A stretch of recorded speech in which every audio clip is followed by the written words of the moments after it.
The Black Lizard Big Book of Black Mask Stories. Edited by Otto Penzler. Black Mask 5.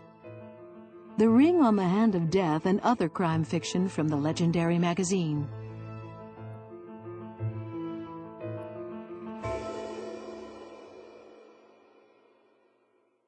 Knights of the Open Palm by Carol John Daly. Read for you by Eric Bergman.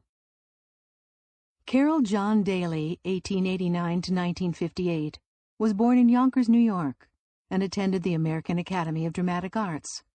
His love for the theater led him to jobs as an usher, a projectionist, and an actor before he opened the first movie theater on the Atlantic City boardwalk. Daly is remembered today as the writer who essentially invented the quintessential genre of American literature, the hard-boiled private eye story.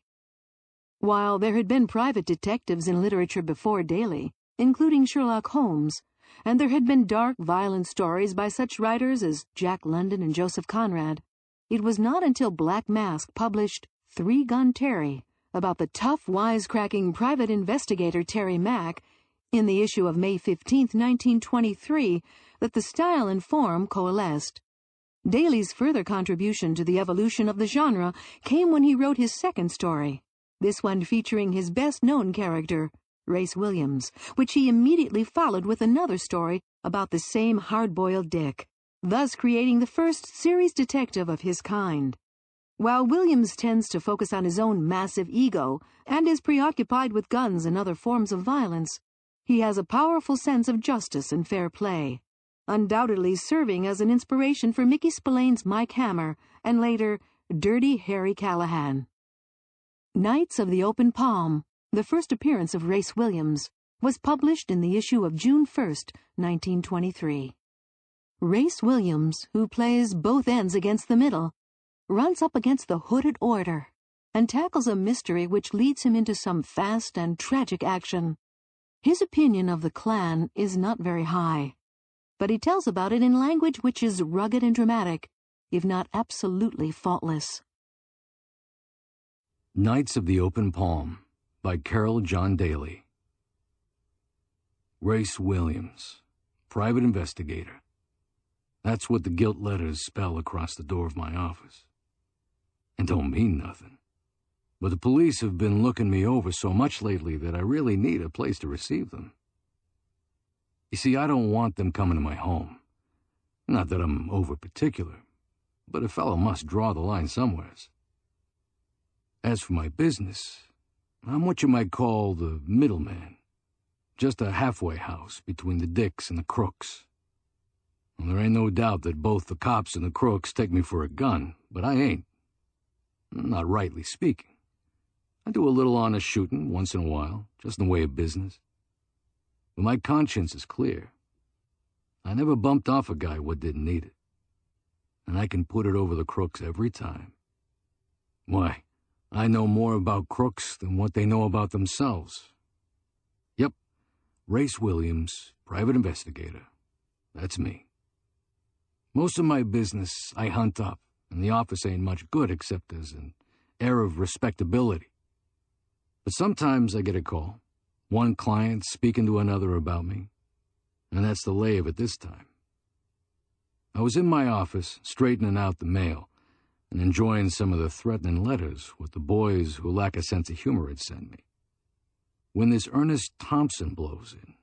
And blows ain't no fancy way of putting it neither. This guy actually blows, and it's near 5 minutes before he quits blowing and opens up. Are you afraid of the Ku Klux Klan? That's his first crack out of the box. I ain't afraid of nothing. I tell him the truth, and then, want to be absolutely on the level, I ask, providing there's enough jack in it. He trots out a sigh like my words had lifted a weight from his chest. You don't happen to belong to that order? I think he was going to call it something else, but from the twitching of his mouth I get the idea that he went in some fear of that same order. No, I says. I don't belong to any order. Of course, I'm like all Americans, a born joiner. It just comes to us like children playing. We want to be in on everything that's secret and full of fancy names and trick grips. But it wouldn't work with me. It'd be mighty bad in my line. I'd have to take an oath never to harm a brother. Not that I wouldn't keep my oath, but think of the catch in it. I might just be drawing a bead on a lad when I'd spot his button, then I'd have to drop my gun. Of course, that ain't so bad, but that same lad mightn't be wise that I was one of the crowd and Louis, he'd blow my roof off. No, I like to play the game alone. And that's why I ain't never fallen for the lure of being a joiner. Well, this lad must have had the idea that half the country belonged to the Ku Klux, and that the other half went about in fear of them. For when he finds out that I don't belong, he beams all over and pump handles me a couple of 100 times. And he comes out with the glad tidings that a gent I helped out of trouble had told him about me. With that, he opens up with the bad news. His son had been took by the Ku Klux. His boy, Willie Thompson, who was only 17, goes hunting around the woods a bit outside of the town they live in. Clinton is the name of the burg, and it's in the west, which is all I'm at liberty to tell about it, except that it's a county seat. Well, Willie stumbles across a bunch of the Klan and sees them tar and feather a woman. And what's more, he recognizes some of the Klan, this boy having an eye for big feet and an ear for low voices. It appears that this woman had sold liquor to a member of the Klan, who told her his poor old father was dying. You see, her husband run a drugstore. Now, wasn't that just too sweet of the boys? Of course, they checked up a lot of other things against it, too, and gave her warning to leave town in 24 hours. Yep, they gave her all those little courtesies, what a lady should expect. But the real secret of the story goes that one of the lads of the Nightshirt Brigade was in love with the woman and wanted to get hunked because she couldn't see him a mile. Now that's Ernest Thompson's side of the story, and not mine. But at all events, the town of Clinton was pretty well stirred up, and some of the Klan were actually in jail for as much as 10 minutes. But when the trial came off, this Willie Thompson had been kidnapped. The father worried, of course, but he thought the boy would be back when the trial was over. That was 2 weeks ago. The trial had blown up, and the boy never heard from again. Why, the whole thing seemed unbelievable. Think of it. Here was this man with a good suspicion, if not an actual knowledge, of who had his son, and he trots all the way up to the city for me. Imagine if it had been my boy, Louis. I'd have bumped that gang off 1, 2, 3 right down the line. But this lad was scared stiff. If he made a break to the authorities, he got a threatening letter, and, well, here he was. But he made his offer a very alluring one. A good, fat check, for this Thompson was a wealthy farmer. So I took the case, and you should have seen his face light up. I didn't think that I could get anyone to defy the Klan. He takes me by the hand again. I hope that you won't give up when you find what you're up against. Now that almost made me laugh. Don't you worry about me, I says. And don't you worry about the boy. If he's alive and the Klan have him, why, I'll get him back to you in jig time. And no mistake about that. Was I blowing a bit? Well, I don't know. I'd said the same thing before, and, well, I made good. So the curtain goes up. He was to go back to Clinton that night, and I was to follow in a day or two. That night, I trot down the avenue looking for some dope on this same Ku Klux Klan. I read a lot about it in the papers, but I didn't take much stock in it, mostly newspaper talk, it struck me. It was in Mike Clancy's gin mill that I decided to get my information, for Mike belonged to every order under the sun. But Mike shook his head. So you fell for the lure, too, he said sadly. All the boys are crossing the river are going south to join the Klan. There's money in it, no mistake. Are you a member? I asked him again. Not me. He shakes his head. When it first hit the city, I spoke to Sergeant Kelly about it. Brr. It ain't no order for an Irishman. Sure, it's the APA and worse. But if you must know about it, why, ask Dumb Rogers over there. And he jerked his thumb toward a little dip what was sitting alone at a table in the corner. And this same Rogers sure did give me an earful. And that's how he got his name, Dumb. He talked so much. The Klan? He starts in. I should say I did know about it. The boys is leaving the avenue by the carloads. You see, they go south or west and join the Klan. Then when there is a raid on and some lad is to be beat up, why, the boys clean up a bit on the side. Suppose a jeweler is to leave town and don't, and the Klan get after him. See the game? A ring or two is nothing to grab, and he dasn't say nothing. You write him a threatening letter or telephone him is better. He paused a moment and looked at me. Don't tell me about the Klan. I know. I was a member, and I was well on the road to making my fortune when they got on to me. They expelled me. They threw me out like I wasn't no gentleman. That's what they done. And for why? Just for going through a guy.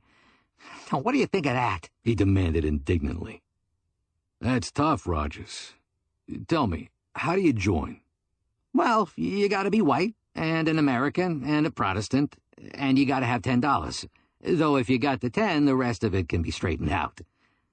Yes, they got my 10. And what's more, they got $6.50 for the old white robe. $16.50 altogether, and they chucked me out. Not so much as...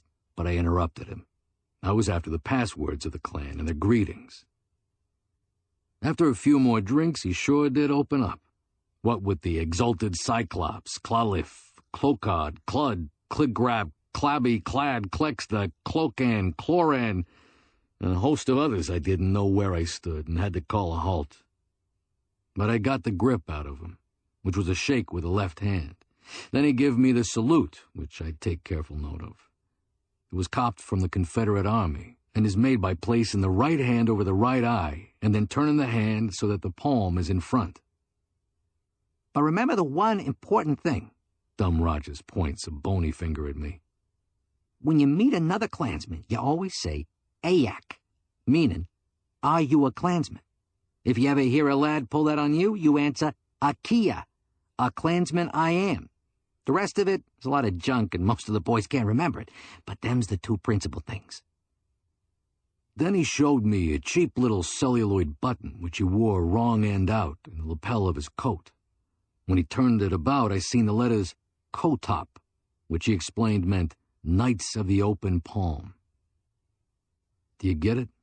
Why it looked like they were stealing the waiter's stuff?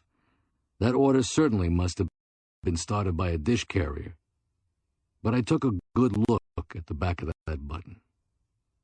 You couldn't tell nothing from it, but I sure would keep my eyes open when I seen a lad sporting a decoration that way. 3 days later, it finds me in Clinton, a little burg of 3,000 or 4,000 and the county seat. But don't get the idea that it was a one-horse town. Even the farmers went about in flippers, and some of the people went about in real sporty cars. You'd never take it for a town that was in the grip of some half-baked organization. The hotel, though, was the regular thing. I guess it had stood the same way for 25 years. It was called the Clinton House, which don't show much originality. And with all my plans for my work being secret, I wasn't there half an hour when Ernest Thompson blows in. He was all excited. The Klan had come out in the paper that they had nothing to do with the disappearance of Willie Thompson, and those who thought different had better hold their tongues. He showed me the clipping, and sure enough, it was a direct threat at the whole town. But that wasn't why he come. Since seeing me, he had received an anonymous letter hinting that his son knew something about a suspected Klan murder over at a town 20 miles away. I think he did, too, Thompson said. I think that he kept it from me, but was going to give the information out of the trial. He didn't tell me all he knew because he feared for my safety. Of course that was news, but it wasn't good policy for him to drop right in on me. Why, if the Klan had half an eye out, they'd know what was in the wind, and results proved that they did.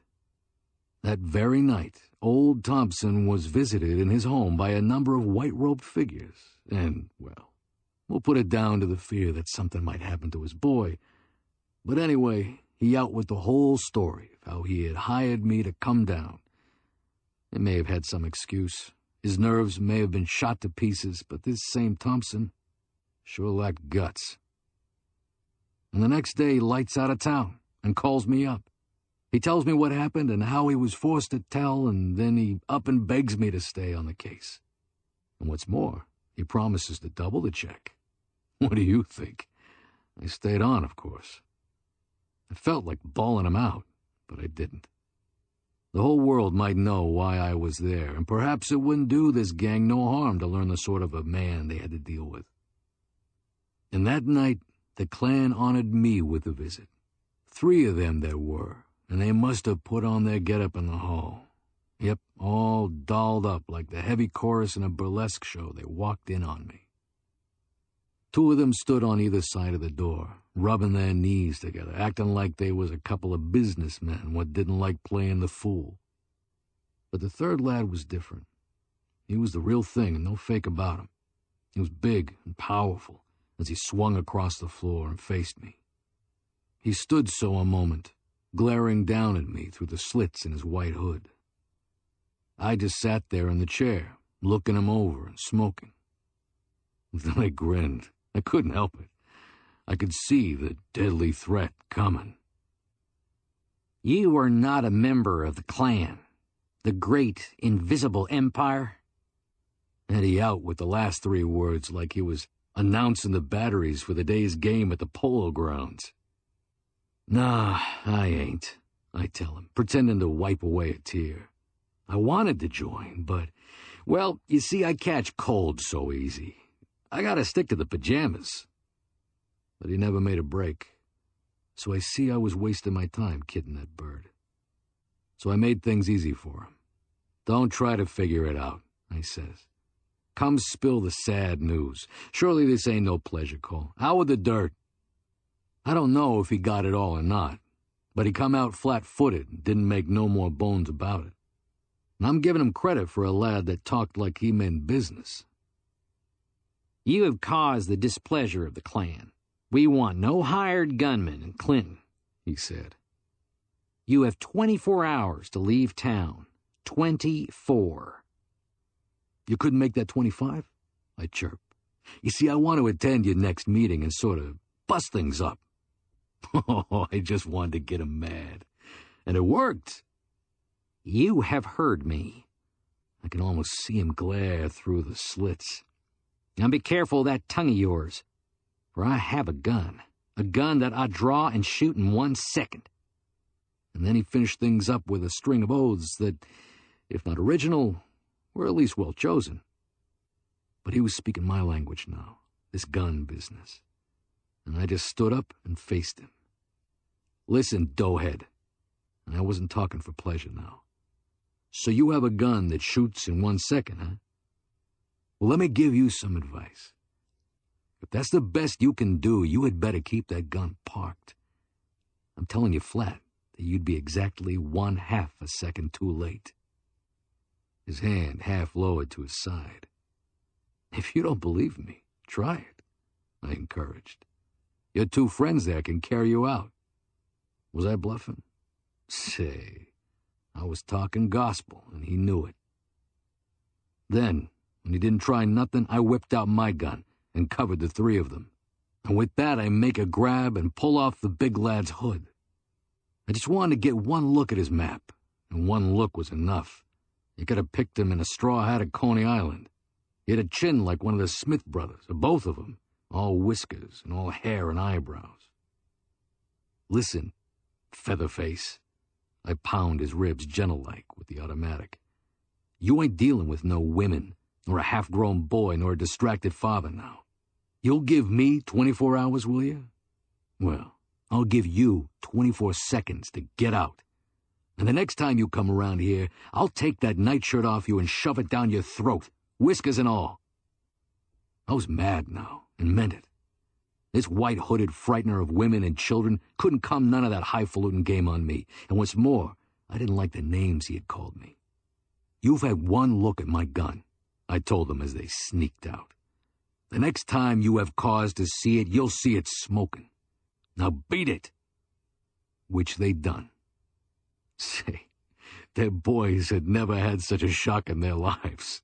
I just sat down on the bed and roared. The next morning, I find a little slip under my door. It's from the hotel manager, and it asks me to leave. So the Klan had opened up. Of course, I wasn't ready to go, and I knew they couldn't drive me out. You see, the town was about half and half. The authorities didn't side with the Klan, nor they didn't come out against it. Everybody was just sitting tight to see which way things was gonna break. But if I was going to do a little gunning, I'd need my night's sleep. And if this manager was against me, it would keep me pretty well on the jump. But I just shrugged my shoulders and beat it downstairs, thinking things over. I nod good morning to Jimmy O'Brien, the clerk. He's a real friendly lad, and his handle tells me that he ain't no Klansman. There was no one else in the lobby, so I just wander to the doors and look out. And through them doors, I catch a slant which is sure surprising even way off in that little western town. 3 men are coming down the street, single file, and there's about 25 feet between them. Right down the center of the main street they walk. Each has a gun swinging from his shoulder, but it don't hang over his back. It's swinging loose and mighty handy under the armpit. Just a movement, and it's ready to shoot. The leader is a man which I place at over 60. He's small, but stocky. The other 2 must be in the 30s, big, strapping giants of men. I half turn as a figure comes to my side. It's Jimmy O'Brien. Of course, I know that he's heard about my visitors last night. He was in the lobby when they beat it out. "Who's the 3 desperados that take the middle of the road? More of the Klan?" I ask the clerk. "No," says Jimmy. "That's Buck Jabin and his 2 sons. They're the only ones in town that openly defy the Klan. This Buck Jabin killed 3 men back in the old days. No, they ain't a family to fool with." I could see that as they tramped up the street. They look business, all 3 of them. "You see," Jimmy explained, "Buck talked against the Klan, and then he began to get threatening letters, but he didn't leave town.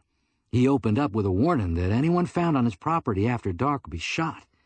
This Buck shoots straight and quick. Since that warning, he ain't had no trouble, only letters. But they are coming here." He breaks off suddenly. The next minute, they come in the door, 1, 2, 3. The old man takes one look around and then comes straight up to me. "Stranger," he says, "I take it that you're Race Williams. Last night's doings got about a bit. Shake, my name is Buck Jabin." With that, he sticks out his fin, and the 2 sons do the same, though there ain't a yip out of them. "I hear you ain't none too friendly with the boys neither." I try to make things pleasant. But he don't smile. He just looks at me. He's a chap what takes things seriously. "Well," Buck just stroked his chin, "I just wanted to shake hands with you and tell you that I have a place out in the country, about 2 mile. Any time you want a place to sleep peaceful, walk out. The house will be open to you day and night. I don't take no sides, mind you. Buck Jabin is only interested in his own family. He don't stand for no interference. But my house is open to you, wide open." I thank him, and then tell him about the manager's little note, just in the way of light conversation, you know. I've made up my mind to stick at the hotel. When they put me out of a bum joint like this, they'll put me out in a cloud of smoke, I tell Buck. "Huh." He strokes his chin again, then turns sudden and struts straight into the manager's office. I try to get sociable with the sons, but don't make a go of it. I'm looking for dope on the Klan, but there is nothing doing. Oh, they're friendly enough, but don't go in for conversation. They don't even open up with a grin when I make wisecracks about nightshirts and pajamas. They just stare at me. I could see that I'd have a right-down sociable time over at their place. Yes and no and a few I don't reckons is the best I gather, though once one of them opens up enough to ask me the time. So I guess the old man does the talking for the family. Altogether, it looks like a closed corporation. And then Buck trots out of the office, and the manager is right on his heels. My, but that manager is all smiles and tells me how it was all a mistake and begs me to stay on. And he means it, too. But behind that smile, he looks real worried. Of course, I ain't so stupid, but that I know that this Buck Jabin has something to say about it, and I sort of pity the manager. He's between Buck and the Klan, and he ain't got much choice. Still, I think he was doing the right thing. He couldn't tell if the Klan would get him or not, but Buck, well, one look at Buck was enough. Him and that family of his was all business. Ain't you worried about something happening to your house while you're away? I ask Buck when he's leaving. He just gives me the up and down for a minute, and then he draws back his upper lip. I think it was meant for a smile, but I ain't sure. Then he chirps, "There ain't no danger. Sarah's home. And the boys' women. No, there ain't no danger." With that, they all file out and tramp down the center of the street, the same single file. So I see that this is sure one nice little family. Now, this Klan ain't as secret as what I had thought. After Buck leaves, Jimmy, the clerk, up and gives me quite an earful. Sometimes them birds have even paraded right down Main Street.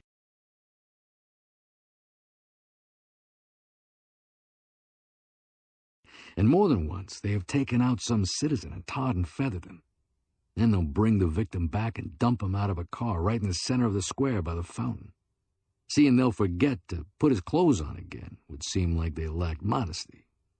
When there were any deaths about the state, due to the Klan's midnight playfulness, why, the Klan would come out in the paper denying it, announcing that they would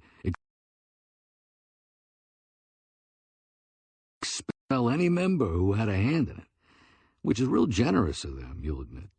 Open-handed and fair-minded, to be sure. And then Jimmy outs with some real news. There's a Klan meeting that night. It's an open secret that they're taking in new members.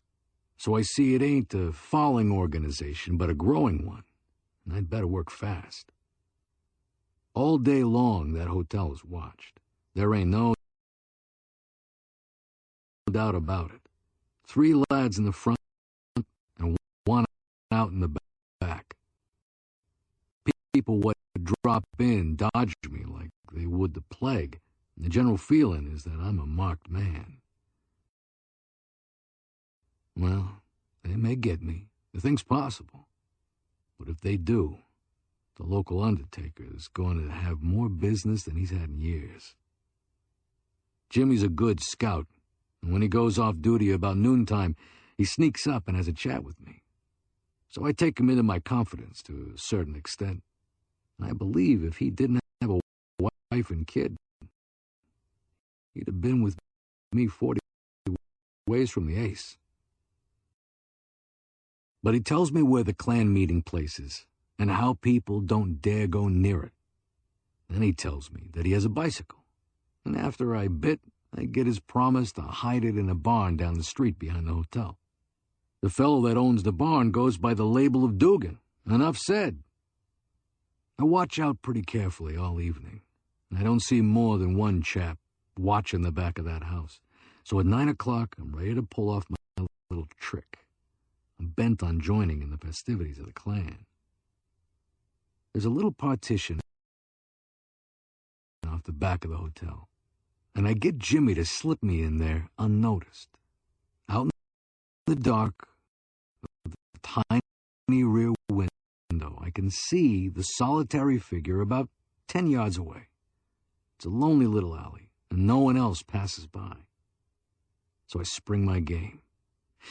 I take my pillowcase, which I've made to look like a Klan hood, and slipping it over my head, I light a candle and stand there in the open window. After a bit, I give the Klan salute, then I beckon the distant figure to me.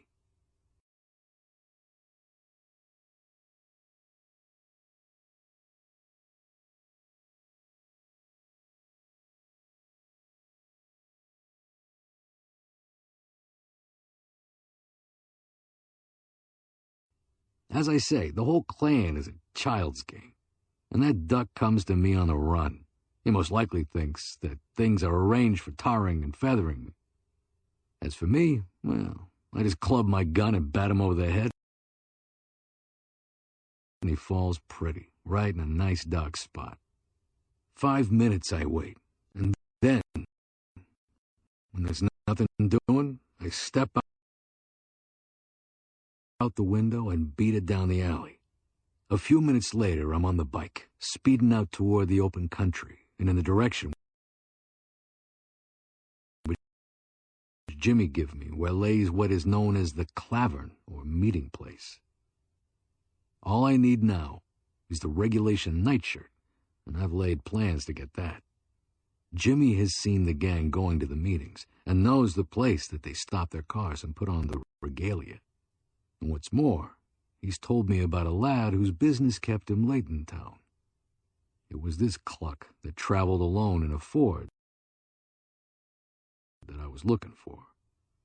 I guess I got to that spot a bit ahead of time. It was just around a bend in the road and very lonely.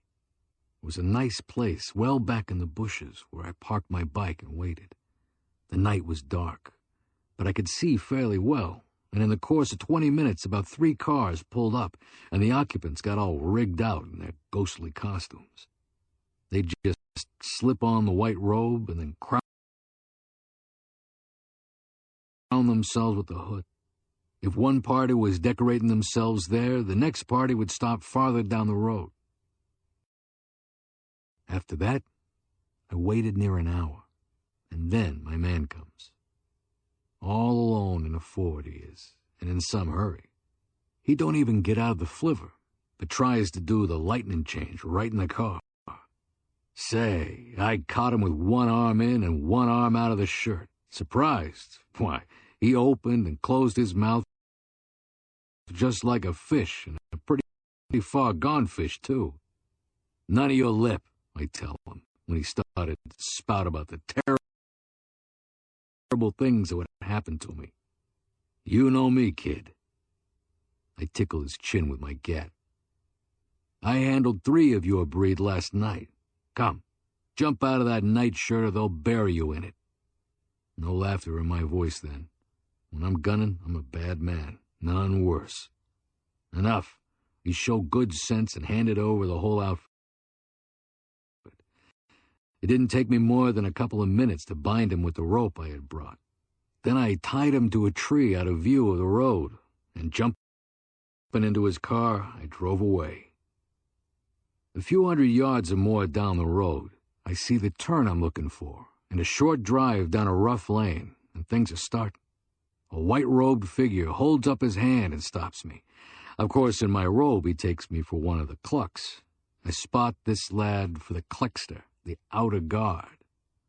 White and supremacy, when I say like a regular. After that, it's gravy. I go through my stuff, which I got from Dumb Rogers. After a salute, he passes me, and I turn into a field where there is near 50 cars parked. Here I have to go through the speeches again, with the Clarago, the inner guard. But everything is rosy, and pretty soon I pass down a narrow glade and into the Clavern itself. It was a fairly large open space, surrounded by the thick woods, a good place to scatter if the cops come, I guess.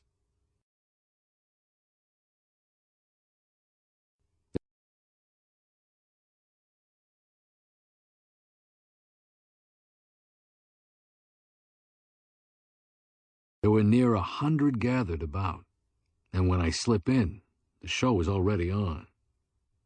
Imperial One, the men who seek admission to our legions stand prepared.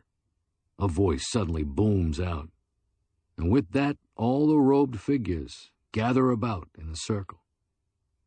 Then a lad with a cross all lit up breezes in, and behind him march about 8 lads, the candidates, looking for their $10 worth. And they got it, in wind at least. I never heard so much talking in my life. The head goblin, a bird fixed up in white and scarlet, lets off steam about sending everybody to hell while the clan took care of law and order. It was bum stuff, most of it, and if I'd have been one of the candidates, I'd have hollered for my money back. The members is not called brothers or anything like that. They are called citizens, and the initiation is called being naturalized, and they take an oath which would knock you cockeyed for length, bad English and rotten principles. And then the new citizens swear never to tell anything nor give any evidence against a clansman unless he's committed rape, willful murder, or treason. Hot dog. Burglars, counterfeiters, and check raisers, welcome. Also arson might be appreciated, I don't know. But I sure do see why Dumb Rogers was sore and why all the crooks are joining. Then the little buttons are given out with no extra charge, but lots more wind. Those buttons must have been worth all of 10 for a cent. When I was a kid, we used to pick better than a nickel's worth of popcorn. But I don't get no real dope. Not a mention of the boy, nor a mention of me, which sure hurts my pride. Then I get the how of their pulling off the real dirt without being openly to blame. Committees is appointed, but they don't say what for. See the lay of it? If you have an enemy, why, get on a committee. It's hot stuff. The real fellas who just enter the clan because they are born joiners don't know half the time why they are beating up some helpless old man or weak woman. They just do it. Why? God alone knows. They forget their manhood and listen to all the wind about cleaning up the world and making it safe for the white race. And all for $10. Oh, I'm a pretty tough egg. None tougher, I guess. But I felt as white as my robe in comparison with most of that gang. And just when I'm wondering what good this whole show is going to do me, outside of improving my morals, I get a real shock. There's a commotion outside the circle, and the outer guard rushes in, and following him is my victim of the Ford. Some excitement then, and I can see my finish unless I duck, and I ducked. In the excitement, it was easy to slip back through the circle of white figures and into the thick foliage. I lay low there, where I can see what's going on. I'm not leaving yet. No, not me. I still got unfinished business. There sure will be a few dead Kleagles, to say nothing of a couple of clodards and one thing and another if this bunch get mussy with me. You see, I suspect they'll unmask, looking for me. But no such thing. After they quiet down a bit, the lad what thinks I wronged him starts around the circle, examining all the uniforms. He must have spilled soup or something on his, else how could he tell it? But he has no luck, and after a little more talk, they just bust up the meeting and beat it. The fear of Race Williams has been placed in their hearts. So I lay there a while, cussing my hard luck. I'm wondering if they'll search the woods, but they don't. However, I shake my nightshirt so as to be free and easy for gunplay. But these boys are not bent on committing suicide. About 10 minutes pass, and the chug of the motors has died away, and I'm just about thinking of going back to town when 2 white-robed figures suddenly enter the deserted glen. But they don't look around none, just lay off a bit. Then one of them, wanting a smoke, pulls off his hood and it's Featherface. Now, I got this bird sized up. Where he is, there is trouble. Backing slowly out of the woods, I decided to sneak around and see if I can hear what they're saying. The moon is fairly bright, So I gotta be mighty careful. And then, as I turn and go slowly through the trees, I hear the chug-chug of a motor. I peer through the trees, and there by the roadside is a car. None of your flivvers this time, but a big touring car.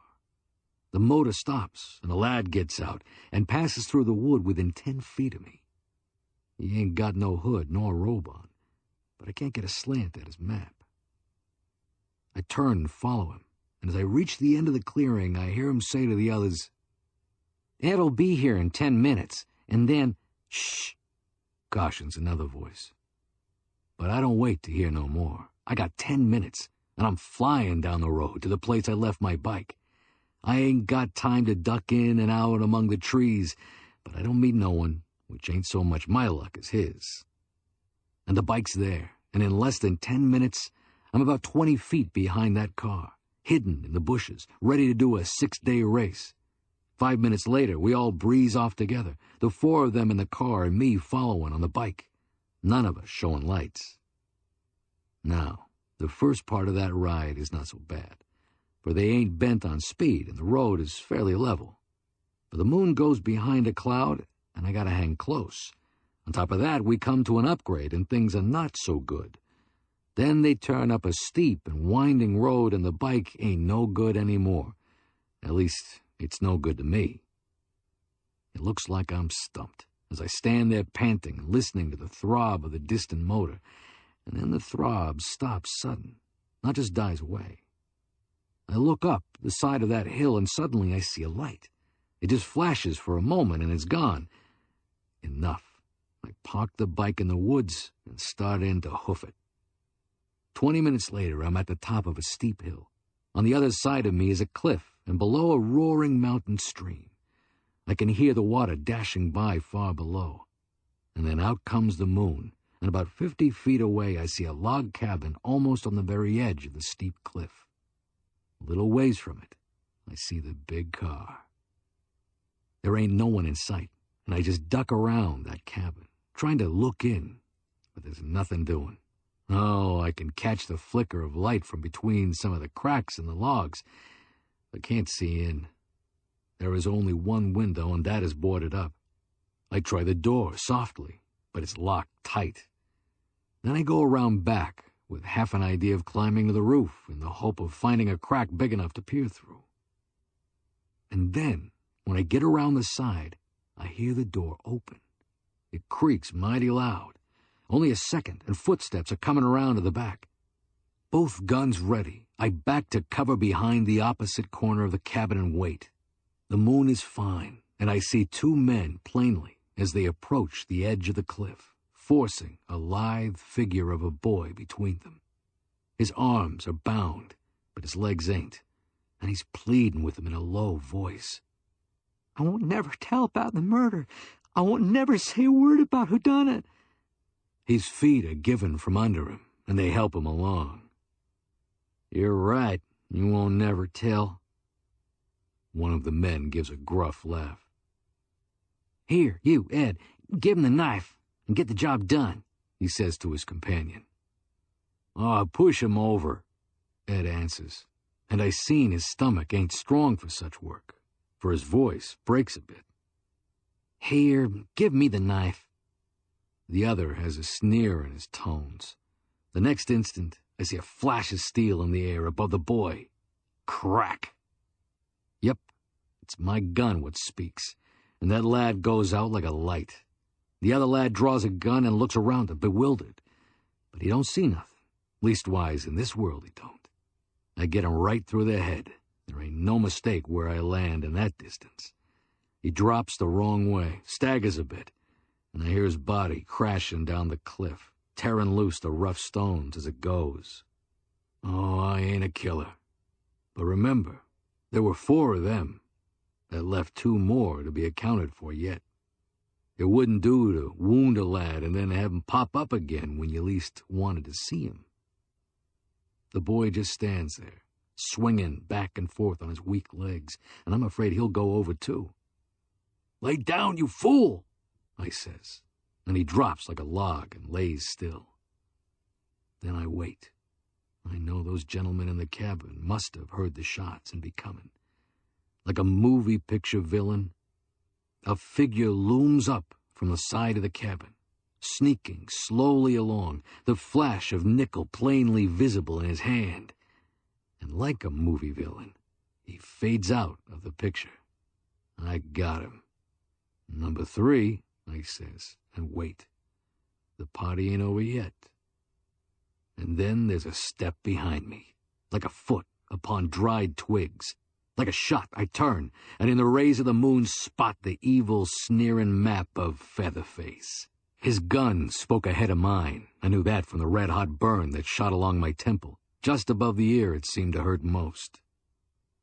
Of course I fired, emptied both guns, I guess, but I didn't see nothing when I shot. There were dancing, blazing lights before my eyes, and then darkness, a deadly black darkness, followed by a sinking feeling. I had stuck on my feet while I shot, but now I knew I was slipping. Every minute I expected to hear the gun bark, but didn't. Then there was the chug-chug of a motor, the grinding of hurriedly shifting gears. My firing had scared Featherface off. With that thought, I sagged to the ground. Everything went black. When I come to again, I was in the cabin, and several men were leaning over me. One of them was in uniform, and I recognized him for the chief of police of Clinton. I hear them talking a minute, how they had come across Willie Thompson staggering down the road, and how they had come out to the cabin, and I gathered that Featherface had beat it. Then curtains again. It was all right, that is, to a certain extent, when I come to again. But I was in the coop, which was not so good. Yep, I opened my eyes in the jail at Clinton, and a doctor was bending over me. He had a real friendly face, and his talk was good. "You sure did for that gang," he said. "I hope you come out of it all right. Oh, not your head. It must be as hard as rock. You're all right there. I mean this little killing. You have a good lawyer, none better, and the judge has no use for the Klan. Thompson has told him his story, and it's not a pretty one. And I tell you, you have a first-class lawyer. I hear that it's fixed up to release you on bail, on a writ of habeas corpus, they call it." "And I'll be all right," I said, relieved, for I had the idea that the Klan ran the town. "Oh, the judge is with you, but the Klan... You see, there is a threat about town. Death to the party that goes on your bail, and the trouble is that the people fear the Klan. They have a habit of making good on these little threats. Why, no one can visit you, the Klan's orders again. Of course, they wouldn't forbid you medical attention." "Then no one will have the nerve to go my bail?" I sure was some surprised. "That remains to be seen." He shook his head, but there didn't seem to be much hope in his voice. But he didn't tell me then that there was also a threat to storm the jail, and there was much talk about asking for the state troops to be sent over. And that's that. I didn't get much time to think. My mouthpiece sure did work fast, for by that afternoon I was hustled out of the jail by the chief of police and 3 or 4 other highly nervous gentlemen, and rushed into court. Some court. Just one long, low-ceilinged room with great big windows on either side of it. It was warm, and the windows were open, and the bright sun shone in. But the faces about me, there was nothing bright and comforting about them. Hostile, hard faces they were, and a murmur, a threatening murmur of disapproval, ran through the room as I was led before the judge's bench. The judge was hard, too, but his face was honest and almost defiant as he looked over the crowded courtroom. My lawyer was there and talking, but I didn't get much of what he said. But I guess the judge was hurrying things along. The people looked like they might act up bad any minute. The district attorney was objecting to everything. I wasn't surprised. I'd heard that he was mighty close in with the Klan. Then the judge come out flat-footed and named the bail. Not a large sum, neither. And he hammered on the bench as a low rumble of protest went up from the packed courtroom. Then my lawyer says, slow and calm, "Your Honor, I have the bondsman here." My, you could hear a pin drop when he said that, and half the court stood up and looked around where the lawyer had pointed toward the door at the rear. There comes a sudden rattling of windows from both sides. I look first at one of the big windows, and then the other. There, on the two opposite windowsills, had appeared the huge, stalwart frames of the Jabin boys. Motionless as statues they stood, with their rifles swung loose beneath their armpits. "Buck Jabin!" I hear the hoarse whisper go up from 10 voices at once, and I look toward the back door of the courtroom. Right through the swinging doors had come Buck Jabin, his head erect, his eyes looking neither to left nor right, straight between that path of gaping, angry faces. He made his way until he reached the bench. Not a hand was raised to stop him, not a mouth voiced even anger. You see, everyone there knew Buck Jabin and the boys. 2 minutes later, and everything was Jake. So it was that I left the courthouse, a free man, and joined the procession of the Jabins. I was third in that single-file line as we made our way up the main street and out into the open country toward the Jabin farm.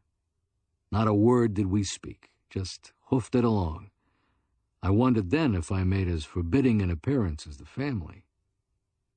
Thompson and his son were at the Jabin house, and such a welcome you never did see, and the Jabins took it all without a smile. They were all business, and no mistake. Of course, I got the lowdown on the whole affair from the Thompsons. Willie Thompson had made some discoveries about the murder at the town 20 miles away. It was Featherface and his 3 friends what had pulled it off in the name of the clan. There was robbery behind it, and Willie had come across that little cabin in the hills and seen them splitting some of the swag. Enough. They nailed him and was just waiting for things to blow over a bit before they bumped him off and let his body float away below the cliff. After that, things happened in town. The real story came out, and I was never even brought before the grand jury. It appears that even with the truth, most of the grand jury wanted to hold me at first. You see, they were thick with the clan. Then things started. 10 members of the clan who were on the grand jury up and resigned from the clan. They come out flat and told the judge how they felt and how they had joined the organization just like they would have joined any other fraternal organization. The end of it was that the judge discharged me without my ever showing up in court. You see, it was better for me not to be seen about too much. The clan was slipping, and members were leaving it every day. And what's more, an anti-clan organization was forming, though Buck Jabin would have nothing to do with either one of them. Altogether, things were bad and clean. Both factions went around armed and defiant. The clan had sure lost its grip. But of Featherface, nothing was heard.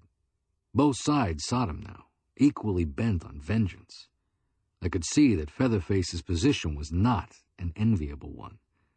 Still, he kept clear of Clinton. "There weren't no harm in the old order," Jabin opened up to me one evening. "My father was in the Klan back in the 60s. But this modern Ku Klux Klan was a money-making graft bent on raising religious and racial hatred. Of course, half the crime laid to their doors wasn't true, but it gave others the opportunity to masquerade under their name. You can't defy law and order and the rights of your fellow man without the criminal element sneaking in. Robbery, murder, private vengeance, it's all what could come of it. And it took you, a stranger, to show it all up in its proper light. And from then until the day I left, that was all Buck Jabin had to say on the subject. The night that the Thompsons, father and son, came to the house in their little car to drive me to the station, Buck said, "I have arranged for the train to stop at Haddon Junction, 5 miles down. You see," he turned to old Thompson, "the folks of Clinton were planning to give Race Williams here a little send-off. It won't do. The Klan spirit is dead. Why bring it up again? There are enough left to make trouble if any popular demonstration is shown. The Klan is slipping fast, and I say let it slip." Well, I was agreeable, though I think Willie Thompson, who had become somewhat of a hero about town, was disappointed and felt badly about it. But the cash transaction was all that interested me.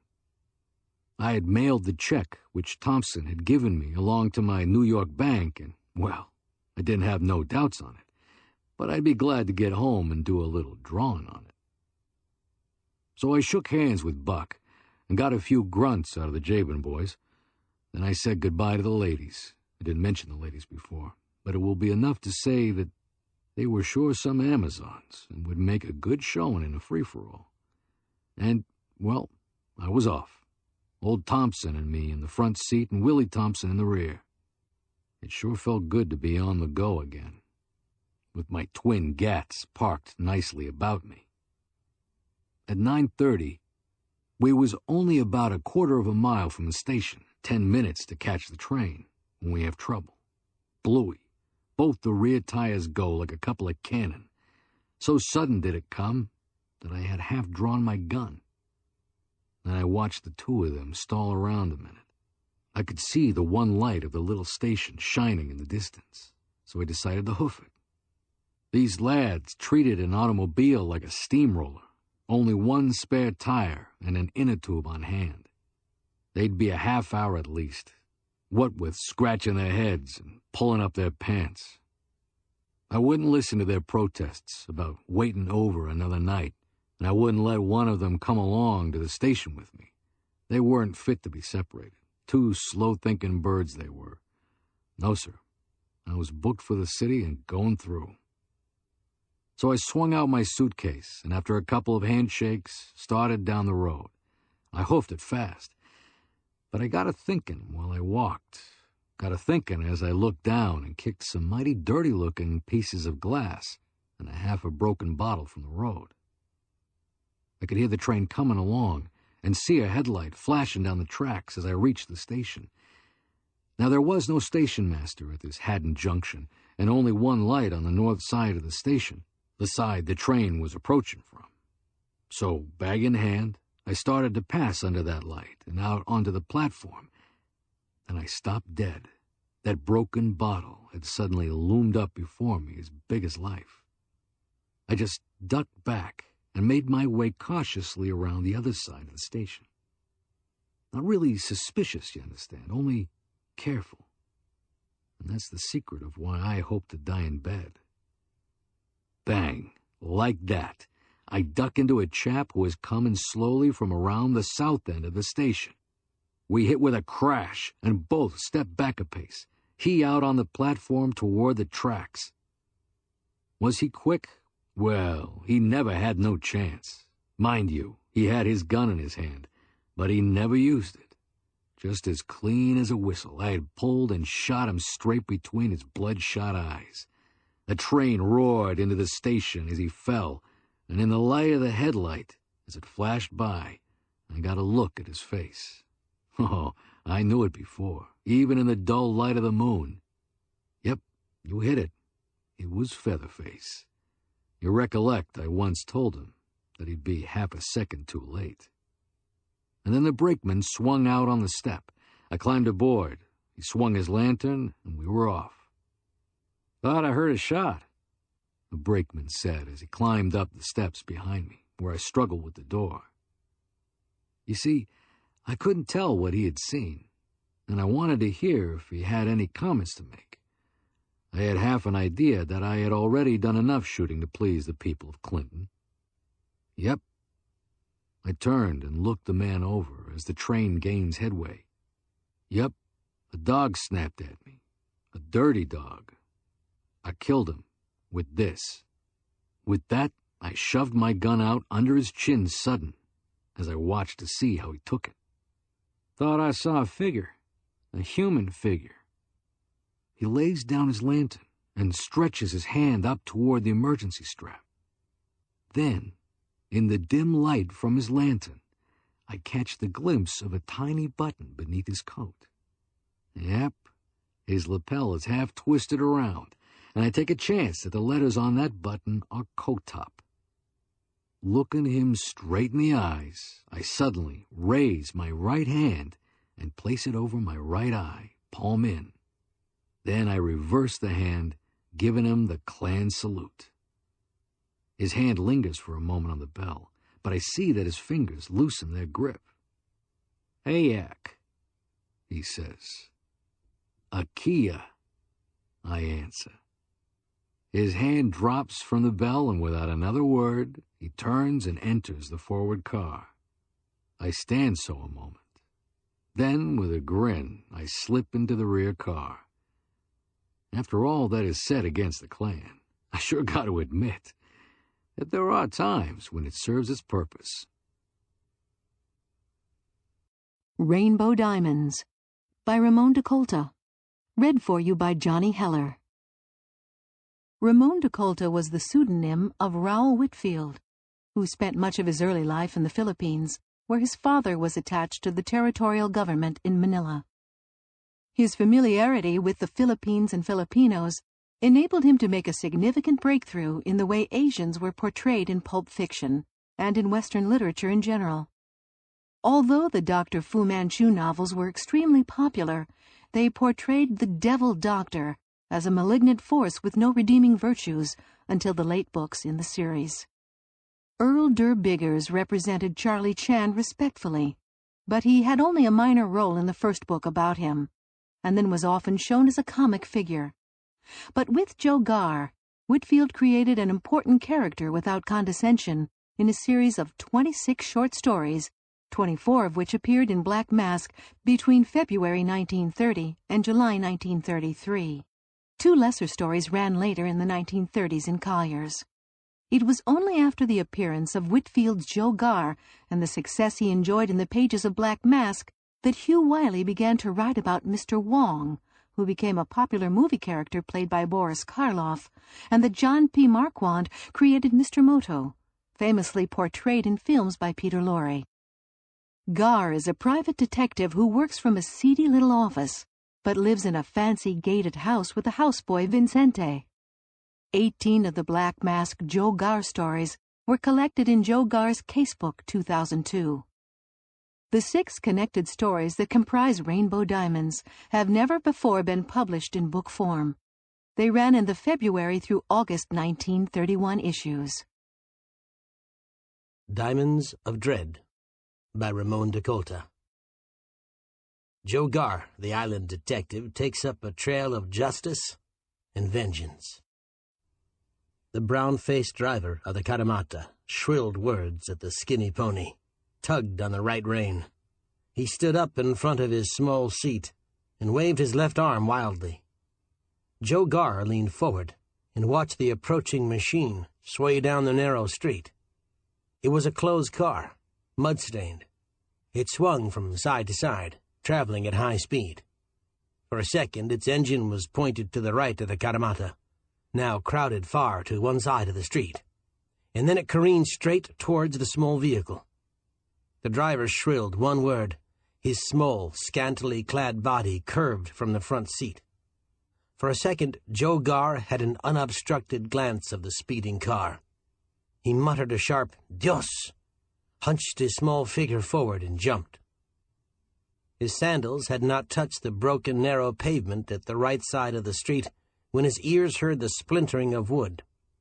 A woman screamed in a high, short note down the street. There was another splintering sound, then the cry of the pony. Joe Garr's diminutive body struck the pavement. He went to his knees, lost balance, and rolled over on his back. His pith helmet snapped from his head, thudded like a drum lightly struck, away from him. He wasn't hurt, and got slowly to his feet. There was a great deal of excitement in the street. The pony had been dragged to the curb and lay on one side, tangled in the Karamata shafts. It was vainly trying to rise. The vehicle was a wreck, but the machine was still swaying on its way, a horn sounding steadily. Near the Pasig, the street curved sharply to the left. Even as Joe Garr stared after the machine, it swung far to the right. For a second, he thought it would crash, but it did not. It swung back into the middle of the street, was lost from sight. The sound of the horn died. Voices all about the island detective were raised, pitched high. Chinese, Spaniards, Filipinos. The street was suddenly filled with them. Joe Garr recovered his helmet, placed it on his head. The sun was still hot, though it was sinking over the bay. He moved towards the struggling pony, speaking sharply to the driver, who was shouting wildly after the vanished car. Together they freed the pony from the shafts and harness. It struggled to its feet and stood trembling, nostrils wide. The driver cursed steadily. A brown, open car came down the street from the direction the other had come, horn screaming. Joe Garr narrowed his gray-blue eyes on the brown uniforms of Manila police, saw the face of Juan Aragon, turned momentarily towards him. The Manila lieutenant of police shouted something. Then the car was beyond. A wheel lifted wreckage of the Karamata, deposited by the crash car 50 yards distant, and sent it skimming towards the pavement. A voice behind Joe said excitedly, "The devil, Senor Garr. That was a close one for you." A man dressed in white duck was running down the street towards the wreckage of the Karamata. He wore no helmet. He shouted hoarsely, but slowed down as he neared the spot where the crowd had gathered. Joe Garr said in an unhurried tone, "What is it, Grasner?" The man in white duck was short, thick-set.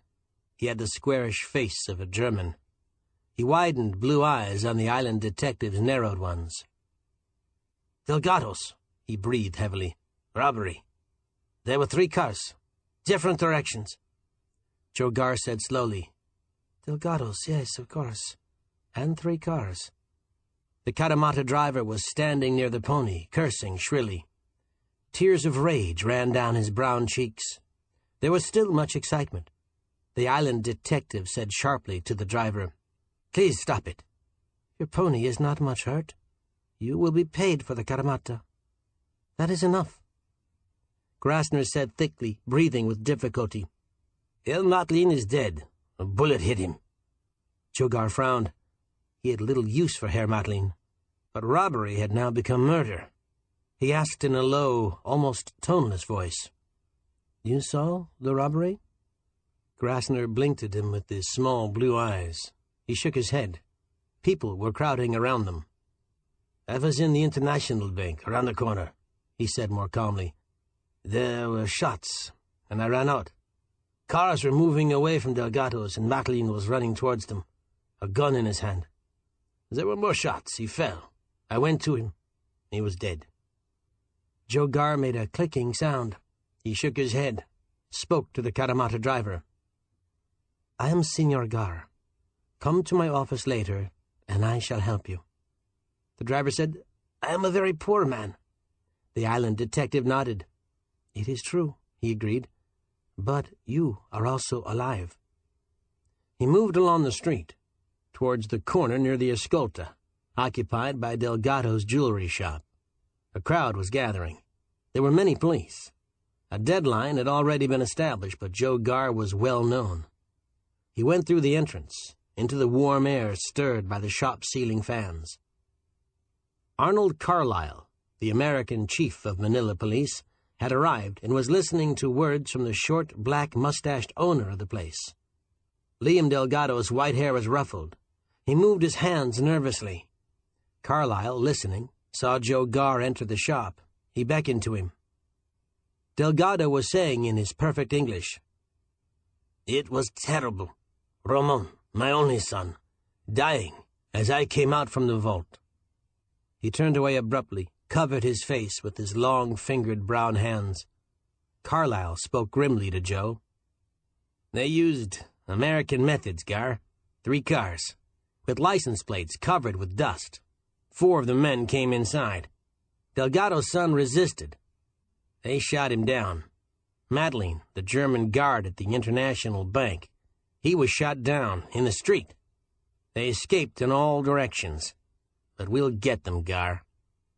The island detective nodded. He said in his toneless voice, "One of the cars upset the Karamata in which I was approaching the Escolta. It was going towards the Pasig, and Juan Aragon was in close pursuit. Carlyle nodded grimly. "We heard the shots at the station," he said. "It was a daring robbery." Delgado had dropped into a wicker chair near a counter.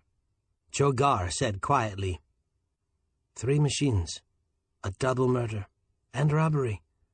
How much did they get?" Delgado said in a dull tone, softly, "The von Loeffler diamonds, all 10 of them. $200,000 at least, and some small stones." Joe Garr widened his gray-blue eyes. Carlyle went to the entrance of the store and gave orders in a steady, hard voice. There was the clang of an ambulance going in the distance. The island detective said, "The von Loeffler diamonds. But I thought they were in the bank vault." Delgado's tortured eyes met Joe's. He said in a broken voice, "Von Loeffler brought them here this morning. I was to set them into a comb for his wife." Joe Garr narrowed his eyes and nodded his head slowly. Delgado got to his feet, hands suddenly clenched at his sides. He said in a terrible voice, "He will pay for this. By, he will pay. My only son." Joe Garr spoke softly. "It is very bad. You saw faces?" The jewelry shop owner said, "They were masked, their whole faces. There were just the islets. 4 of them were in here. They held guns, and the one who shot my son down was tall and well-built. He was standing over Ramon when I ran in." He turned away from the island detective. Carlyle was coming into the shop again. There was a great deal of excitement outside, but inside there was almost silence. One white-clad clerk was walking back and forth behind a long display counter, muttering softly to himself. Carlyle came close to Joe and spoke in the same grim tone. "I've sent word to all the constabulary stations. We shall pick up the cars in which they escaped." Joe said, "Have there been reports of stolen cars lately?" The Manila police head frowned. 2 reports, one yesterday, one this morning. The island detective shrugged his narrow shoulders. "I do not think it will help greatly to find the machines," he observed. Carlyle said, "Juan Aragon was in close pursuit. There is a possible chance." The island detective nodded slowly. "Yes," he agreed. "A chance." Liam Delgado faced them suddenly. His eyes were shot with red.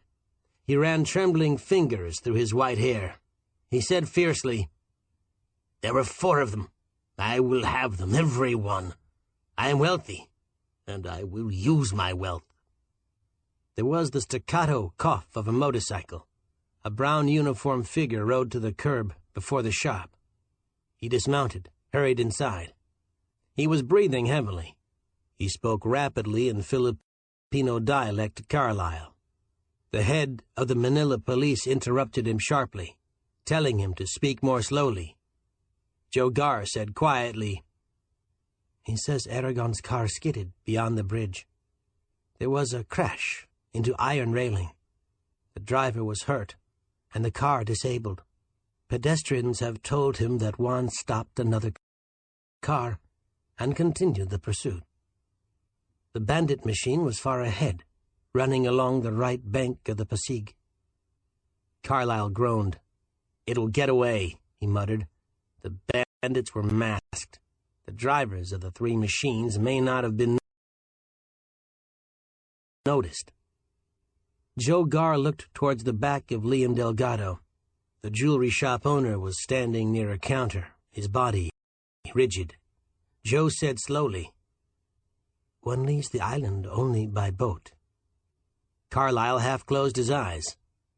"There are many American visitors here, and English, too. 3 boats sail in the next 3 days. 2 of them are big vessels. It will be very difficult." He broke off. There was a little silence. Then the police head said slowly, "But they have the diamonds, the von Loeffler stones. We can search thoroughly at the docks." Joe Gar touched the tips of his stubby brown fingers to almost colorless lips. His almond-shaped eyes were slitted, 3/4 closed. "We can do many wise things," he observed, with a grimness strange in him. "But unfortunately, others can do wise things also." At 7 o'clock, Joe Gar paused before the Manila Times office and read the large-lettered bulletin before which a small crowd had gathered. It told him that none of the bandits had been captured, that they had got away with diamonds valued in excess of $200,000, the famous Von Loeffler 10, and that they had murdered Ramon Delgado and Herr Matlin. It further stated that one escaping machine had crashed into a caramata, from which Senor Joe Gar and the driver had barely escaped with their lives. Also, Lieutenant of Manila Police Juan Aragon, in pursuit of this crash car, was missing. He had hailed another car, with a Chinese driver, after the one in which he had been riding had skidded and crashed. The machine, the Chinese, and Juan Aragon all had vanished along the right bank of the Pasig. The whole police force, aided by island constabulary, were hunting down the bandits. The Times offered a reward of $5,000, and it was rumored that Liam Delgado would announce an offer of a large sum for the bandits' capture. 2 of the machines used in the robbery had been found, abandoned. They had each been stolen. They were being examined for fingerprints. It was the most daring crime in the history of Manila.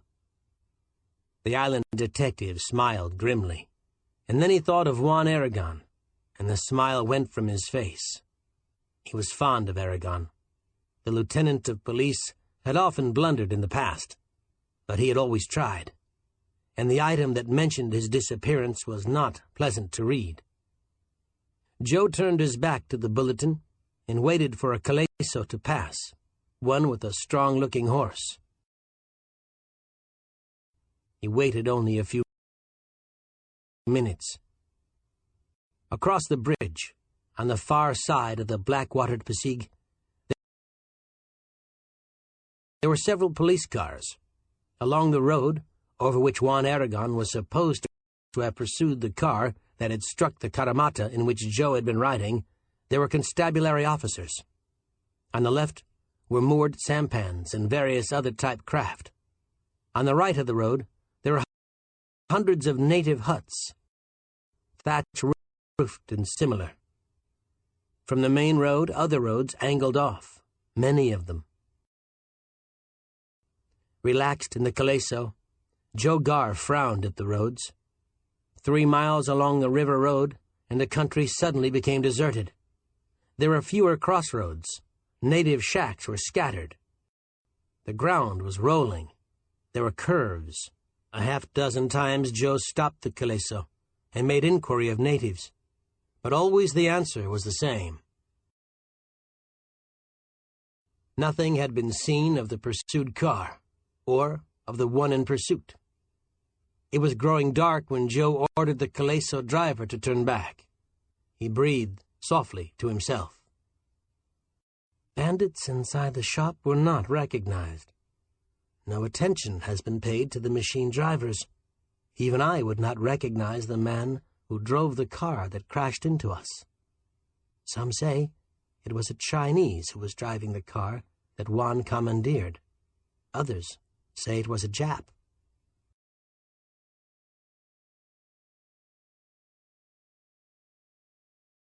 No one seems to be sure of the type of car. It is always so. He shook his head slowly. The caleso reached the Escolta, chief business street of Manila, and proceeded slowly towards the police station. Joe descended, paid the driver, and climbed the stairs to the office of Carlyle. The American frowned into his eyes, shook his head slowly. "Nothing. Not a thing," he breathed. "I don't like the way things look, Senor Gar. Aragon has dropped from sight. He was alone with that driver of the car he picked up. One of the police officers with him was stunned in the crash, and Juan ordered the other one to look after him, and he's dropped out of sight. Joe said very slowly, wiping his brown forehead with a handkerchief and narrowing his eyes on a slowly revolving ceiling fan. The killers are desperate. That is natural.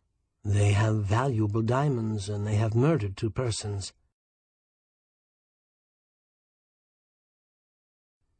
They would not hesitate.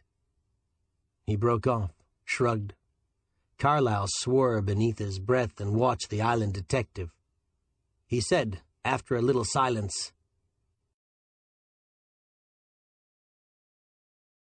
"Juan Aragon thought very well of you, Senor Gar. You showed him up many times, but he always was good-natured about it. If you—" He broke off. Joe Gar smiled a little and said in his toneless voice, "Herr Madeline is dead. Ramon Delgado is dead. 10 extremely valuable diamonds are missing. The method of the robbery was very modern. I am interested, of course." Carlyle said, "Good, of course you are. The method was American, I'd say." The island detective shrugged. "Perhaps," he agreed. "But it does not mean that Americans were the bandits." Carlyle said bitterly, "I hope not, for their sakes." Joe Gar lighted one of his brown paper cigarettes and said very slowly, "I shall try to find Juan Aragon. But it is important that the vessels are watched. Very important." Carlyle said, "I've got everything working. We're trying to find someone who can identify a driver of one of the 3 cars. The descriptions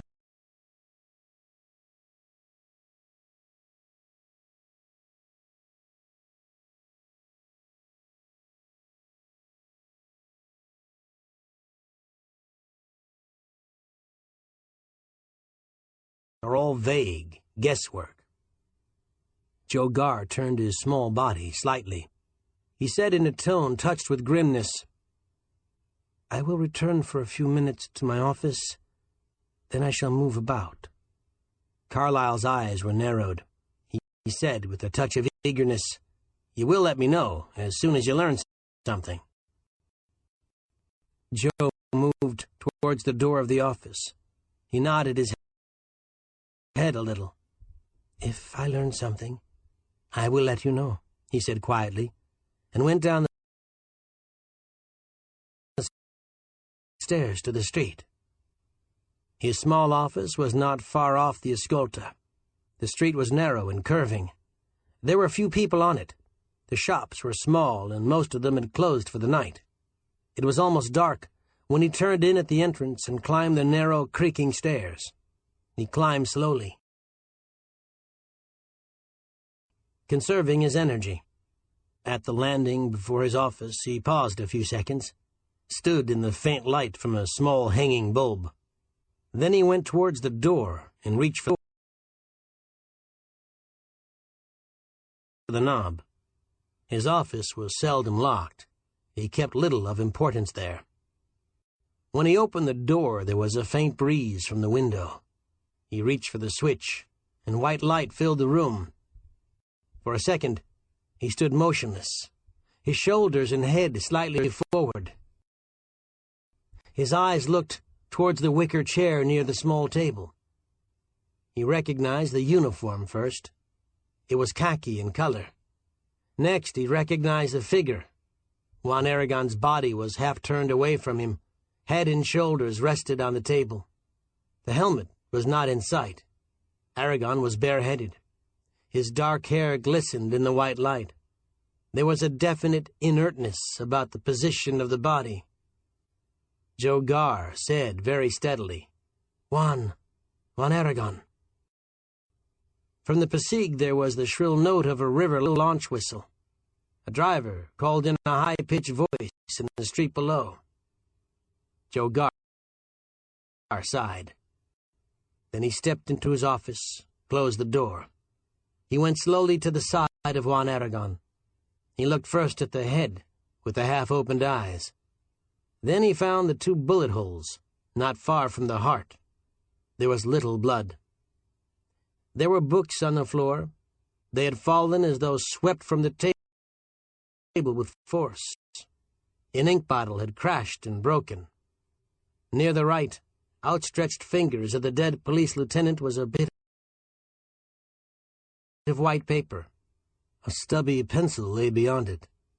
There were scrawled words on the paper. Joe Garr leaned forward and read them.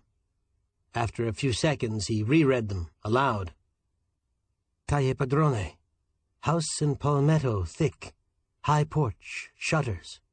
Go at once. I'm shot. French. That was all. Joe Garr straightened and turned his back on his friend.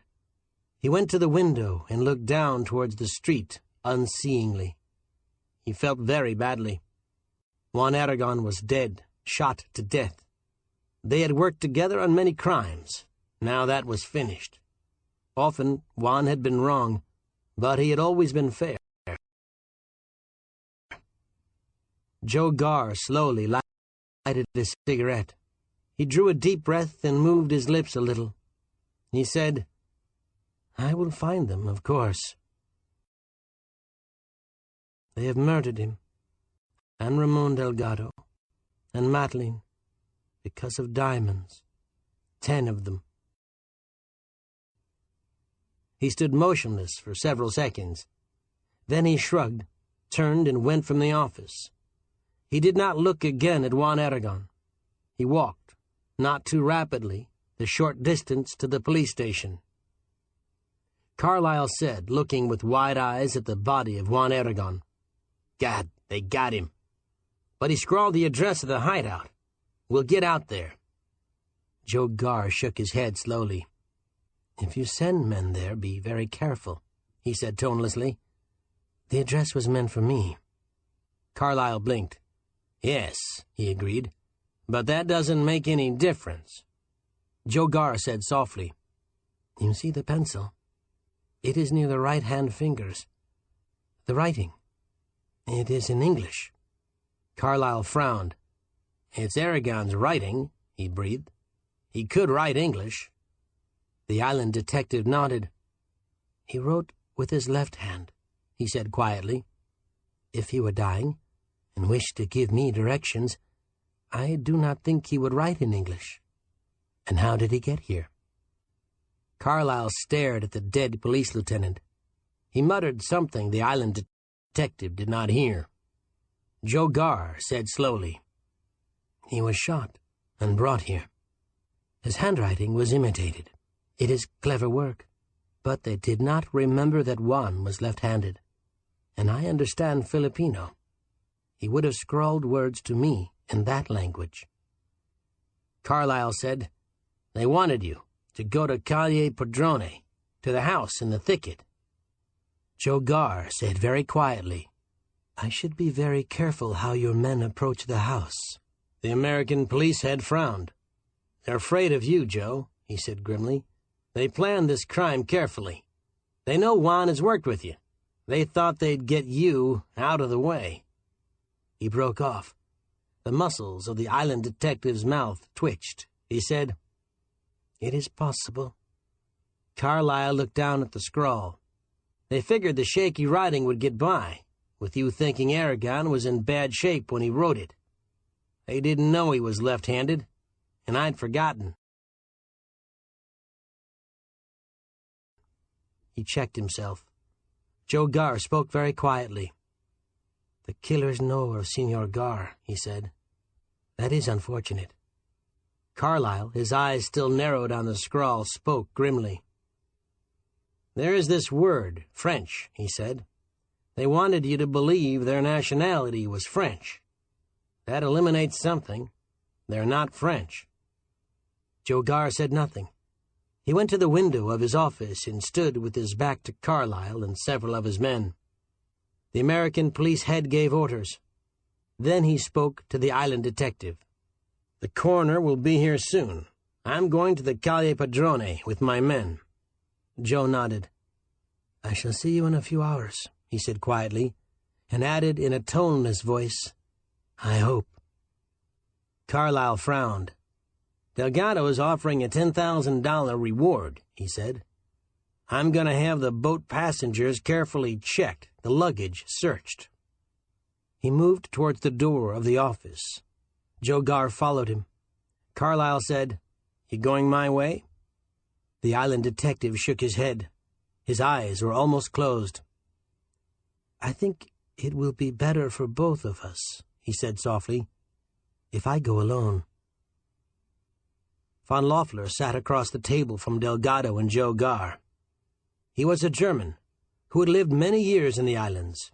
His body was lean, and he was not young. He looked at Delgado's white hair and said thickly, "It is very bad. The diamonds are insured, of course, but in England. I sympathize with Senor Delgado, and I agree with him.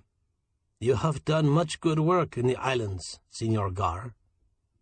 These bandits and killers must be caught." Joe Garr said nothing. Delgado spoke in a firm, low voice. "Senor Garr is more familiar with conditions here than other detectives might be. Lieutenant Aragon was his friend. I think we have much, the three of us, to work for, together. But, Senor Garr, it is his business." Von Loeffler nodded. His face was grim. His blue eyes narrowed on Delgado's. "Your son Liam," he said, "Senor Garr's friend, and my diamonds." His eyes flickered to Joe's. "You will work for us, Senor?" he asked. Joe Garr smiled with his thin, colorless lips pressed together. He parted them and said, "Yes, but I feel it will be difficult. This was not an ordinary crime.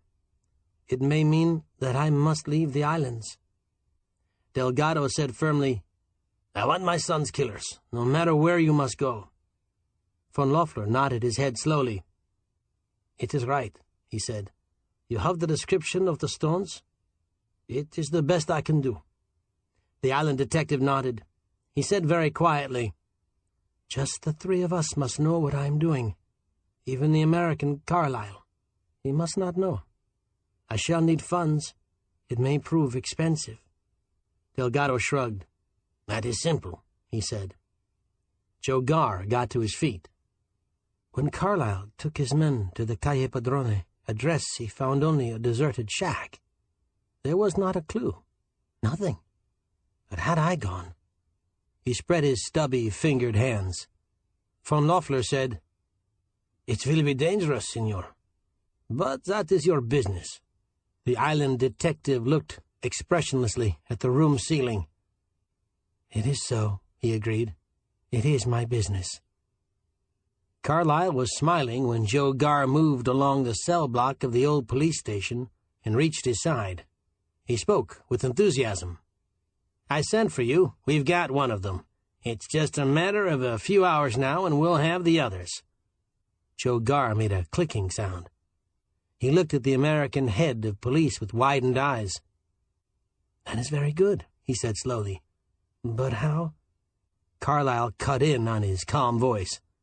"I didn't want you to waste time running around the city." Joe lowered his lids slightly. The change in the manner of Carlyle was very evident. He was almost patronizing now. He had one of the bandits. He would shortly have the others. He had done it without Joe Garr's aid. The island detective was silent. Carlyle said, with a narrow-lipped smile, "Lieutenant Mayagin picked up the Chinese driver of the car Aragon commandeered about an hour ago, just after 11. He was staggering along the Pasig Road, on the other bank. He had been badly beaten and was soaked. They had tried to drown him, but he regained consciousness, and his body floated with the current. Then he crawled ashore. He recognized one of the bandits, a Filipino. We've traced the crime to Canteen, the half-breed that we turned loose from Bilibid 3 months ago. He ran the holdup." Joe Garr said in a slightly puzzled tone, But you said you had one of them. Carlyle was excited. He made gestures with his hands. "We'll have the one he recognized," he stated. "I meant we had found the Chinese driver." Joe Garr said slowly, "That is good." Carlyle said, "I've got all the men out for the pickup, and I didn't want you going off at an angle." The island detective half closed his eyes and spoke softly. "And what became of the machine of this Chinese?" he asked. Carlyle said, "He doesn't know. A bullet hit Aragon as they were gaining on the other car. He collapsed. The Chinese used brakes, but the other car had stopped and he was rushed. They knocked him unconscious. The road was deserted. It was around a curve." Joe Garr said slowly, "And you think Canteen was the leader? The half-breed?" Carlyle made a grunting sound.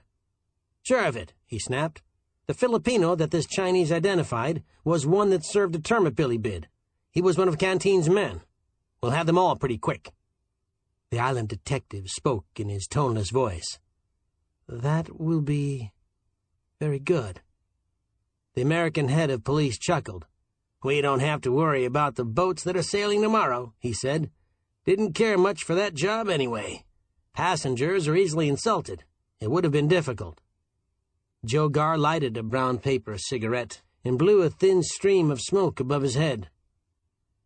"I did not think this Canteen possessed so much courage," he said slowly. Carlyle grunted. "He learned something and took a chance," he said. "He wasn't so smooth. There was too much killing." The island detective said, "May I talk with the Chinese?" Carlyle frowned a little, but he nodded his head. "I'll go along with you," he replied. Joe Garr smiled with his eyes. "I shall be honored," he said simply. The island detective rose from the small wicker chair and smiled at Carlyle. He narrowed his eyes on the brown, fat face of the Chinese. "He is of good breed," he said slowly. "He speaks without becoming muddled and clearly. You have been lucky." Carlyle smiled expansively.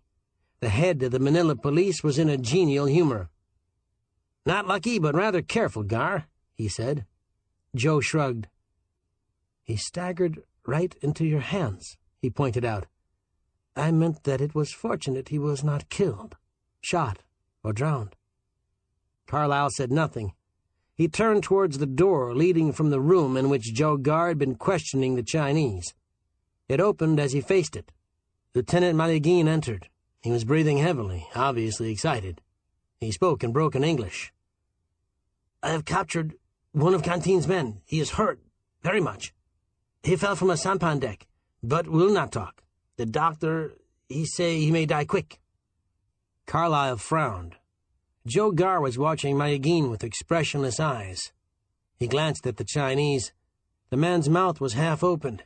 He was staring at the chunky-bodied Filipino. The chief of police frowned. Malagin said in a husky voice, "I think it would be wise to take this Chinese to him while he lives. Then he might talk." Carlyle nodded. "Yes," he said decisively. "We'll get him right there. Where is this man?" Malagin said, "In the shop of Santoni, who deals in fruit, not far from the Spanish bridge. He is very bad." Carlyle nodded. He looked towards the Chinese. He said sharply, "You're going with us. You will identify a man who is hurt." The fear that was in the eyes of the Chinese seemed to grow. He mumbled something that Joe Garr failed to understand. His hands were moving about strangely. The island detective said, "You think it is wise?" The expression in the American's eyes checked him. He smiled slightly and bowed. Carlyle said slowly, "I'm taking charge of this case myself. In the past, Juan Aragon did much good, and much harm, poor devil." The island detective said nothing. Carlyle spoke to Lieutenant Malagin. "We will use my private car. There will be the driver and myself and the Chinese. Yourself, of course. And pick 2 men in whom you have confidence." Malagin nodded and turned away. Joe Garr said in a quiet voice, "I should like to accompany you. Juan Aragon was my friend." There was a touch of coldness in Carlyle's voice. "I'm sorry. There will not be enough room. but I shall keep you informed." The island detective narrowed his almond-shaped eyes. He said softly, "I might replace one of the two men you told Lieutenant Mayagin to choose." Carlyle said steadily, "It's a police matter, and you are not of the police. Go ahead, Lieutenant, get your men." Joe Garr bowed slightly. He said in a faintly amused voice, "I would choose one who can make notes of what your injured man may say." Carlyle frowned. "Of course," he said in a hard tone. "That is understood." Mayagin looked stupidly at Carlyle. Joe Garr watched the Chinese with eyes that were almost closed. Carlyle glanced at the island detective as he moved towards the door of the room. He said, "I'm sorry, Garr, but this is a police case." Joe smiled a little. "I am sure it is being handled very well," he said in a peculiar tone, and went through the doorway. The black closed car of Carlyle pulled away from the police station, cut across the Escolta, and headed towards the Pasig. After a time, they were close to the river on a street running to the Spanish Bridge. A half-block behind, Joe Garr sat in a machine he had hired from Comanda. His small body was not relaxed. In his right hand he gripped a Colt. Abruptly, Comanda jerked his head and said in a rising voice, "Joe, they're slowing down." The island detective leaned forward, caught a glimpse of two red lights across the road. He said in a swift voice, "They were not repairing at dusk." The Carlyle machine had almost reached the two lights. It halted. Joe Garr said, "Stop, Comanda." The small, open car stopped. The chauffeur of the car ahead got to the street and looked back at the car in which Comanda and Joe Garr sat. He gestured towards the two red lights. Joe Garr spoke softly to his own driver. "Get down, Comanda. It is not good." The first machine gun started a staccato clatter from an alley on the right. Almost instantly there was the drum of a second one, from a shuttered window on the left. Metal started to make sound. The chauffeur ran a few feet and sprawled to the street. At that moment the Chinese sprang from the car, doubled over and ran to a door nearest the car. He disappeared. The other occupants of the car were crouched out of sight, below the metal sides. Joe Garr slipped out the right side of the small car and bent his body forward. He ran back over the street, keeping his short arms close to his sides and his head low. Suddenly he turned and moved down a second alley. One machine gun had stopped drumming, but the other was still beating sound against the quiet of the night. In the darkness of the alley, Joe Garr paused for a second. He breathed heavily as he got his head slightly exposed and looked towards the Carlyle machine. The Chinese was lying. A door shot open. The figure of the Chinese was pitched into the alley. Almost instantly it jerked, half-spun. Then the man dropped to the pavement. The second machine gun started to clatter again. Joe Garr muttered, "And yet they murdered him." Comanda was reversing the small car now. It whined back from the red lights and the drum of bullets. Joe Garr swung back into the alley, moved rapidly along it. At the far end he saw the Pasig water and the silhouette of a sampan. The machine gun fire died. No sound but the whine of the reversing car came from the street behind the island detective. He thought, they got the diamonds, but they were forced to kill. Ramon Delgado, Matlin, Juan Aragon. And now the Chinese, perhaps others. Why do they trap and kill? Is it because they must leave the islands? He thought, it is because they are clever and must clear the way. He reached the row of sampans, moored abreast. There was a narrow path between piled rotted planks and empty fish baskets. It led towards the next alley.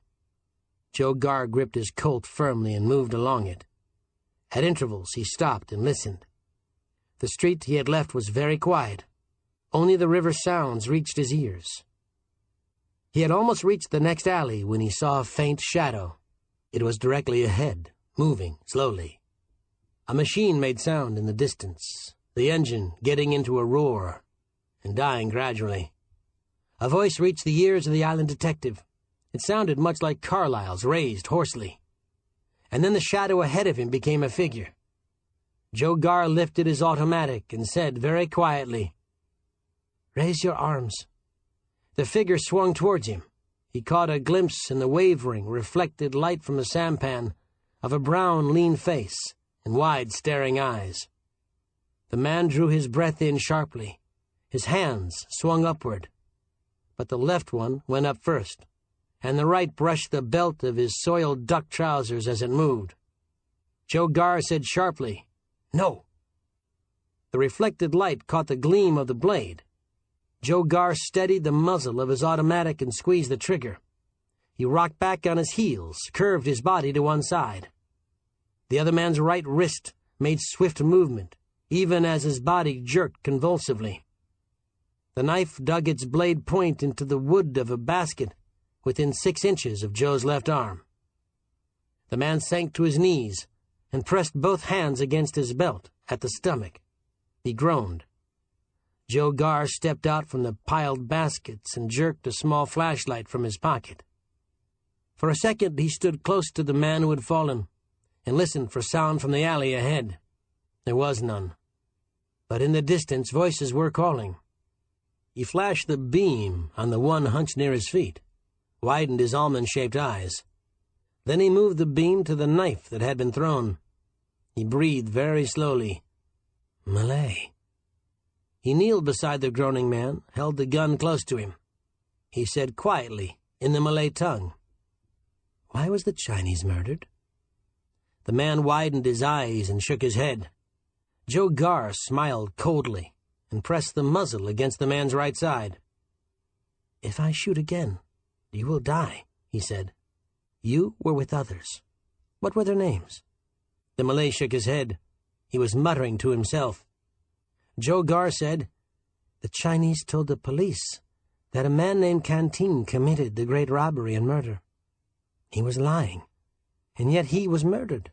Why?" The Malay was getting his breath with difficulty now. There were footfalls in the alley from which he had come. Joe Garr lifted his head and heard the voice of Lieutenant Mayagin, cautioning one of his men. The island detective spoke softly. "Quickly, the police come. I am not of them. Why was the Chinese killed?" The eyes of the man hunched beside him were staring.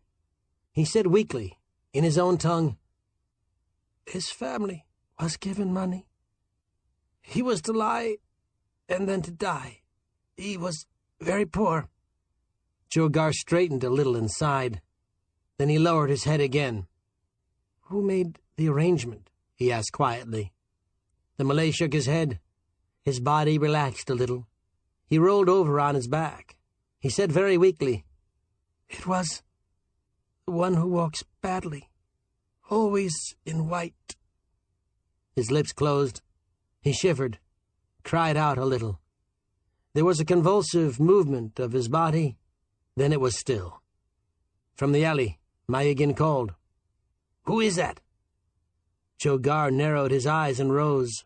He was thinking, "The one who walks badly, always in white." But he said in a steady voice, "It is Senor Garr. I have shot one of them." He heard the surprised exclamation from Lieutenant Mayagin. The Filipino came in close, stared down at the dead man. Carlyle, breathing heavily, was behind the lieutenant. "The Chinese is dead. The chauffeur is dead," he said. "One of my men is wounded. Mayagin and I escaped. You followed us?" Joe Garr nodded. He said quietly, "This one tried to knife me. I was forced to shoot.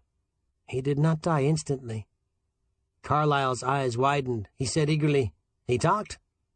Joe nodded. His voice was almost toneless.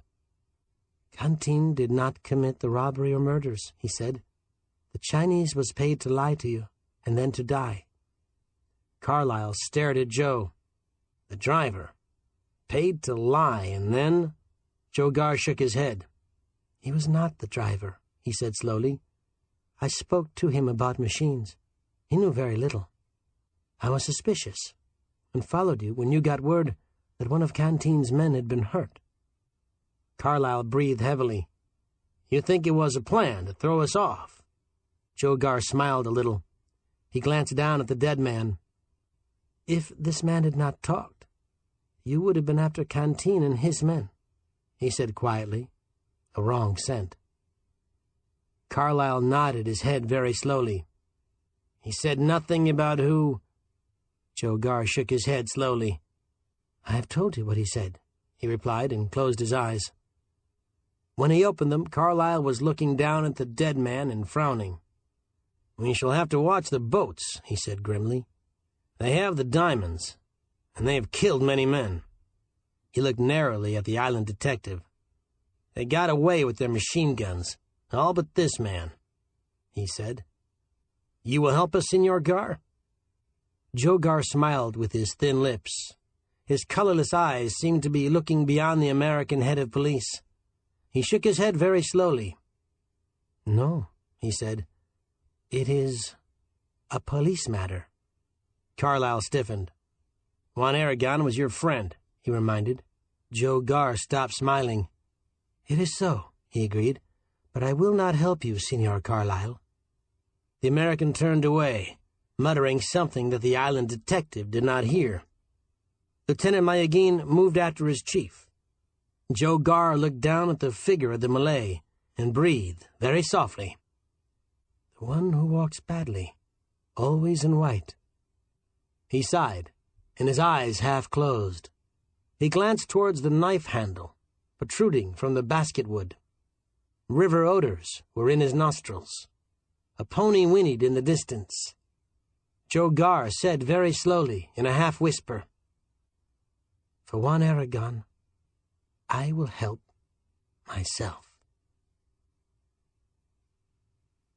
The Man in White by Ramon Dakolta. An adventure of Joe Garr, the little island detective in search of murderers and their loot. The Che Umaru took red color from the setting sun. Her boat deck was soaked in it. The sea was calm. Even the white wings of the gulls that rose and dipped astern were tinted red. Manila and the island of Cavite were no longer to be seen astern. There were few people in the deck chairs. The first dinner gong had already sounded. Joe Garr relaxed his short body, kept his almond-shaped eyes almost closed. Now and then he lifted his brown paper cigarette, inhaled. It was almost as though he slept between puffs, but that was not so. When the Japanese steward came rapidly towards his chair, the island detective lifted his head slightly. The steward had been well tipped, and had been asked only a simple task. He reached Joe Garr's chair now, bowed jerkily. He has left his cabin, he said. The man in white, the one who limps, he is coming. He spoke in his native tongue, which was the tongue in which Joe had spoken to him. When the island detective jerked his head in a gesture of dismissal, the steward moved towards the stern of the liner and vanished from sight. Joe turned his head a little and watched the man in white approach. He was of medium size, dressed in duck. He had a lean face, and it was as though the sun had not touched it. It was almost the color of the spotless suit he wore. He moved slowly, as Joe had seen him move at the dock several hours before the boat had sailed. There was a very slight limp. It appeared that he stepped lightly when weight was on his left leg. The man's face was turned away from him as he approached the spot opposite Joe's chair. But as he neared it, he took his eyes from the water, looked at Joe in a swift, searching glance. The man in white had blue eyes. They were small and expressionless. His lips were thin and without much color. He stopped suddenly, his eyes still on Joe. He said, a slow smile on his face, Senor Garr, isn't it? Joe sat up and nodded. He even managed a little smile. He was very surprised and tried not to let the other man know this. The one in white nodded his head and seemed very pleased. His voice was soft, almost careless. Leaving the islands? He asked. Joe Garr smiled pleasantly.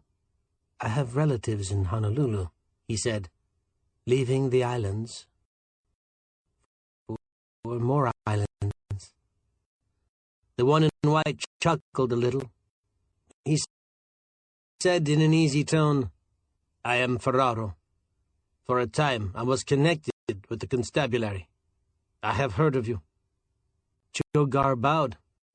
Ferraro's English was good, though not perfect. There was a clipping of words, a cutting short, despite his leisurely manner of talking. Ferraro said, "You leave at a bad time. A terrible crime. Delgado's son, that watchman at the bank, and Juan Aragon, all dead." He shook his head. Joe Garr said, "You were acquainted with Senor Aragon?" Ferraro frowned.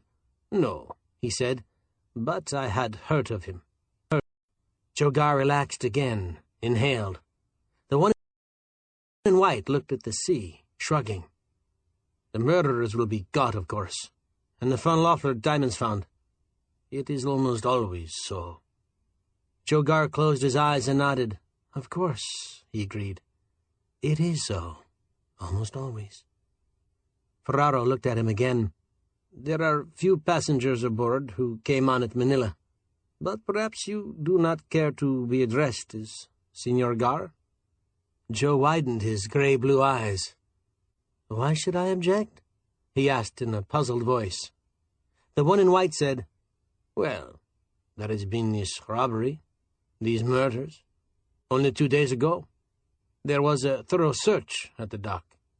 I was asked many questions, myself. It seemed amusing." Joe Garr said, "And you were formerly with the constabulary?" They both smiled. Then Joe Garr said, "No, there is no secrecy. I am not of the police. I rather dislike the American who heads the force." Ferraro said, "But Juan Aragon, he was one of your countrymen, a good friend." He paused, shrugged narrow shoulders. "At least, so I have heard," he said, "having been in the constabulary." Joe Garr nodded. "It is not so," he said quietly. "Juan Aragon was of the Manila police. He was always fighting me." Ferraro said, "Oh, so that was it, senor." The island detective nodded very slowly. The man in white looked towards the water. Then his eyes came back to Joe's again. "I'm dining alone," he said. "Will you join me?" Joe thanked him and declined. "I do not think I shall dine tonight," he said. "My stomach pains me." Ferraro expressed regret. He spoke a few words more and moved aft. His limp was barely noticeable, but it existed. Joe Garr reclined in his chair and remembered several things. Diamonds worth $200,000 had been stolen from Delgado's jewelry store on the Escolta in Manila. Delgado's son had been murdered. A watchman had been murdered. And Juan Aragon had been murdered after he had vanished in pursuit of one of the fleeing machines. His body had been returned to Joe Garr's small office with a forged note attached. And later in the night, while trailing a clue, the island detective had been forced to shoot a Malay who had come at him with a knife. The Malay had talked. He had spoken of the leader of the diamond thieves as the one who walks badly, always in white. For Liam Delgado, whose son was dead, and Van Loeffler, who wished to recover the 10 diamonds, Joe Garr had left the islands. He had left aboard the Cheomaru because another was leaving on the same boat, a man dressed in white, who limped when he moved. Joe Garr shrugged his narrow shoulders. The sunset red was almost gone now. The island detective thought, when a man is a thief and a murderer, he does not seek out one who hunts down thieves and murderers. And yet, this Ferraro has approached me, has invited me to dine. A little grimness came into the gray-blue eyes of the island detective. "Sometimes such a man is very confident," he half-whispered, "and sometimes he has been of the police." He nodded his head a little and ceased to smile. "And sometimes," he murmured very softly, "a dying man lies." The island detective sighed. "It is very difficult," he said softly. Even my own thoughts contradict. When Joe Garr turned his key in the lock of his cabin, stepped inside, he closed the door slowly behind him. He hummed a little Spanish tune, and his body was rigid.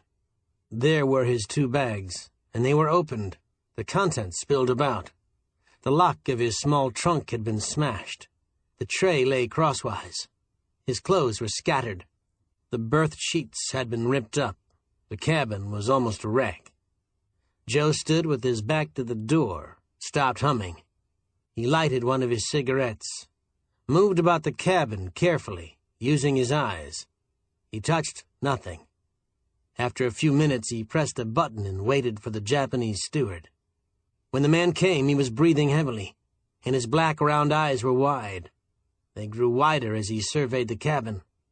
The island detective made a little gesture with his brown hands. "You see," he said, "there has been a search." The steward broke into his native tongue. He was very excited. He had just entered the cabin of Senor Ferraro, who was of the Philippine Constabulary, and it too had been entered.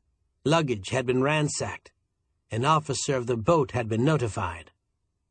Joe Garr made a clicking sound and nodded his head slowly. "A clumsy person, this thief," he said. "I have nothing of value here. I am a poor man, yet see how he has thrown things about." The steward shrilled words, apologetic words. He had been away from the section only a short time. He had come on deck to do as Senor Garr had asked, to tell him that Senor Ferraro had left his cabin. He had come quickly and taken a shortcut to the spot in which Senor Garr's chair had been placed. Joe Garr quieted the man. He narrowed his gray-blue eyes on the ransacked trunk, then turned abruptly. He said as he moved through the doorway to the narrow corridor, "You do not think the cabin was entered before you went above to tell me that Senor Ferraro had left his cabin?" The steward was sure neither cabin had been entered before that time. Senor Ferraro's cabin was only 50 feet distant from Senor Garr's, and it was in the same condition. Joe Garr said, "Perhaps there are others in similar state." He went along the narrow corridor to a wider one. The steward followed. 2 ship's officers, clad in white uniforms and gold braid, approached. The chief steward came from another direction. There was much swift talk. The Japanese who had charge of Joe's cabin led the way to the one occupied by Senor Ferraro. It was an outside cabin, much similar to Joe's. It was in the same sort of disorder. Joe looked in. The others went inside. The 3rd officer said in English, "And your cabin was entered too, senor?" Joe nodded. "I was on deck," he said. "Senor Ferraro talked with me about 20 minutes ago. Then he went to dine." The 3rd officer said, "You are friends?" Joe shook his head. "Acquaintances," he corrected. There was more talk. The 3rd officer suggested that Senor Ferraro be notified, and while he was offering the suggestion, the one with the limp came along the corridor. His blue eyes widened on the group. The chief steward said apologetically, "Your cabin has been entered, senor." Ferraro looked at Joe Garr, went to the doorway of his cabin. His eyes moved over the open bags, broken trunk locks. He drew in a deep breath and said slowly, "But why? I am a poor man." Joe Garr chuckled a little. He said, "Those were my words, senor. I, too, have been treated like this." The one in white stared at Joe. Then he smiled a little with his thin lips. His face was bloodless. He had thin, yellowish hair. His lips parted. He was about to speak, but he changed his mind. He went into the cabin and poked around among the clothes of a large bag. The officers were speaking with Joe when Ferraro uttered an exclamation. "Ah, a woman," he said. Turning, he held out a white hand. In his palm lay the pin. It was perhaps 2 inches long. It had a setting so cheap that it could be immediately seen. There were a half dozen stones in the pin, but one was missing. They were glass. The glitter was false. They had not the appearance of even a clever imitation of diamonds. The third officer took the pin and inspected it carefully. Joe Garr noted the cheapness of the metal, the flat backing. The pin clasp was bent, the whole thing a cheap job. Ferraro stood close to the third officer. He said slowly in his clipped-word manner, "The sort of thing you buy on the Escolta for a few pesos. Cheap stuff. It fell while she was ransacking the place." The third officer nodded. "You have not suffered a loss?" he asked. Senor Ferraro shrugged. "I have nothing of importance to lose," he stated. He took the bar pin from the officer's fingers. He juggled it carelessly about in the palm of his right hand, without looking at it. The chief steward addressed Joe Garr. "And you, Senor Garr? You have not lost anything of importance?" Joe Garr smiled at Ferraro. "I am much in the position of Senor Ferraro," he said quietly. The third officer spoke in a peculiar tone. "Neither of you gentlemen possess anything of great value, and yet each of you has been robbed." Ferraro smiled a little, his blue eyes on the half-closed ones of the island detective. "It is very strange," he said softly. Joe Garr spoke tonelessly. "It seems very strange," he agreed. "I shall return to my cabin and try to get things in order." The chief steward said grimly, "We will make an investigation, of course. Perhaps the pin." Ferraro handed it to the chief steward. He looked at Joe. "Senor Garr is quite skilled in these matters," he said slowly. "He is an interested person in this case." The island detective smiled. "And you were formerly with the island constabulary," he reminded. "You see with what little esteem the intruder has regarded us." The third officer said, "Perhaps it has just been a blundering affair, an attempt at quick robbery." Joe Garr nodded his head and kept his brown face serious. "That is very possible," he agreed, and moved along the corridor, towards his own cabin. He was interrupted several times while he was adjusting things. It was not easy to think clearly, with so many people about. At 10 o'clock, the third officer came into the cabin, shutting the door behind him. He said, very quietly, "In matters such as this, we always are suspicious of the cabin steward. We have questioned him at length. He states that you have tipped him generously, and that you had him come to you on deck this evening, and warn you that Senor Ferraro had left his cabin and was going above for a bit of air before dining." The third officer paused. Joe Garr nodded, his brown face expressionless. "It is so," he said. "You wish to know the reason?" The officer spread his hands in a little gesture, half of apology, half of assent. Joe said, "I am weary of discussing island matters. I wish to be alone. With the cabin steward advising me in time, I hope to avoid Senor Ferraro for a few days. Unfortunately, I was unable to rise from the deck chair in time. So, we met." The third officer frowned. Then he nodded his head very slowly. He said, "Thank you, Senor Garr." Joe smiled pleasantly.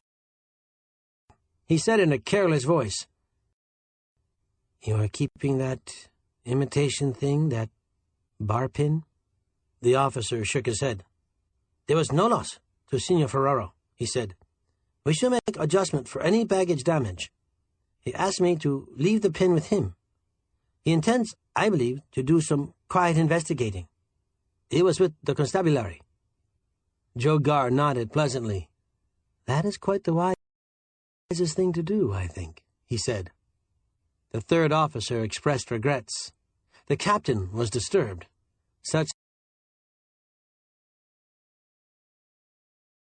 Such things seldom happened aboard the Che Umaru. Joe Gar sighed. The third officer went from the cabin, turning at the door and smiling pleasantly. When he had gone, Joe removed his Palm Beach suiting and got into clothes that were of dark silk. He waited a short time, went to the deck quickly, carrying a light blanket that bulked over his arm. His face held a tight smile as he approached the spot where his deck chair had been. The night was warm and there was no moon. Most of the deck chairs had been collected and were being stacked together. Joe moved towards the deck steward, a tall Jap with eyes that were very black. He said, "Please return my chair. I wish to rest a while on deck. I am sleepy and my cabin is stuffy." The deck steward bowed.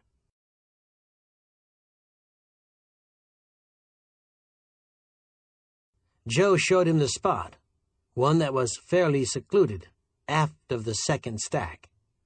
When the chair had been set up, he relaxed in it. The deck steward smiled and moved away. After a short time, Joe turned his head to one side and appeared to doze. The deck steward passed him, treading very softly. He halted, and through slitted eyes the island detective saw that he was staring at him. Then the steward moved hurriedly forward. Joe Gar lay motionless in the chair. There was the steady vibration of the engines, and the faint sound of steam reaching the air. From some spot below, music reached the boat deck. Joe said very quietly, "How calm the sea is." His lips held an ironical smile. He breathed evenly, closed his almond-shaped eyes. 5 minutes later, there were 3 shots. The first one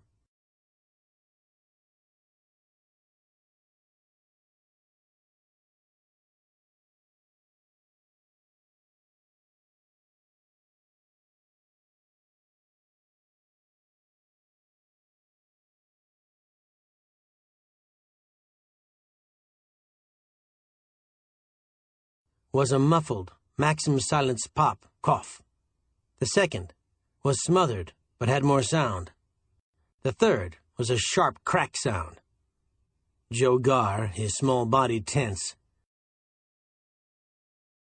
stepped out from behind the ventilator, caught sight of a black figure moving aft. He bent his body low, ran along the deck, his automatic gripped tightly in his right-hand fingers. From some spot forward, a voice called with the shrill of the Jap tongue, a word that sounded like, "Hi!" The dark figure ahead had reached the steps of the port companionway. It seemed almost to dive down them. Joe Gar slowed his pace, approached the steps carefully. When he reached the bottom of them, he heard shouts. Men were coming up from the deck below. He tried to get past them, but a short, chunky man caught him by the right arm and tried to get his gun away. Joe said sharply, "Stop! A man came down here. I am after him." He was breathing heavily. The chunky one wore a white uniform. He said in bad English, "I ship police. I see no one." Other men were coming up. Several of them were in dinner clothes. Joe Gar watched the third officer come into the group. He shook off the grip of the ship policeman, said grimly, "I was on deck. 3 shots were fired. A figure in black ran towards this companionway. I followed." A man in dinner clothes said, "I heard only 2 shots from above." The third officer was beside Joe. He spoke in a soft tone. "You are dressed in black also, Senor Gar." Joe Gar nodded. "It is less conspicuous," he replied. "I was on deck and wished to be inconspicuous." The third officer said, "Why?" Joe Gar raised his voice,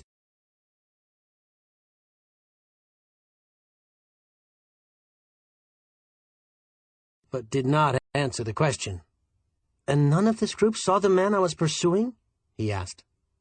None in the group had seen any person in black, but Joe. The third officer said, "The shots were fired at you?" Joe Gar shook his head. "At my deck chair," he said quietly. "I was some distance away." He read the suspicion in the third officer's eyes. The one in dinner clothes, who had spoken before, said grimly, "You say there were 3 shots. I heard only 2. Joe Gar shrugged. "The first was Maxim, silenced," he replied. "If you will come to the boat deck." He broke off, turning. He went up the steps of the companionway, closely followed by the third officer. The others trailed along behind. When they reached the boat deck, there were several other people. 2 stood near the spot in which the steward had placed Joe's chair. The third officer used his flashlight. He muttered an exclamation as the beam fell across the chair. Joe Gar stood to one side, smiling a little. His eyes were on the brown mask that had rolled from the chair. He said, "That is a mask that Sebastiano, the Spaniard in Manila, made for me. It is a good likeness." He moved forward, lifted it. The others crowded around him. The plaster had been broken in 2 places. There was a hole in the left cheek, another in the forehead. The island detective said very softly, "You see, the one in black was an excellent shot. The 3rd bullet." He leaned over the chair and moved the cloth of the Palm Beach coat he had wrapped around the light blanket. There was a hole in the left lapel. He said in a toneless voice, "There is where it struck. It was like this." He adjusted the trousers and coat, rested the face mask above the coat, laying it with the right cheek against the canvas of the deck chair. He said quietly, "Switch off the light and move back here." The third officer switched off the flashlight. The group moved away from the chair, towards the vessel's port rail. They stood looking, towards the mask and the Palm Beach material. In the faint light it resembled Joe Gar, sleeping in the deck chair. The mask was very lifelike. The third officer sucked in his breath sharply. The man in dinner clothes, who had spoken before, swore. He said grimly, "It was attempted murder, all right." Joe Gar nodded. "And the one who attempted it has got away," he said. "Below that companionway. Are there several avenues of escape?" The third officer nodded slowly. "A corridor to the concert room, another companionway to the deck below, a narrow passageway to the radio room." Joe Gar said slowly, "That is enough." The third officer made a clicking sound. "We shall talk with the captain, you and I, Senor Gar," he said. Joe nodded. There was the sound of footfalls, of a man running. A Jap came into the group, clad in the uniform of a subordinate officer. He addressed the third officer. "Deck steward Kamugi, sir," he breathed. "He lies up forward, near your cabin. He's dead." The third officer spoke in Japanese. "Dead?" he asked. "Shot?" The subordinate shook his head. "It was a knife, sir," he replied. "In the back." The third officer narrowed his eyes in the blue-gray ones of Joe Gar. He said very softly, "The deck steward, Senor Gar." The island detective looked towards the face mask in the chair. He said in a voice that held a suggestion of grimness, "He would have been the first person I would have questioned." Captain Horasan sat across the table from Joe Gar. His moon face crinkled. His black eyes narrowed on those of the island detective. "You knew your life was in danger. You changed your attire, arranged a trap." Joe Gar spread his brown chubby hands. "I sensed my life was in danger," he corrected. "It was the deck steward." The captain of the Cheumaru frowned. He spoke slowly, shaking his head. "It is very bad. The vessel has never had anything like this." Joe Gar smiled a little. "I have been very frank with you, Captain," he said. "The one responsible for the theft of the von Loeffler diamonds is aboard your ship. I am sure of that. He knows that I am aboard. That does not please him. I think that he bribed the deck steward to tell him when I was sleeping. Then he wished to be safe, so the deck steward was knifed." The captain frowned. "And you bribed the steward of your cabin to be told when Signor Ferraro was approaching you on deck?" Joe Garr nodded. "I wish to evade him," he said. The captain shrugged. "I do not believe that," he replied. The island detective smiled.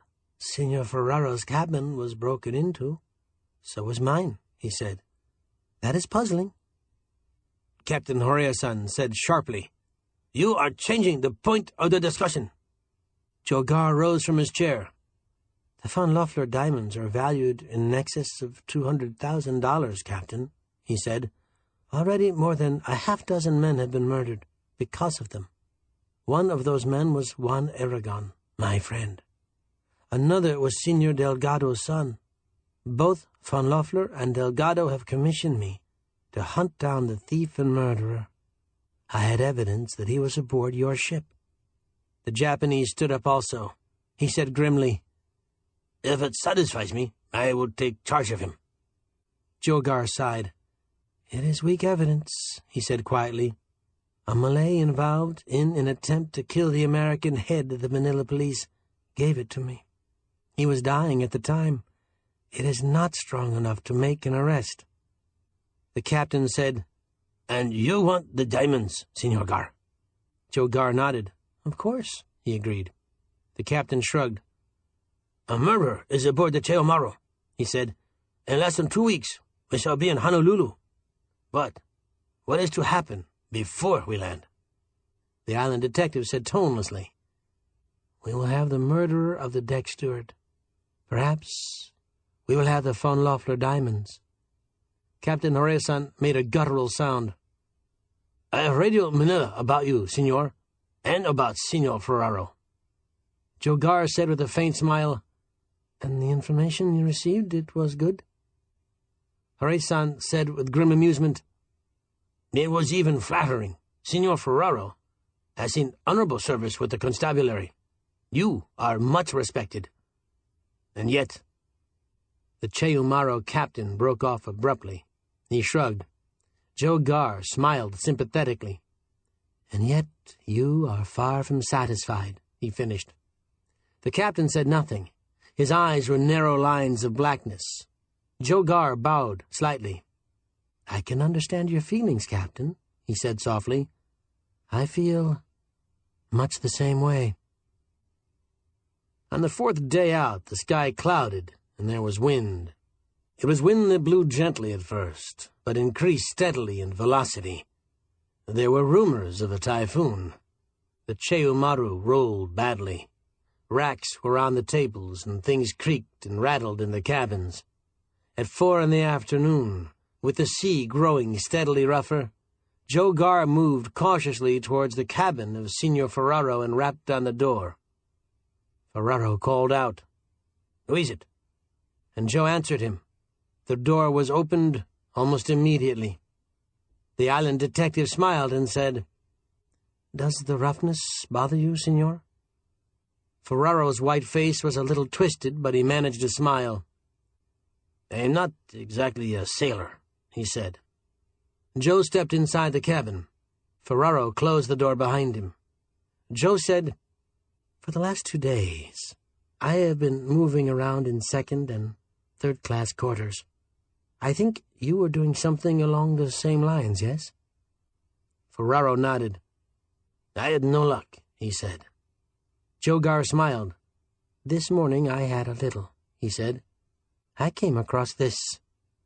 He placed a brown hand in a pocket of his Palm Beach suit and withdrew it again. In his palm was a pin. It was a bar pin of cheap manufacture. It had 4 imitation diamonds in it. 1 hole was vacant. The glass was large in size, but not matched. Ferraro stared at the pin. He took it in his fingers and inspected it.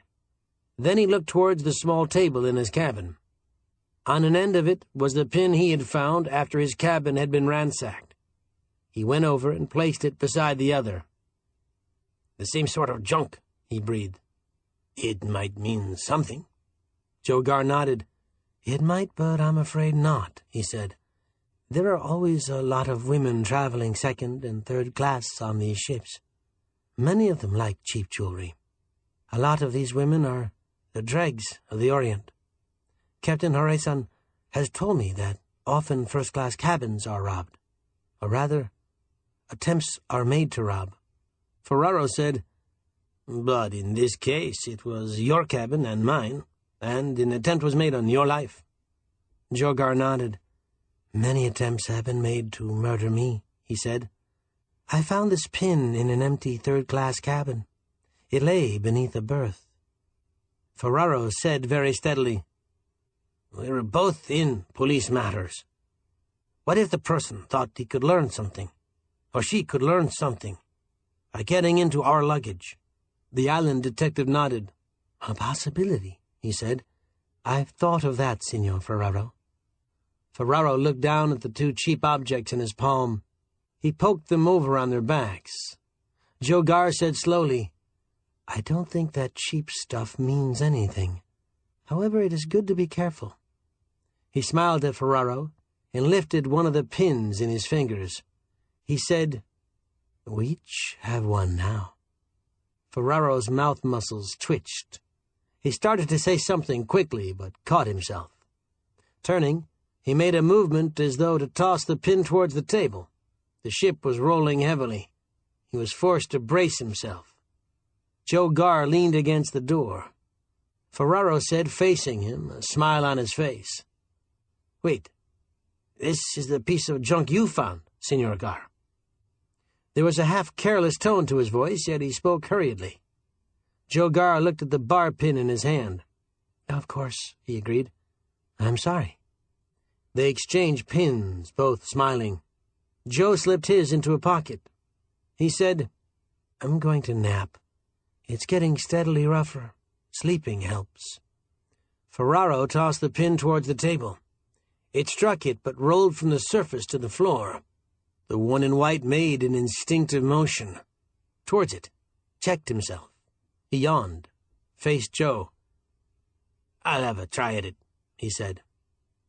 Joe smiled and went outside. It took him 5 minutes to get to the captain's quarters. In another 10 minutes, the cabin boy had been sent to Ferraro's cabin. The third officer and Joe Gar, 5 minutes later, watched the one with the pale face following the cabin boy towards the captain's quarters. He did not see them. They went swiftly to his cabin, and the third officer used the key. Inside, Joe Gar looked on the floor. The bar pin was not there. It lay on the small table on its back, the cheap stones face downward. Joe Gar picked it up and handed it to the third officer.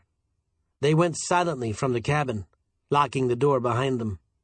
The Cheumaru was rolling heavily.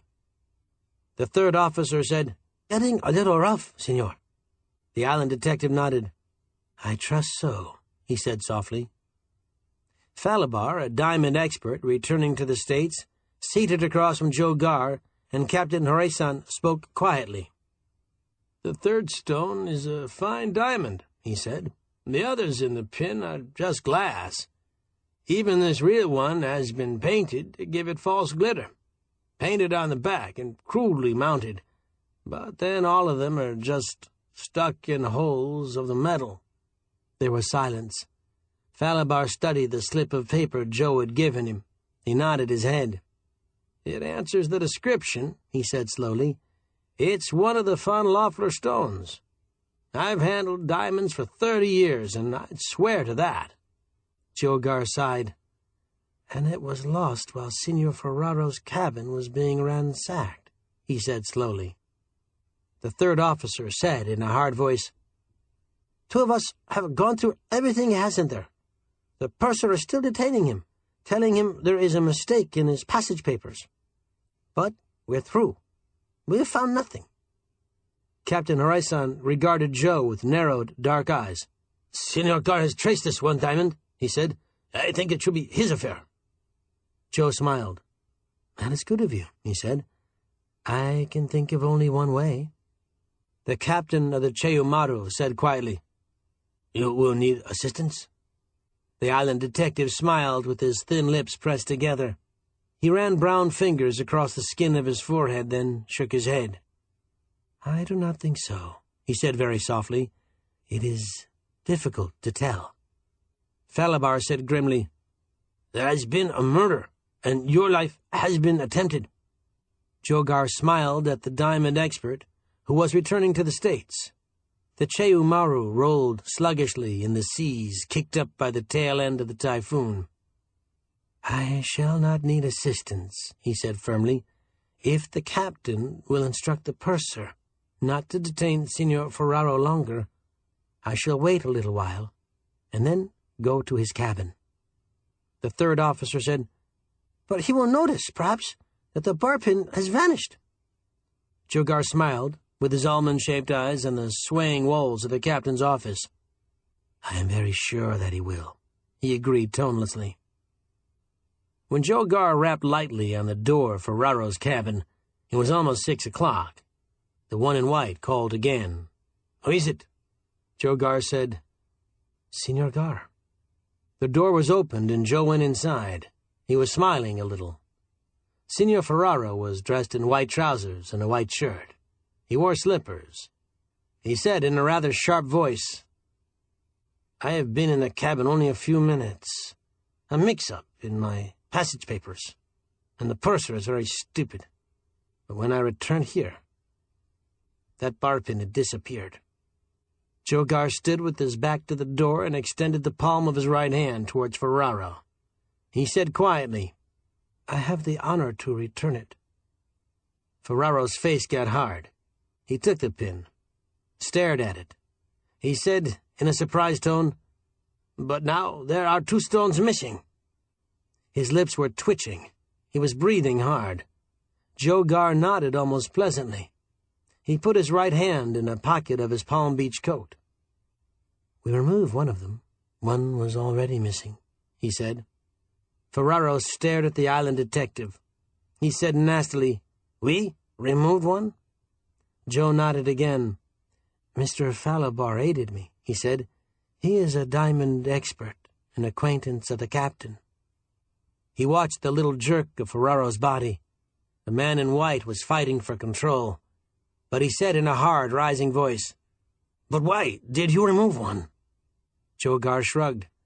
"It was one of the von Loeffler stones," he replied. "I noticed a difference in the color when you showed me the bar pin. I had Mr. Falabar inspect it. The stone we removed is one of the 10 missing ones, and quite valuable." Ferraro said hoarsely, "It's a mistake. How would that pin have been lost in here?" Jogar stopped smiling. He said patiently, "It wasn't lost in here, Signor Ferraro." He waited, watching the fear in Ferraro's eyes, watching the man's attempt at control. Then he said in an easy tone, "A Malay man that I shot in Manila was dying. He told me to find the one who walks badly, always in white.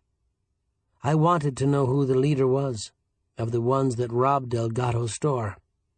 I came aboard this ship when I learned you were coming aboard, Ferraro." Ferraro said hoarsely, "You're mad, Gar. You think I—" His voice broke. Jogar nodded and moved his right pocket material a little. "I think the Malay made a mistake, Signor Ferraro," he said. "You were not the leader of the diamond thieves. But you had been with the constabulary, and you could aid them. You were valuable, and for your services you received 1 diamond, a very valuable stone." There was a sneer across Ferraro's face. Jogar said, "You were not worried about me being aboard. Perhaps you were offered a bigger reward for my death. You wanted to create a mystery, and to show me that you possessed nothing of value. You did not work alone. You thought that a safe way to carry your diamond was in the cheap pin, and you used it to attempt throwing me off the trail. But you wished to kill also. You bribed the deck steward, and he told you I was asleep. You fired 3 shots at what you thought was Senor Gar, and you got away. You wore dark clothes and threw them overboard. Then you were in white. A man in white. Ferraro said hoarsely, "That is a lie. I did not." Joe Gar said, "It is not a lie. The dark coat did not get clear of the vessel. It caught over an open port, just above the waterline." Ferraro's voice was almost a scream. He cried, "You lie! You lie!" Joe Gar said grimly, "I think that the first shot knocked the mask to the deck. You knew you had failed. You were afraid, and you went forward and knifed the deck steward so that he could not talk." Ferraro made a swift movement of his right hand. Joe Gar squeezed the trigger of his automatic. The Cheumaru was rolling. The bullet struck the mirror above the wash basin. Ferraro's gun cracked. Wood spurted from the door behind Gar. The island detective fired again. Ferraro's body jerked. His gun arm dropped. He slumped slowly to his knees, swayed for a minute, rolled to the left as the vessel tilted in the rough seas. Joe Gar said slowly, "You were too sure you were not suspected, Ferraro. Too certain." The man in white turned his head a little. Joe Gar moved forward and got the gun away from him.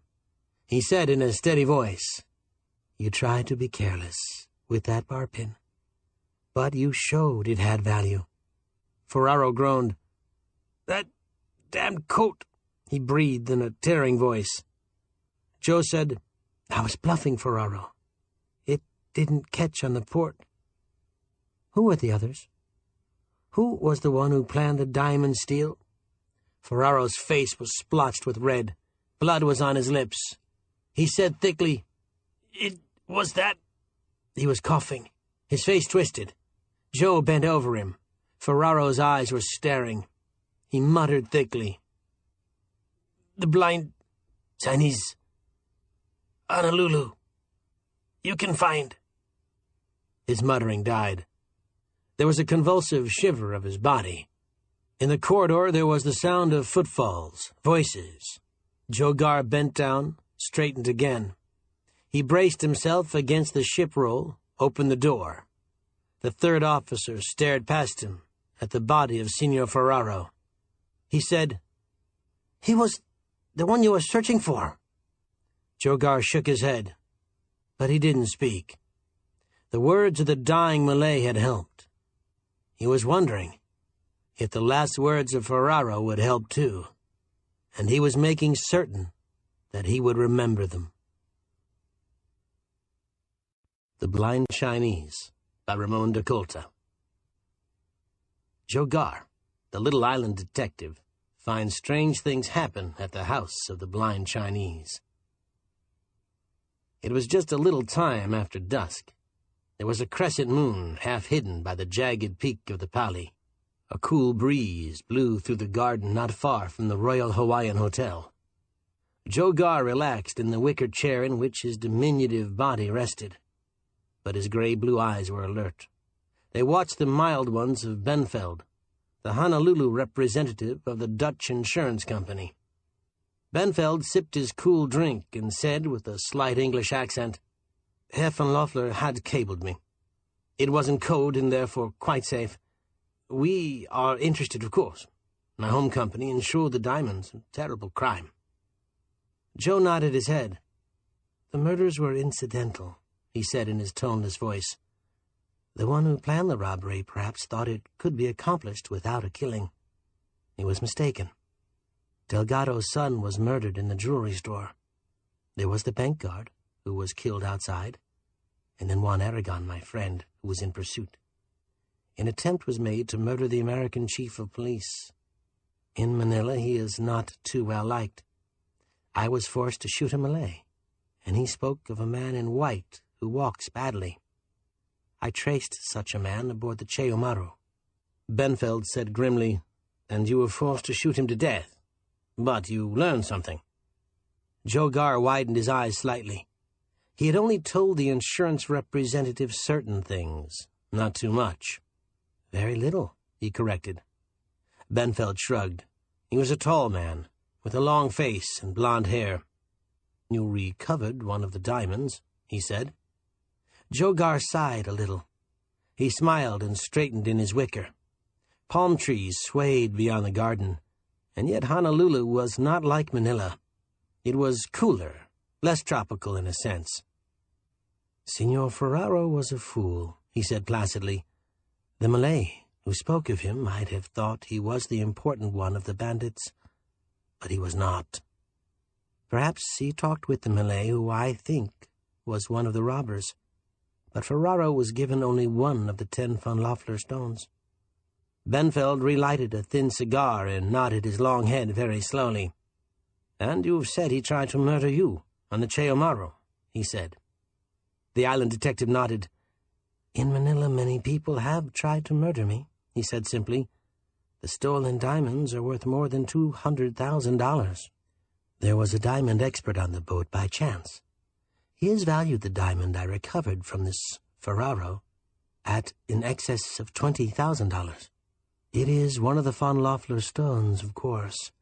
I think had Ferraro succeeded in murdering me, he would have received another."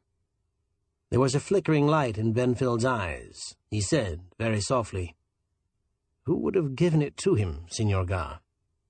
Joe Gar got a brown paper cigarette from a pocket of his light-colored suit coat. He smiled with his almond-shaped eyes almost closed. "Ferraro died during the 4th day out from Manila," he said very softly. "I spent the remaining days in attempting to associate him with some other person on the boat. It was a failure."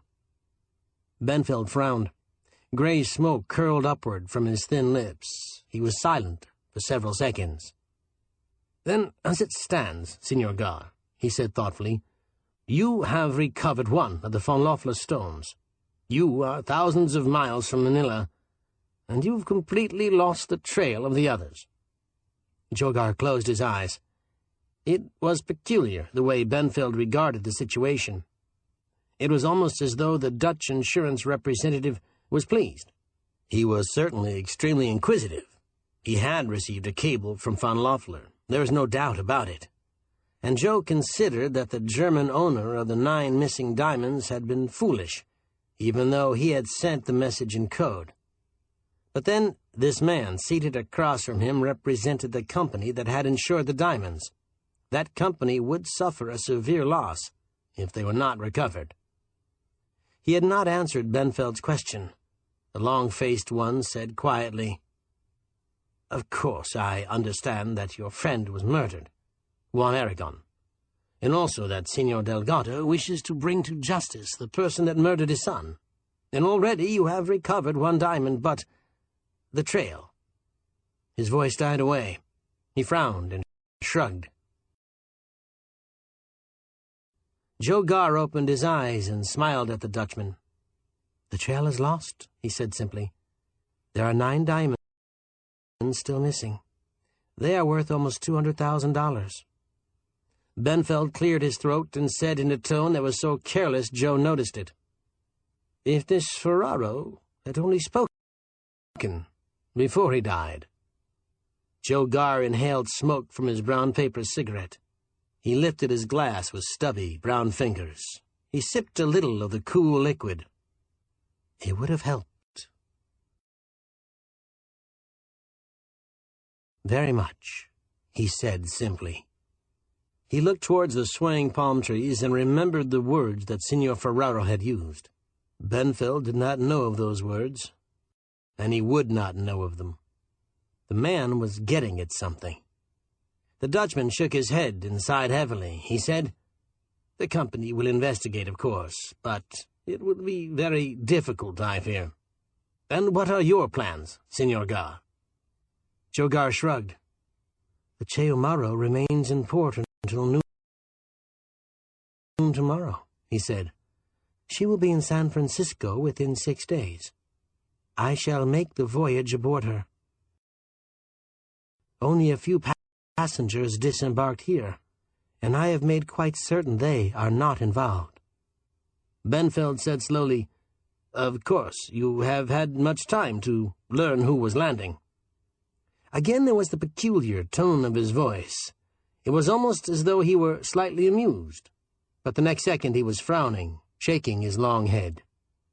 "The 9 von Loeffler stones," he murmured, "and diamonds are so simple to hide away."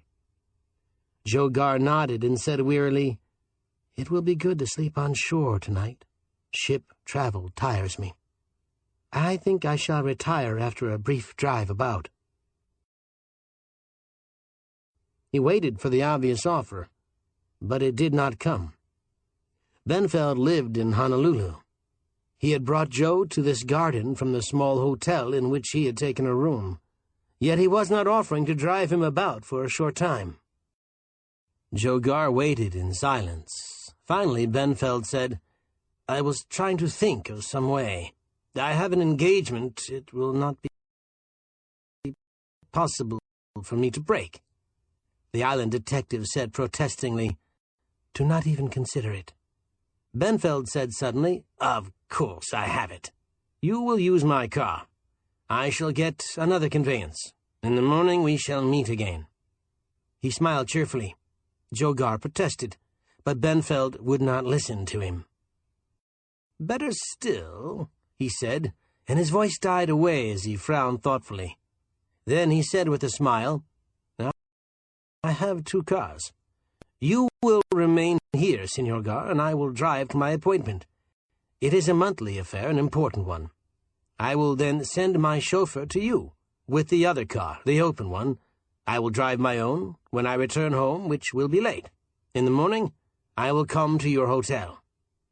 Joe Garr bowed a little. "You are very good," he said softly. "You are very kind." Benfeld glanced at his wristwatch and rose to his feet. He called a Chinese waiter and insisted upon paying for the drinks. Joe Garr rose and they shook hands. Joe said,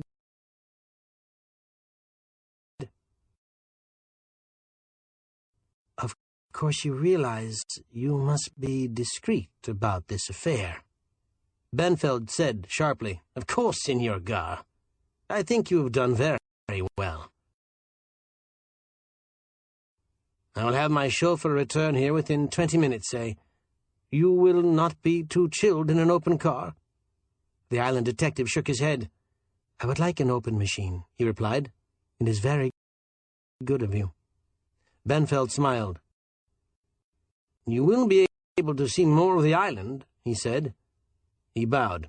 "Until tomorrow, then." Joe Garr bowed a little. "Until tomorrow," he agreed.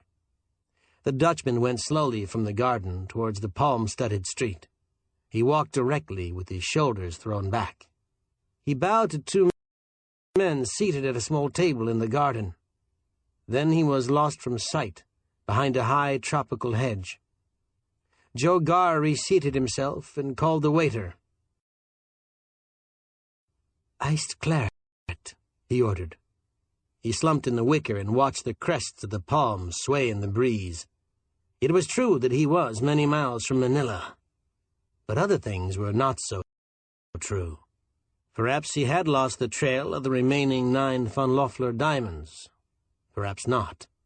The thing that Benfeld did not know was that Senor Ferraro had used a few words, lying on the floor of his cabin on the Cheumaru. Most men, when they felt death coming close, used words. And Ferraro had said, "The blind Chinese, Honolulu, you can find..." That was all he had said. And in the city of Honolulu, with a tremendous Chinese population, there would be more than one Chinese who was blind. But that did not mean that the trail was lost. The waiter brought the iced claret. Joe Garr sipped it and smoked another cigarette. He thought, "The Dutchman, he is well established here. He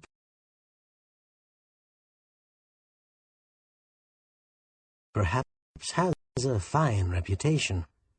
But why did he question me so? And he has not a poker face. He is not experienced in these things.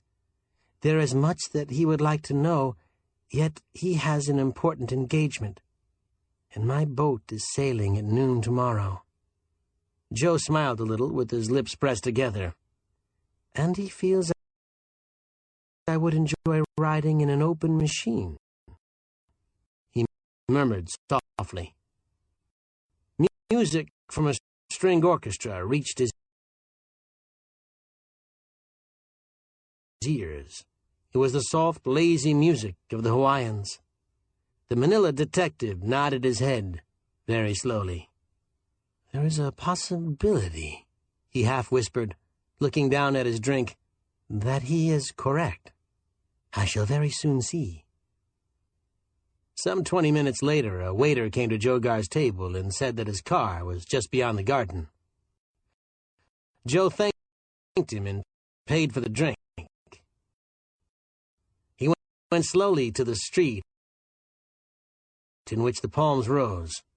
The car was a short distance from the garden entrance. It was a small car, well polished. It seemed of an old make. The driver was a short Chinese. He wore a white coat that was several sizes too large for him. No hat. His trousers were not so clean as his coat. He smiled, showing broken yellow teeth, and bowed awkwardly. "Senor Carr?" he asked. Joe frowned. He thought first that Benfeld was a fool using his name to a servant. And then he smiled with his eyes. He nodded.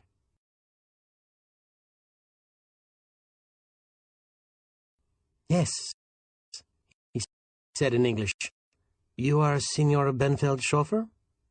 He spoke slowly and clearly. The Chinese nodded his head. He said, "It is so. I am chauffeur." Joe Gar nodded. He looked into the rear of the open car. The seat was clean, but the floor mat was not so clean. The top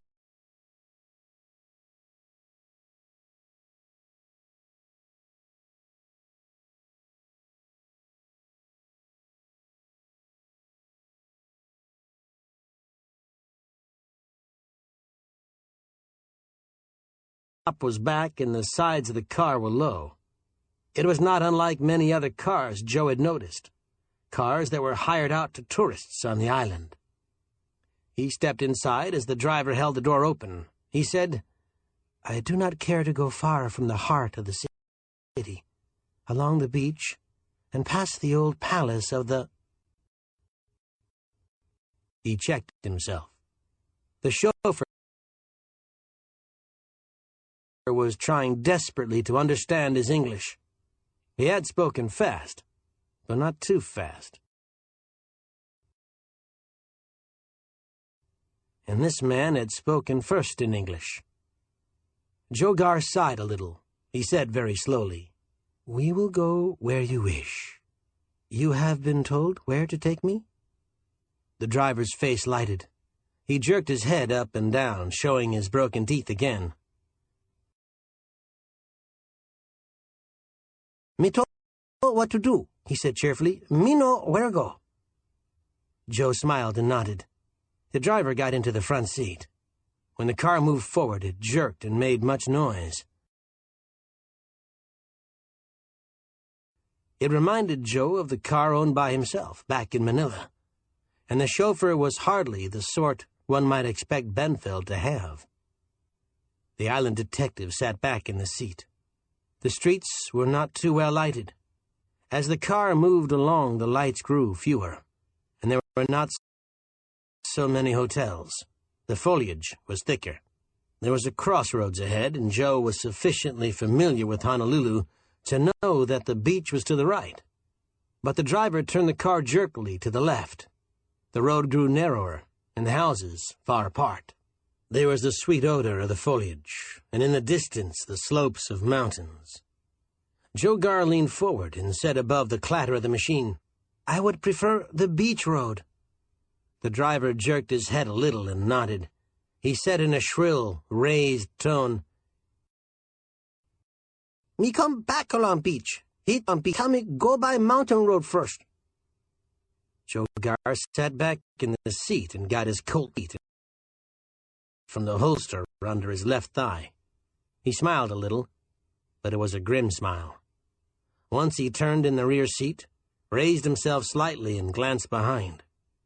There were no lights of another car, but he was not reassured. The road on which they were driving was growing narrower. It was rough, and there were no shoulders. Suddenly, the headlights went out. They came on again almost instantly, then were extinguished. Joe's body was rigid. He could see that the driver was leaning forward slightly, back of the wheel.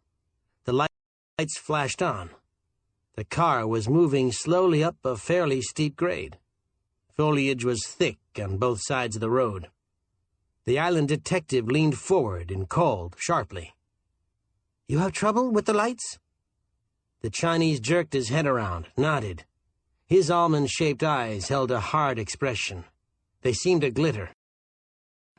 His lips were drawn back. The car slowed down, halted. The Chinese used the emergency brake gratingly. He turned his head all the way and said shrilly, "Him go bad. You wait, me fix." He slid from the seat back of the wheel, got to the left side of the car. He went swiftly towards the headlights, which seemed to be showing dimly. Joe Gar was leaning forward in the seat. His gray-blue eyes narrowed. He heard the other machine before he saw it. There was the roar of an engine. The car seemed to be speeding up the far side of the slope on which the car in which Joe was seated was resting. There were no lights, but the engine roar was increasing in sound. The Chinese heard the roar too. He stood near the lights, his small body rigid. He called shrilly, "Me need stick! Me get him!"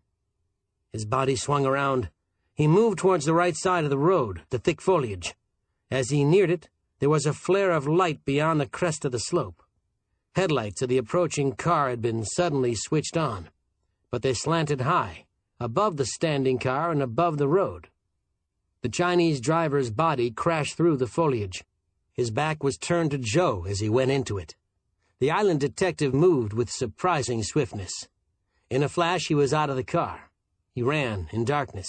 His small body bent low to the left side of the road, dived into the thick foliage. Branches and leaves struck against his outflung arms. He went to his knees, let his body drop flat. Back of him, the road was suddenly yellow-white with the glare from headlights. There was the increasing roar of the car engine, and then the staccato beat of the guns. Metal made sound, and there was the shattering sound of glass. The air was filled with the clatter. Joe Gar could hear the bullets pounding into the body of the car. The engine roar had diminished momentarily. Now it increased in volume. The clatter of the guns died away. There had certainly been more than one gun, and they had been machine guns. Few bullets had missed the car in which he had been seated. The engine roar became a hum as the car from which the bullets had been loosed sped back towards the heart of Honolulu. Joe Gar lay motionless, listening to the decreasing sound. His Colt was gripped in the fingers of his outflung right hand. He moved about very quietly, pulling his body nearer the road and parting the foliage a little. He could see the machine now. There was light from the stars and crescent moon. The windshield was shattered. Both headlights had been shot out. He could see bullet marks along the side facing him. The rear left tire was flat. In the distance, the engine of the departing car was making only a faint hum sound. Joe Gar smiled with his lips and kept narrowed eyes on the foliage ahead of the bullet-filled car across the road. He half whispered, "Machine guns in Manila." And now here, methods of the Western world these are. There was faint sound from the foliage across the road. He saw the short figure of the Chinese chauffeur appear, crawling.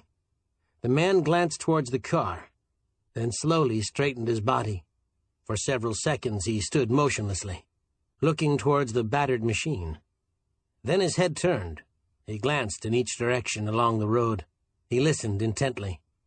There was no sound of another car. The hum of the speeding one had died away. Joe Gar guessed that the spot was a deserted one from which the noise of the machine guns would not reach habitation. The Chinese chauffeur moved slowly into the rough-surfaced dirt road. He stood for a few seconds in front of the car, then walked around it. He stood with his back to Joe as the island detective rose and lifted his Colt a little. The Chinese moved closer to the car, getting up on his toes and peering towards the floor at the rear. Joe Garr stepped from the foliage to the roadbed. There was crackling sound as he did so, and the driver's body swung around. His eyes went wide with fear as he stared at Joe. His breath made a whistling sound, and he cried out shrilly in his native tongue. Joe said quietly, "I was not in the machine, you see." He smiled a little. The Chinese was staring at the gun now. His lips were drawn back from his teeth. His face was a mask of fear. Joe said, "I think you must die for what you have done." He moved the gun up a little and forward. The chauffeur started shrilling words in his native tongue. His body was shaking. Joe said, "Stop it. You are not Benfeld's chauffeur. This is not Benfeld's car. It is a hired car. Perhaps your car. Will you answer my questions?" The Chinese was staring at him. He jerked his head up and down. The island detective said slowly, "You will certainly die if you do not answer me truthfully. Who were those in the machine that just passed? Those who used the guns?" The Chinese shook his head. Joe Garr smiled with his almond-shaped eyes almost closed. He repeated the question in stilted Chinese, a tongue with which he had difficulty, in spite of his many years in Manila. The driver said, "Me not know." Joe Garr said, moving a little closer to the chauffeur, "The Dutchman, Benfeld, he went to you and paid you money. Very good money. He told you that you were to act as his chauffeur. He furnished you with a new coat, though there was no time to make it fit. He told you where to drive me and how to signal with your headlights. He said you must then stop the car and hide yourself. Is this not so?" He had spoken very slowly and clearly. The chauffeur nodded his head. He said, "He do not tell me more." Joe Garr nodded and smiled grimly. He was thinking that Benfeld had taken a big chance, and yet he had almost succeeded. There had been only a few seconds' time between life and death for Senor Garr. The island detective stopped smiling. He moved his gun hand a little. "I think you must die," he said steadily. "You would have killed me." The Chinese shook his head in shrilled words. After a few seconds, he spoke more slowly. He said that he did not know that the big guns were to fire into the car. He did not know what had been about to happen. He was a poor man, and Benfeld had offered him much money. Joe Garr cut him off after a little time. "I will give you a chance," he said slowly. "There is a person I wish to see. He is Chinese, and he is blind." He saw instantly that the chauffeur knew of such a man, and he saw that the man was of importance, but the driver shook his head. "There are more than one blind Chinese in—" Joe Garr interrupted again. "There is one of some importance," he said. "Think carefully. Perhaps this one has a place where dishonest men go. Perhaps he is not a good person. Think well, for you are young to die."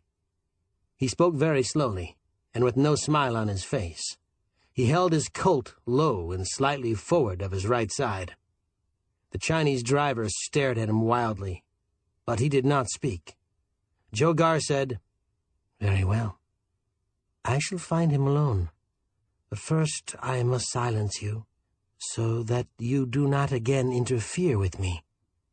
The chauffeur threw out his hands. They were browned, and the fingers were jerking, twisting. He said, "I know him. I go his place." Joe Garr lowered his Colt slightly. He nodded his head and smiled. His voice was almost toneless when he spoke. "You are wise. We shall go there together. We shall walk to a spot where perhaps we may obtain a ride. You will do as I say, and if you make one slight mistake—" He moved the Colt a little. The Chinese driver's facial muscles were twisting. He was breathing quickly. He said, "Tan Ying is very bad, even if he does not see." Joe Gar nodded. "Many men are very bad," he philosophized quietly. "But after they are dead, how do we know what then happens?" The driver half closed his staring eyes. He said in a shrill, shaken tone, "If I take you to the place, they will kill me." Joe Gar shrugged. "And if you do not take me, I will kill you," he said. "It is a difficult position." The driver said, "I am a poor man." The island detective nodded. "Then you have less to live for," he replied. "Let us start." The hour was almost midnight when Joe Gar and the Chinese chauffeur moved through the teeming streets of the Honolulu Chinese Quarter. There was the sound of discordant music, the shrill, reedy notes that came down from rooms beyond balconies. The section was well lighted in spots, very poorly lighted in others. Joe Gar kept his body close to that of the chauffeur, and his Colt within the right pocket of his light suit coat. At intervals, he let the weapon press against the chauffeur's side. They turned slowly into a narrow alley that wound from the lighted street. There were few lights in the alley. The section was very quickly a poor one. The shops were squalid and dirty. No music came down from the rooms beyond the balconies. The street curved more sharply at the far end. The Chinese at Joe's side said thickly, "It is there." He pointed towards a narrow entrance, an oblong cut in unpainted wood. Strips on which letters were scrawled in Chinese hung on either side of the entrance. Streamers of painted beads hung from the bamboo pole at the top of the entrance. They obscured the store beyond. Joe said softly, "You will go first." The driver's face was twisted, but he forced a smile as his browned hands shoved aside the beads. They made a rattling sound. Joe followed into the shop. A kerosene light made odor and gave little flair. There was the usual musty, aged smell of such shops. Baskets were about, with nuts in them, and jars contained brightly colored candy. There were shelves with boxes marked with Chinese lettering. No one was about, but at the rear of the store was another bead curtain. The Chinese driver glanced towards it. Joe Gar said in a half-whisper, "Do as you were told." The chauffeur raised his voice and called in a shrill voice, "Tan Ying!" A quavering voice replied from the room beyond the second curtain. It said, "Welcome, Dave Cheng." Joe Gar smiled grimly. The Americanization of the Chinese never failed to amuse him. He touched Cheng lightly and pointed towards the beads of the curtain. The chauffeur said in Chinese, "You are alone, Tan Ying?" Ying replied that he was alone. He asked that the driver would enter his humble abode. Cheng moved towards the beaded curtain, and Joe Gar followed him. He was very close to him as they passed through the beaded curtain into the rear room. 2 kerosene lamps were burning, but there was a clutter of objects in the place. Buddha's figure was in a corner. The light from the nearer lamp struck the face from an angle, making the figure seem very lifelike. Tan Ying was an aged Chinese. He sat cross-legged, but there was some object against which his back rested. He was obese and fat-faced. His eyes were open but sightless. They shone whitely as he stared towards Chang. It was almost as though he were inspecting the chauffeur. Joe Gar stepped soundlessly to one side of the beaded curtain. He took his Colt from his right-hand pocket, held it low at his side. He breathed as quietly as possible, but it was not enough. Tan Ying said quietly, steadily, "You are not alone, Dave Cheng." He spoke in his native tongue, and Cheng sucked in his breath sharply. He twisted his head and looked at Joe. The island detective smiled and nodded. Cheng said, "It is my Spanish friend, Mendez. He has arrived on a boat today." The blind Chinese nodded his fat face. His face was expressionless, except that his sightless eyes gave it a strange intenseness. He said, "Welcome, Senor Mendez." Joe Gar spoke in Spanish. "You are good to welcome me, Tan Ying." The Chinese smiled. He was almost toothless. The wick in one of the kerosene lamps was low. It flickered now and then. There was a little silence. Then Joe Gar said to the chauffeur in Chinese, "Will you speak of the business?" The chauffeur's body stiffened. He said very softly, "You are expecting the Dutchman, Tan Ying?" Tan Ying's fat body rocked a little from side to side. His lips tightened. He said, "Why do you speak of him?" Joe Gar said, "It is because I am to meet him in Honolulu, Tan Ying. That is the reason." The lips of the fat Chinese relaxed a little. A clock chimed, and Tan Ying listened to it. He said, after a little silence following the chimes, "The Dutchman, he is already late." Joe Gar sighed a little. He moved his body and turned, so that when Benfeld came in, he could easily cover him with his weapon. The driver was looking at him with tortured eyes. Chang was feeling fear. The blind Chinese said suddenly, in very precise English, "It has gone well, Dave Chang?" Joe Gar felt his body stiffen. The driver nodded his head and looked at Joe again. The island detective nodded and smiled. Chang said, "It has gone well, Tan Ying." The blind Chinese smiled again. His body continued to rock from side to side. There was a small screen near the print-covered wall at Joe's back. It was perhaps 4 feet high, and as many long. It was within several feet of the wall. Joe Gar moved quietly to it, stood close to it. He raised his gun a little and nodded at Dave Chang. The chauffeur hesitated. Joe Gar's face grew hard. He narrowed his gray-blue eyes. Chang said, "Senor Mendez will be of use to the Dutchman, Tan Ying." The blind Chinese stopped swaying. He said in his native tongue, "It may be so." There was a sound of beads rattling at the entrance of the shop. The blind Chinese stiffened, and Dave Chang half-turned his body. Joe Gar raised his weapon, leveled it at the chauffeur. Then he stepped behind the screen and bent downward. He got his right eye near a section crack. There was little light on the screen. From the outer room there was the sound of tapping. He counted a half-dozen taps. They were soft and well-spaced. The blind Chinese raised his voice and said, "It is the way of the Western lands." There was the sound of footfalls. The beads of the inner curtain rattled, and Benfeld came into the room. He straightened, looked sharply about. He said in a hard tone, in English, "You, Chang. What was it that happened?" The blind Chinese said softly, "Dave Chang has told me it is well." Benfeld said fiercely in English, "He lied. When we got back there after 10 minutes, there was nobody in the car. You, Chang." The chauffeur said hoarsely, fear in his voice, "I do not know what happened. I did as I was told. I signaled with the lights, and when I saw the beam of your car, I ran to the foliage. When I returned, there was no sign of Senor Gar. I swear it." Benfeld said grimly, "What did you do? Why didn't you stay near the car?"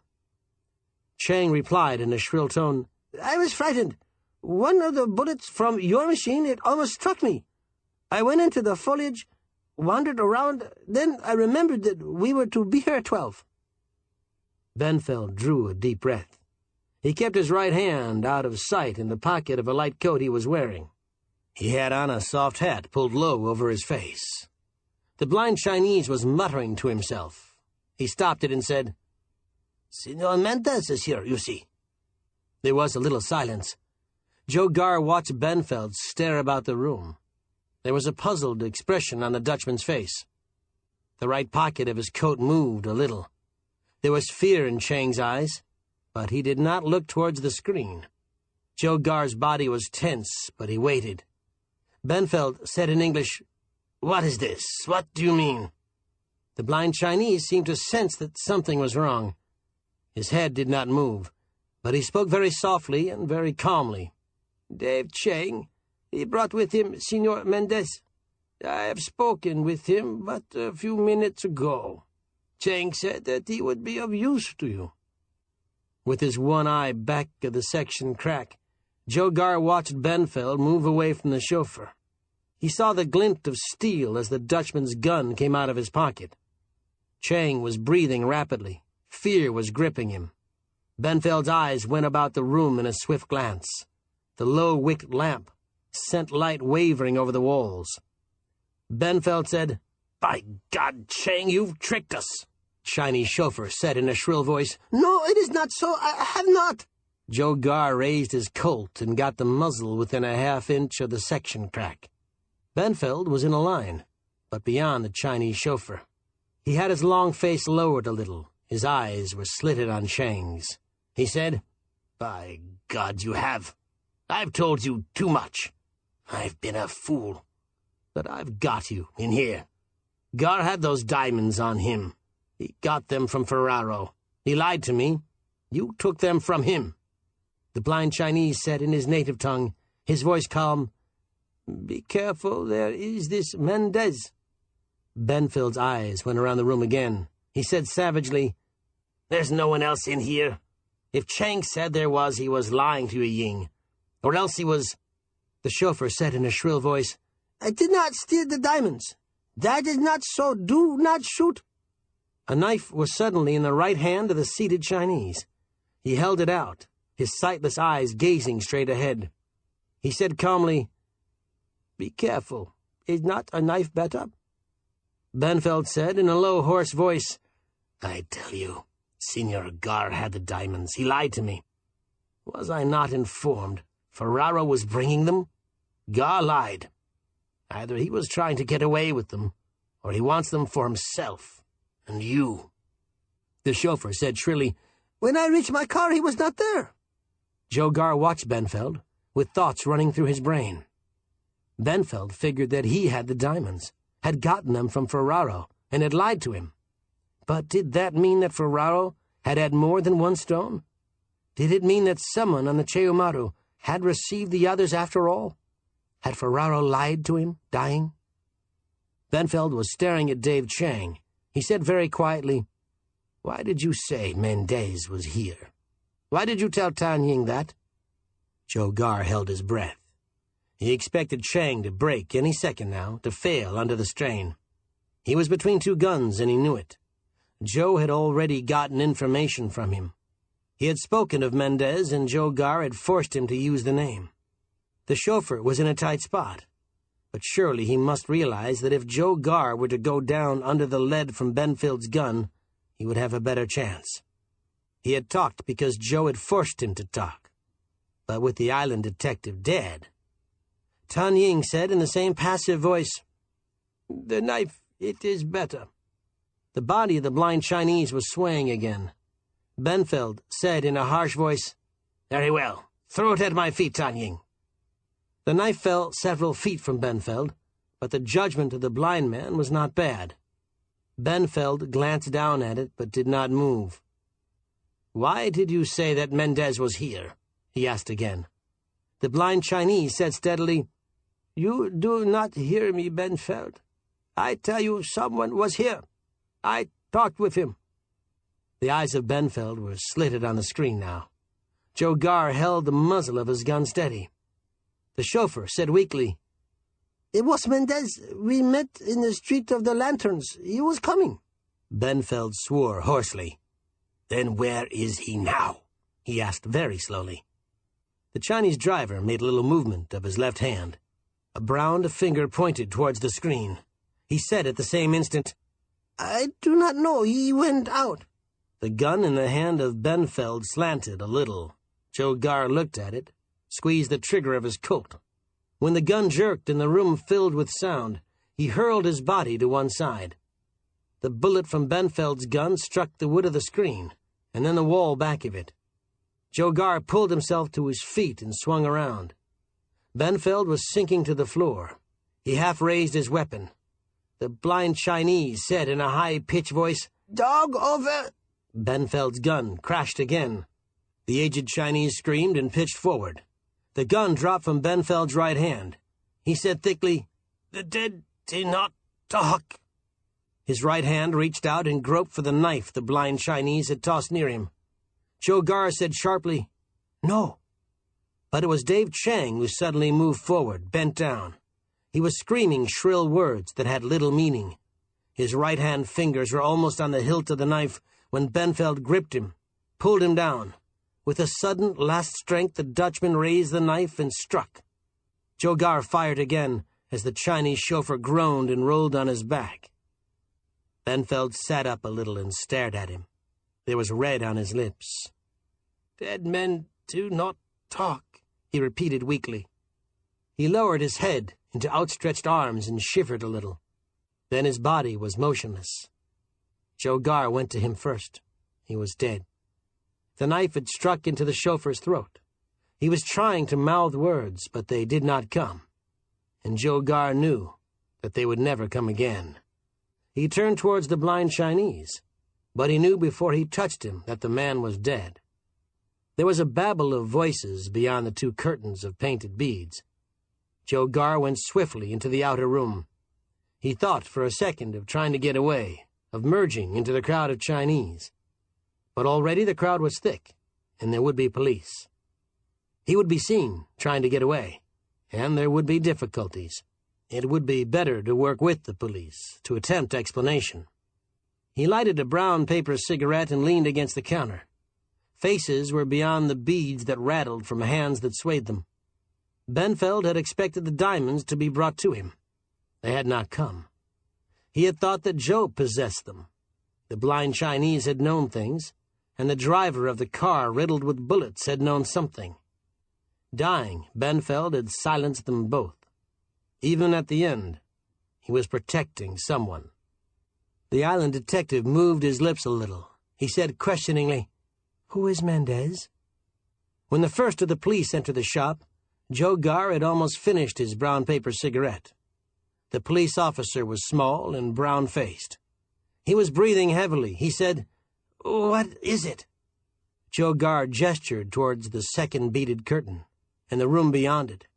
He said in a tone that was weary, "It is death."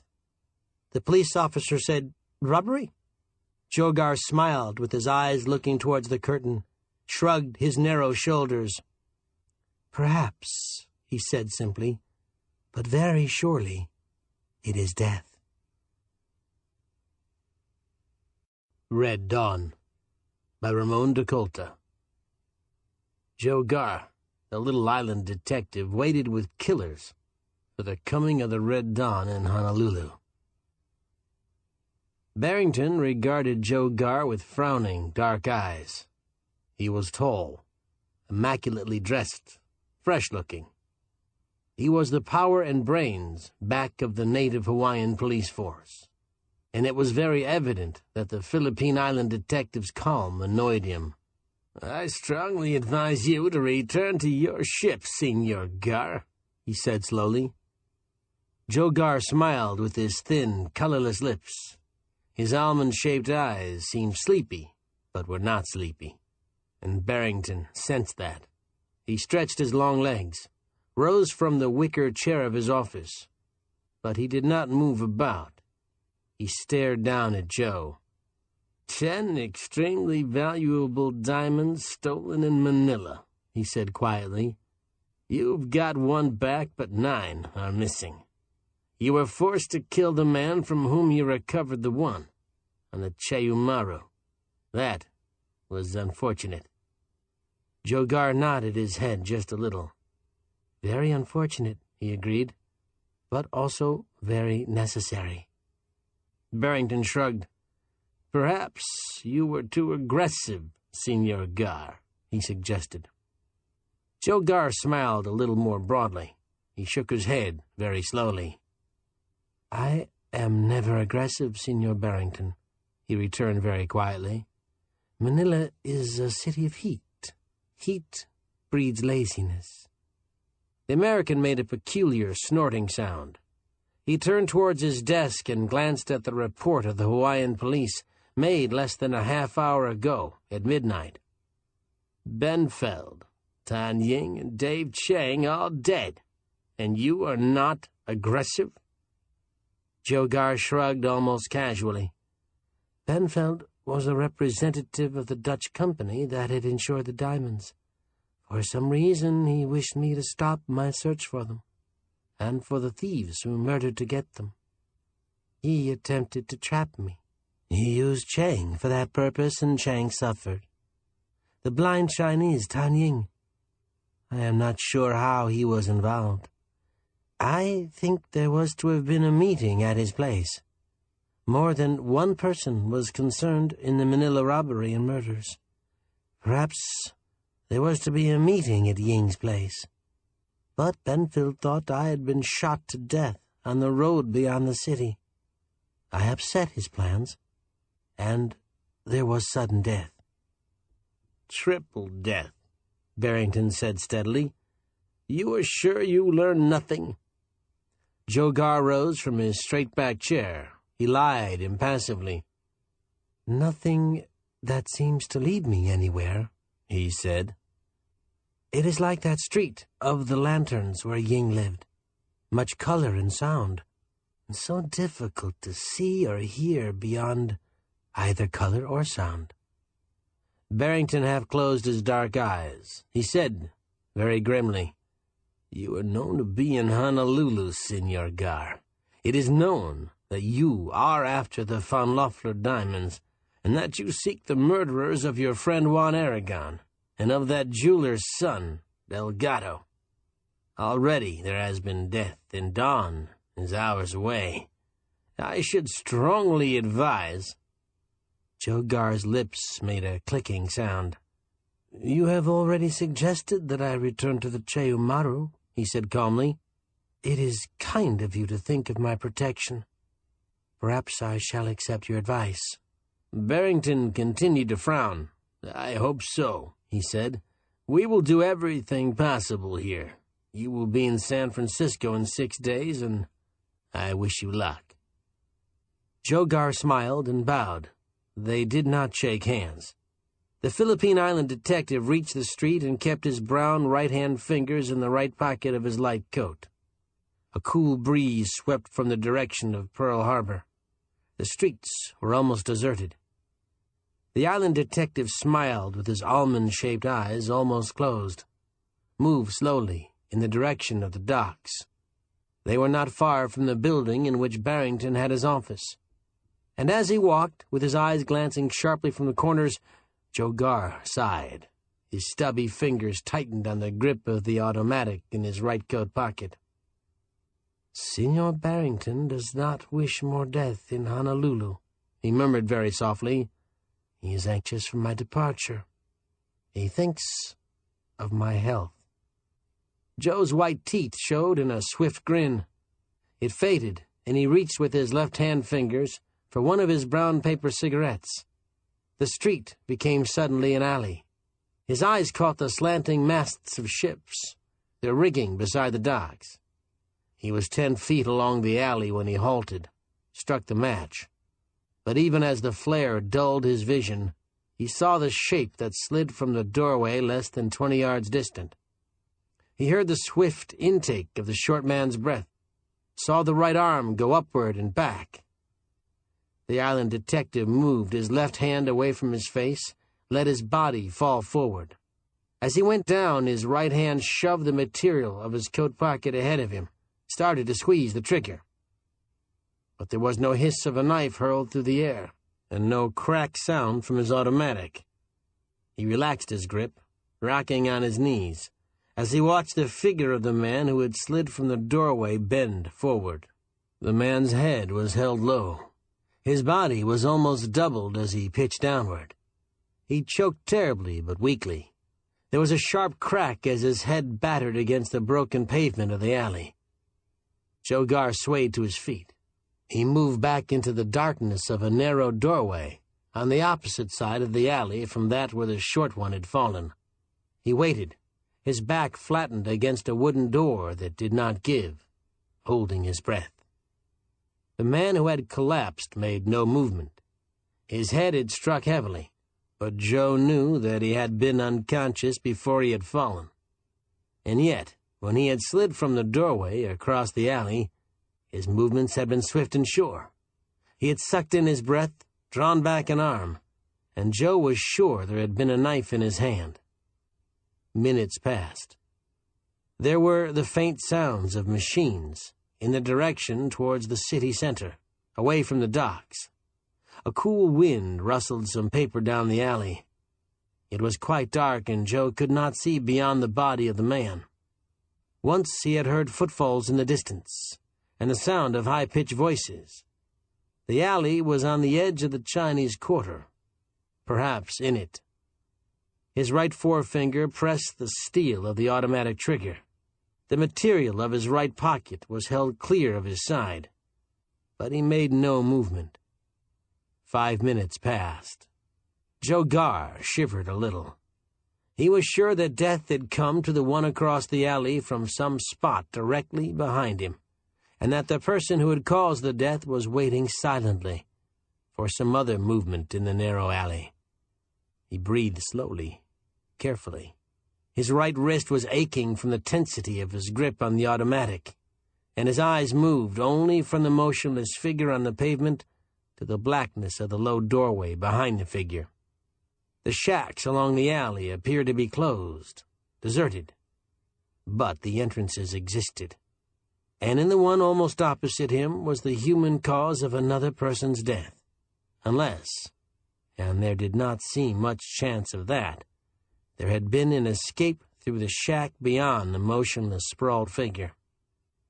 The island detective listened to the shrill whistle of a small boat beyond the docks. He relaxed his body a little, but suddenly it was tense again. He had heard very distinctly a faint chuckle.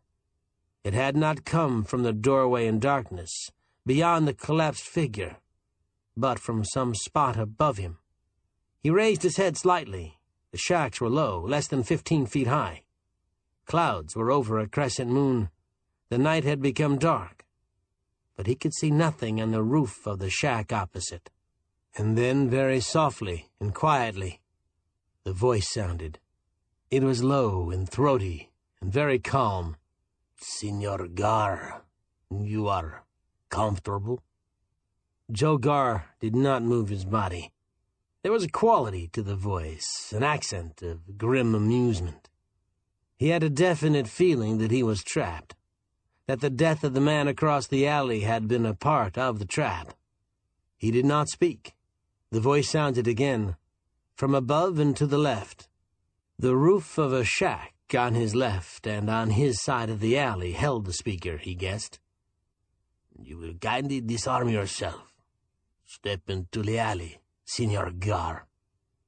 The island detective raised his automatic higher, withdrew it from the right pocket. He moved only his right arm. The voice said after a short pause, "Do not be a fool, Senor Garr." The accent was clear. He had heard the same accent of precise English in Manila. It was Spanish, this man's native language, and the speaker was calm, very calm. He was sure of himself. Seconds passed. Then the voice said, a little more loudly, "Si," but very low, and "now." Joe Garr heard the steely hiss of the knife. He drew his legs together. The left trouser material just above his ankle was jerked sharply. Wood made dull sound as the knife blade cut into the door at his left side. His body was rigid. The voice somewhere above said with sharp amusement, "Senor Garr, you are comfortable?" The island detective sighed. The cat played with the mouse, but more wisely than most cats. Joe Garr reached down, jerked the knife loose from wood and cloth. He tossed it into the alley. Straightening, he said as steadily as he could, "What is it you wish, Senor Mendez?" Again there was the chuckle, and then a short silence. Joe Garr was thinking, "It is Mendez. Chang said before dying in the shop, 'It was Mendez. We met in the street of the lanterns. He was coming.' That was what Chang had said. Mendez coming to meet someone in Honolulu. Perhaps the one in white. The one Joe had been forced to shoot to death on the Cheumaru, and from whom he had got the one Von Loeffler diamond. But Mendez knew that Joe had killed, and he had trapped him now, and was toying with him, grimly amused." The island detective stood motionless, looking at the body across the alley. The voice from above came quietly, "Kindly disarm yourself, Step into the alley, Senor Gar. Joe sighed again. He bent forward and tossed the automatic into the alley. There was a flashlight beam that picked it up, then faded. Joe stepped from the doorway, moved out a few feet. The voice said, "Face towards the docks." The tone was hard now, sharp. Joe did as directed. He stood for seconds, his eyes slitted, his body slightly relaxed. He expected death at any moment from behind, but it did not come. There were sounds on the roofs of the shack, sounds behind him, but he did not turn. And then the same hard voice sounded directly behind him. "Go to the alley end, walk slowly. There will be a closed car. Enter it. I shall be near you, and I advise you to be wise." The island detective moved slowly forward. The alley narrowed, then widened. At the dock end there was a small, dirty machine. It was closed, and there was the fat brown-yellow face of a Chinese, faintly lighted by the instrument board light.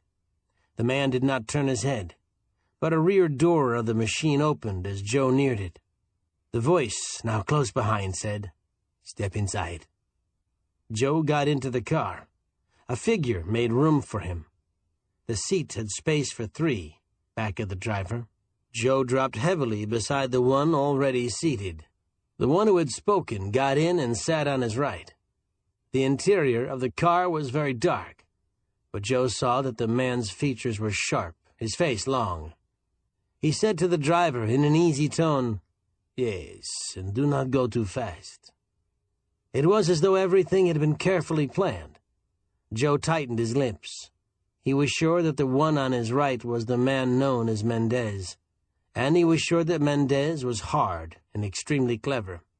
He had been followed from the police station to the building in which Barrington had an office, and Mendez had waited. Perhaps something had gone wrong, and there had been a death in the alley, or perhaps nothing had gone wrong, and it had been part of the scheme of things. The man on Joe's right said softly, "It will not take very long, I hope, Senor Gar." Joe smiled a little. He nodded his head. "You are Senor Mendez?" he asked. The man was tall and thin. He had long, slender-shaped hands and wore a dark coat.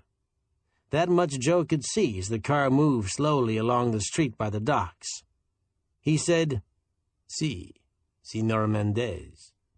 There have been words about me." The island detective turned his head towards Mendez. He spoke very steadily. "Cheng spoke of you, and Tan Ying." The grim quality returned to Mendez's voice again. He spoke very slowly. "And both Ying and Cheng are dead. That is too bad." Joe Gar smiled, showing his white, even teeth. Then his lips pressed together. "So many people die for diamonds," he observed.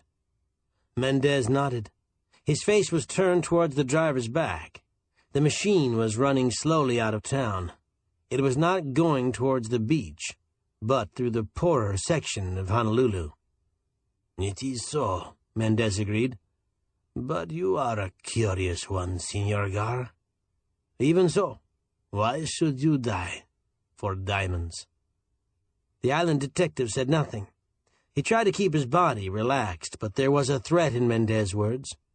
It was a question that Mendez asked, and yet only half a question. The machine was out of the town now. It was running through the tropical growth, and there was suddenly a moon showing through the clouds. Mendez made a gesture with his long right hand. He said almost cheerfully, "It is pretty, Senor, these warm countries. They make one want to live." The island detective kept his eyes to the front. For almost 5 minutes the car moved at good speed over a road that was fairly smooth. Then it slowed, turned abruptly to the left. The road became narrower. It was of dirt now, and the country was rolling. The moon seemed strangely bright for its size, and the car passed through what appeared to be a pineapple plantation. The one on Joe's left let his body rock with the car motion, but he did not look at the island detective. Mendez made another gesture with his right hand. "It is not unlike the Philippines," he said slowly. "You would like to return some day, Senor Gar?" Again there was the mocking quality in his voice. Joe turned his head, and the two regarded one another. Mendez's skin was a light brown color. His eyes were dark. They were cruel eyes, and intelligent. The man's features were good, but his lips were very thin, and the curve of his mouth was barely perceptible. He had a sensitive face, but it was also a brutal face. Joe Gar said steadily, "Yes, I should like to return someday." Mendez nodded. "It will not be difficult for you," he returned. "You are not a fool." The car jerked suddenly off the road. It ran a short distance, scraping foliage. So narrow was the path it traveled. It stopped. The one on Joe's left leaned forward and looked at Mendez, but he did not speak. Mendez said, "That is all. But stay." The door on the left was opened. Mendez said pleasantly, as the one to whom he had spoken descended, "We will leave the machine, senor. I have a gun in my right hand. There is a small plantation house just beyond the car. Will you walk towards it?" Joe Gar let his eyes widen a little on the dark eyes of the Spaniard. He said quietly, "You can murder me here just as well, Senor Mendez." For a second he saw sardonic amusement creep into the thin-faced one's eyes, and then a puzzled expression showed. But he knew that Mendez was acting now. "Murder you?" The Spaniard laughed in a chuckling way. "Why do you think of murder, Senor Gar?" The island detective smiled. "Does it seem so strange?" he replied. "After all, you are aware of the Von Loeffler diamonds. For them, there has been much murder." Mendez nodded, his face suddenly serious. "That is so," he agreed. "But you were not satisfied."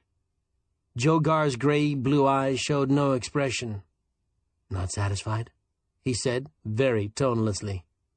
Mendez frowned. "At the house we can talk more easily," he said. "Please, descend." Joe Gar shrugged. He got from the car, saw the thatch-roofed house through the thin foliage, up a slope a short distance. There were windows, but no lights. The house was well protected from even the narrow path. The dirt road was 100 yards or more distant, and the other road perhaps a half-mile. The island detective moved slowly up a path that wound.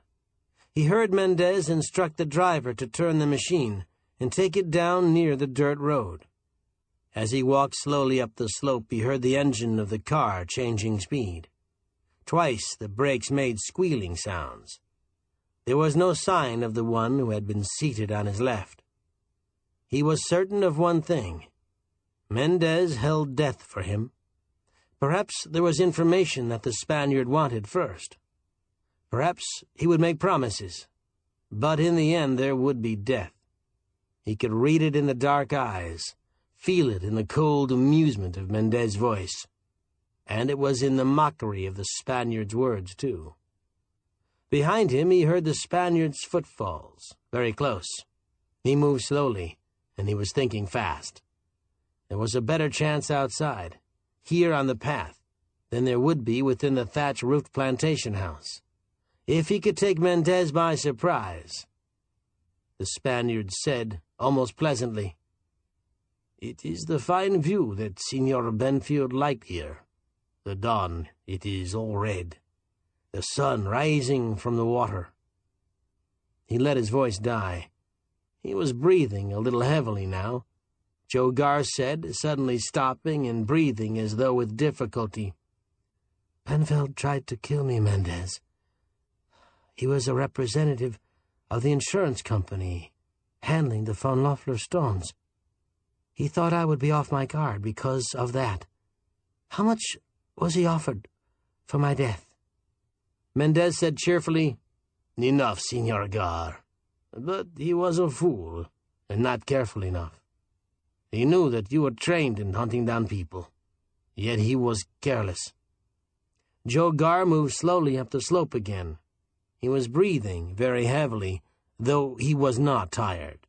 Behind him he could hear Mendez. and he was sure that the Spaniard was not pretending. He slowed his pace just a little, spoke haltingly. "I will make a bargain with you, Senor Mendez, if you will let me have the chance." He uttered the last word softly, easily, and then like a cat he let his body swing around. He leaped at the figure of the man behind and several feet below him on the path. But even as his short body shot through the air, he knew that he had lost. He saw Mendez's body stiffen. The features of the long, sharp face were twisted into a mask of hate. The Spaniard's body swung to one side. His right hand went up and then came down. Something gleamed dully in it. The first time it struck Joe a glancing blow on the shoulder. But as his hands and knees hit the earth, it struck him again, in a second chopping motion. Pain streaked across the back of his head. The yellow light of the moon became a curtain of black. He lost consciousness. The room held little furniture, and what there was of it was bamboo. There was a table and 2 chairs, and between the windows a small bookcase. Mendez stood near the bookcase, his back to the wall of the house that was little more than a shack. The lamp on the table had a faulty wick, or the oil was bad. The light was faint and uneven. Shadows were on the walls. Mendez said in a conversational tone, "You are lying, Gar. You have been lying for an hour, and there are few hours left to you. You are successful in the islands. But the Philippines are not like these islands. They are hotter, and the brain of that breed is stupid. You killed a man on the Cheo Maru, and that man had with him 10 diamonds. They were worth more than $200,000. You tell me you found only one of them. You are lying." Joe Gar slumped in one of the bamboo chairs. Pains stabbed across his head. The gun that Mendez used was a heavy one, and the Spaniard had struck him with a savage motion. There was blood on the island detective's face and on the fingers of his right hand. He was tired. 3 times in the last hour Mendez had struck him. Once the one who had sat on his left in the car had struck him. He was a Chinese with a stupid, typical face. He sat in a chair and watched the island detective now, his eyes expressionless. The driver of the car was not in the plantation shack. Joe said thickly, "I have told you the truth, Mendez. From the one in white, the one the Malays spoke of before he died in Manila, I got only 1 diamond. It was he who told me of the blind Chinese. That was why I went there." Mendez's sharp face held a dull hatred now. It was clear that he did not believe the man who would try to trick him on the sloping path that led to the plantation shack. Joe Gar knew that he had lost much in that attempt. But he also knew that from the beginning Mendez had determined to kill. The Spaniard said in a toneless voice, "You are a fool, Gar. For years you have been lucky. But that was with Chinks and island half-breeds. I will tell you something, because now it will not matter. Either you are lying, or 2 others are lying. On the Cheo Maru were 3 persons who might have had the Von Loeffler stones. The man you murdered was one of them. But the diamonds were not separated. One person had the 10 of them. That was agreed upon. And you got 1 from the man you killed, which means that you are lying. You got them all." Joe Gar shook his head. "Only 1, he said steadily. "How do you know the truth of what you say?" Mendez smiled. "I was one of the 3 persons aboard the Cheo Maru," he said steadily. "I did not travel first class. I did not have the diamonds. The man you killed had them, all 10 of them. And you have them now.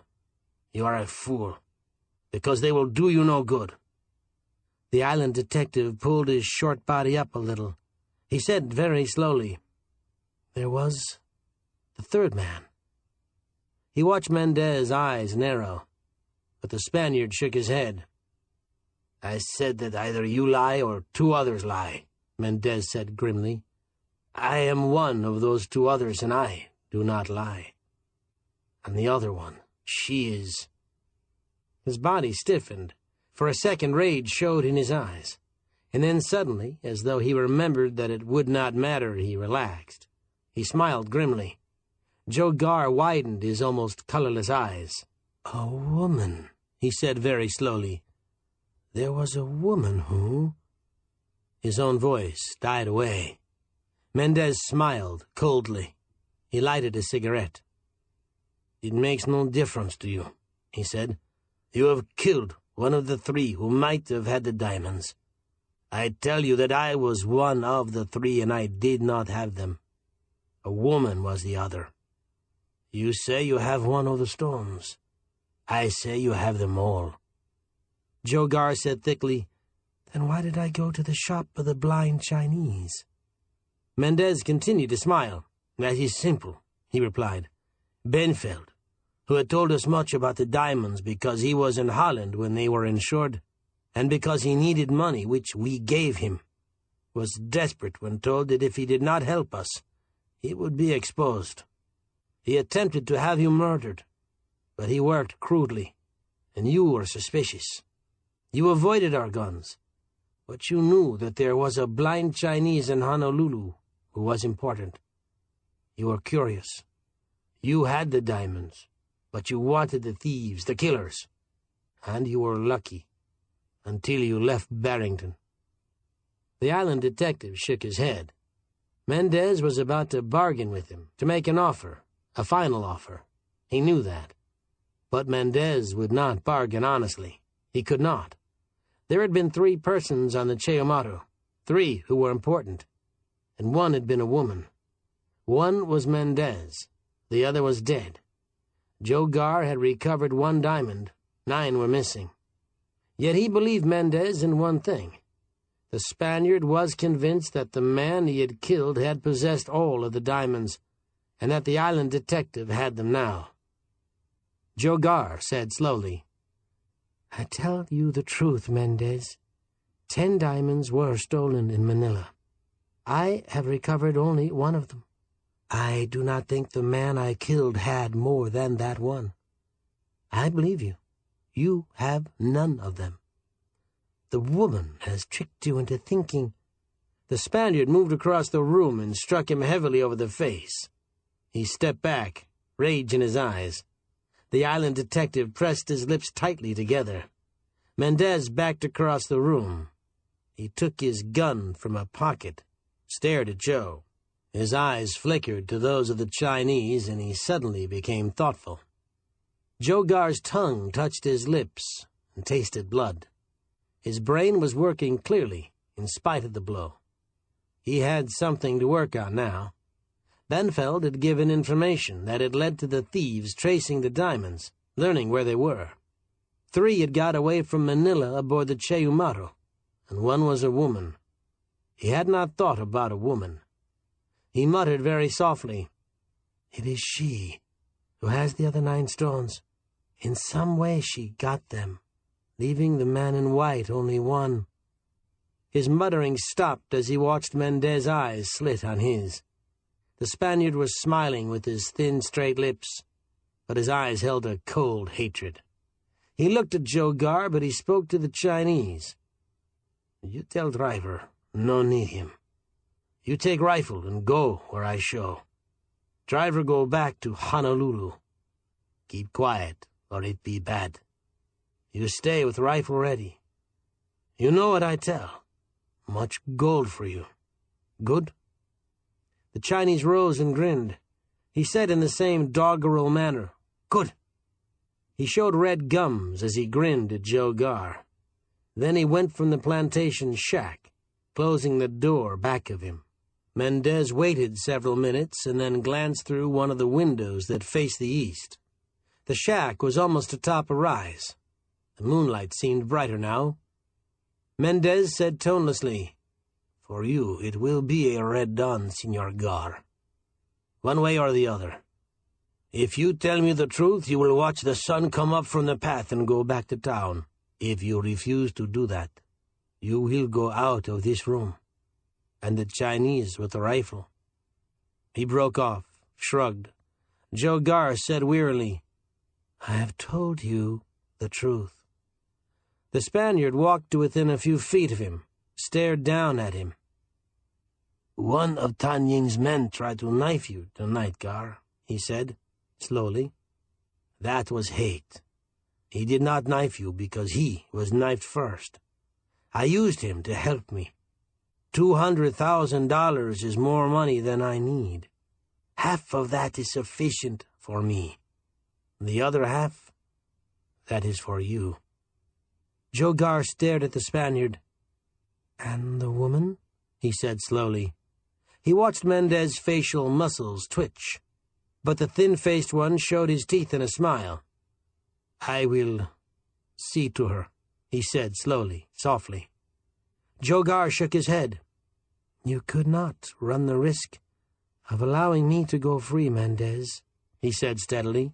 "If I gave you 5 diamonds, you would kill me, very swiftly." Eagerness showed in the Spaniard's dark eyes. He took a step nearer Joe. "I swear to it, by the name of—" His words died. Rage replaced the eagerness in his eyes. Joe Garr was shaking his head slowly. The island detective said, "I have recovered only 1 stone." Mendez reached down and struck him across the left temple with his right fist. Joe pulled himself up from the chair, but was battered down again by a sharp blow. He slumped low, groaning. Mendez moved away from his chair. There was the sound of a match striking, and a little later Joe smelled the odor of a cigarette. He rocked his head from side to side, but did not look up. Mendez said grimly, harshly, "You will have until dawn, and then you will go outside, walking. The Chinese is less than 50 yards distant with a rifle. I will remain inside until the sound of the shots has died. The Chinese will go away after he has seen you fall. It is all very simple." Joe Garr raised his head slightly. He wiped red from his face with the back of his right hand. "That will not get you the Von Loeffler diamonds," he breathed thickly. Mendez pulled on his cigarette, leaned against the wall of the plantation shack, and smiled. "If you go to your death that way, I will believe you," he said. "Then I will know where to look. But she has never—" Joe Garr tried a grim smile. "She has never lied before," he muttered. "Women are often like that. There must be the first time. And white glass, worth thousands, is a reason for lies." Mendez pressed his lips tightly together. "You tricked too many men, Señor Garr," he breathed. "I hate you for that. And I do not believe you. You have the diamonds, 10 of them." Joe Garr raised his eyes. Suddenly his body stiffened. He said weakly, "I do not think they are worth it. But 5, that is too many to give. I will give you 3. Mendez dropped his cigarette and crushed it with his shoe sole. He took rapid steps to Joe's side. His eyes were shining. "You will give 5, he snapped. The island detective stared at him stupidly, but he shook his head from side to side.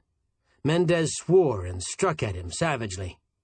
The island detective let his head fall low. He closed his eyes. Mendez struck him again, then moved across the room.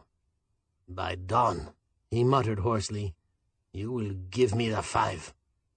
Joe Garr said weakly, his eyes expressionless, "And what proof have I that you will let me go away from here safely?" Mendez shrugged his shoulders. He was confident of winning. He felt that Joe was breaking down. It had been a long night. 10 diamonds, perfect, and of large carat. $200,000. The island detective could read his thoughts. He was so sure of winning, so sure the man in the chair before him possessed the diamonds. And Joe was thinking of a woman, of the third of the three who had held up the Delgado jewelry store in Manila, and one of those responsible for the death of his friend Juan Aragon. She would be one of many women aboard the Cheumaru, which would leave Honolulu for San Francisco at noon. But he knew that he would not be aboard the boat that had brought him from Manila. Mendez would see to that. The Mendez who stood before him now, mocking and battering him. The Mendez who was convinced that he had the 10 von Loeffler diamonds and who had already told him too much. "Red Dawn," the Spaniard had said. There had been a mockery in those words, too. His lips shaped themselves into a bitter smile as he remembered the advice that Barrington had given him, advice to return to the Cheumaru. Mendez said very slowly, "Well, there is an end to this, Gar. I will give you 5 minutes. The sun is getting up. I have much to do. If you swear to me." Joe Gar got unsteadily to his feet. Mendez regarded him with a twisted smile. The island detective was unarmed and very weak, and once before tonight he had failed to surprise the Spaniard. Mendez said grimly, "Steady. You are not accustomed to being knocked around." The island detective said thickly, "I do not want to die, Mendez. I will tell you the truth. But you must swear to me that I will go free." Mendez's eyes showed eagerness again, but the next second they had narrowed and held a hard expression. "I swear to you that you will go free, if you tell me where the diamonds are." Joe Gar nodded his head. He knew that no matter what he said, he would not go free. He raised his head and looked Mendez squarely in the eyes with his bloodshot ones. "I did get them from the one on the boat," he said steadily, softly. "I have had them with me, on me. But in the car, it seemed very bad. I was afraid. I had them in one of my Manila cigarette packages, mixed with a few cigarettes." He paused, swayed a little. Mendez stepped in very close to him. His voice was shaking. "In your cigarette package?" he breathed fiercely. "You had them?" Joe Gar nodded as Mendez's voice died. He said weakly, brokenly, "The Chinese on my left. He had a sack-like coat. I slipped the cigarette package in a pocket. His right pocket." Mendez swore sharply. He muttered angrily, "The Chinese." His body swung away from Joe Gar instinctively. His fingers clutched the knob at the door that opened on the path. And then suddenly he remembered. There was the rifle. His body started to turn, but even as he threw up his arms in protection, Joe Gar swung outward and downward with the chair he had lifted from the floor. All his remaining strength was in the swing. Wood crackled as Mendez's arms were battered downward. The bamboo was not heavy, but Joe had found power for his final chance. The Spaniard's arms swung loosely. His head fell sideways under the impact of the blow. He staggered back from the door, his eyes staring. And, in a swift movement, Joe Gar had the door opened. Mendez struck at him weakly. The island detective had little power in the blow that caught the Spaniard on the right shoulder, spinning him around. But it knocked Mendez off balance. He plunged towards the open door. He was almost to his knees as his body angled beyond the plantation shack. The first shot crashed. There was a second, and then 2 more. Joe Gar stood motionless, listened to 2 more shots from the repeating rifle. Then there was silence, and later a crashing in the foliage below the shack. After a long minute, the island detective went outside and made certain that Mendez was dead. Then he went back into the room. It was all red with the rising sun. He sat in a chair for a few minutes. He got a package of Manila cigarettes from a pocket and lighted one. he thought of the woman a man who was now dead had spoken about. 5 minutes later, when he stepped over the body of Mendez to leave the plantation shack, he did not look down. But as he went down the path, towards the road, he muttered thickly, "He did not lie about two things. The Chinese was waiting with his rifle, and the dawn was very red." Blue Glass by Ramon Dakota. Joe Gar, the little island detective, finds that bullets often come with diamonds when the diamonds are stolen ones. When the cabin phone made a buzzing sound, Joe Gar was dozing. A soft, warm breeze blew in through the port. The Che Umaru was some 7 hours away from the Hawaiian Islands and Honolulu. The diminutive detective sat up wearily and turned his bruised face towards the French phone. When he spoke, his words were low and precise. "Yes, this is Senor Gar." The voice at the other end of the wire was flat, almost expressionless. It was low and a bit throaty. "You would give much, Senor, to recover the other 9 Von Loeffler diamonds?" The questioning note was very faint, but the words had an immediate effect on Joe Gar. His small body stiffened. He sucked in his breath sharply. There was silence at the other end of the line. Joe said finally, "Yes, much." There was another silence. Then the voice sounded again with no more expression. "How much, Senor Gar?" The Philippine Island detective narrowed his gray-blue, slightly almond-shaped eyes. He said very quietly, "I do not appreciate jokes. Many aboard this boat are naturally aware of my identity. Quite a few men have died because of the Von Loeffler stones. If you are—" "I am not joking." For the first time there was some tone in the other's voice. "I have information that will be of value to you." Joe Gar said steadily, "Then pardon me, if you will allow me to talk with you in your cabin." For the second time there was an interruption. The other's words were sharp now, very sharp. "I have asked you a question, Senor Gar. I am aware of many things concerning the Von Loeffler stones. 10 were stolen from the jewelry shop in Manila. You have recovered 1. Your friend Juan Aragon has been murdered. You have killed, and others have killed. You believe that the 9 missing stones are aboard this vessel, and that a woman has them in her possession. Is that not so?" The island detective closed his eyes. "It is as you say," he said simply. His mind was working very fast. His head was clear enough. The voice continued. "You very narrowly escaped death more than once in Honolulu, Senor Gar. The missing stones are worth almost $200,000. I can tell you that the one who carried out the orders of Benfeld, and who was responsible for murders that included your friend Aragon, that person is aboard the Che Umaru." There was a pause. The voice said, "Speak, please, Senor Gar." Joe Gar smiled with a touch of grimness. "I am still in my cabin, Senor," he replied. The other said, "That is wise. You will be wiser not to attempt tracing this call. It will prove useless." The island detective said, "Perhaps that is so."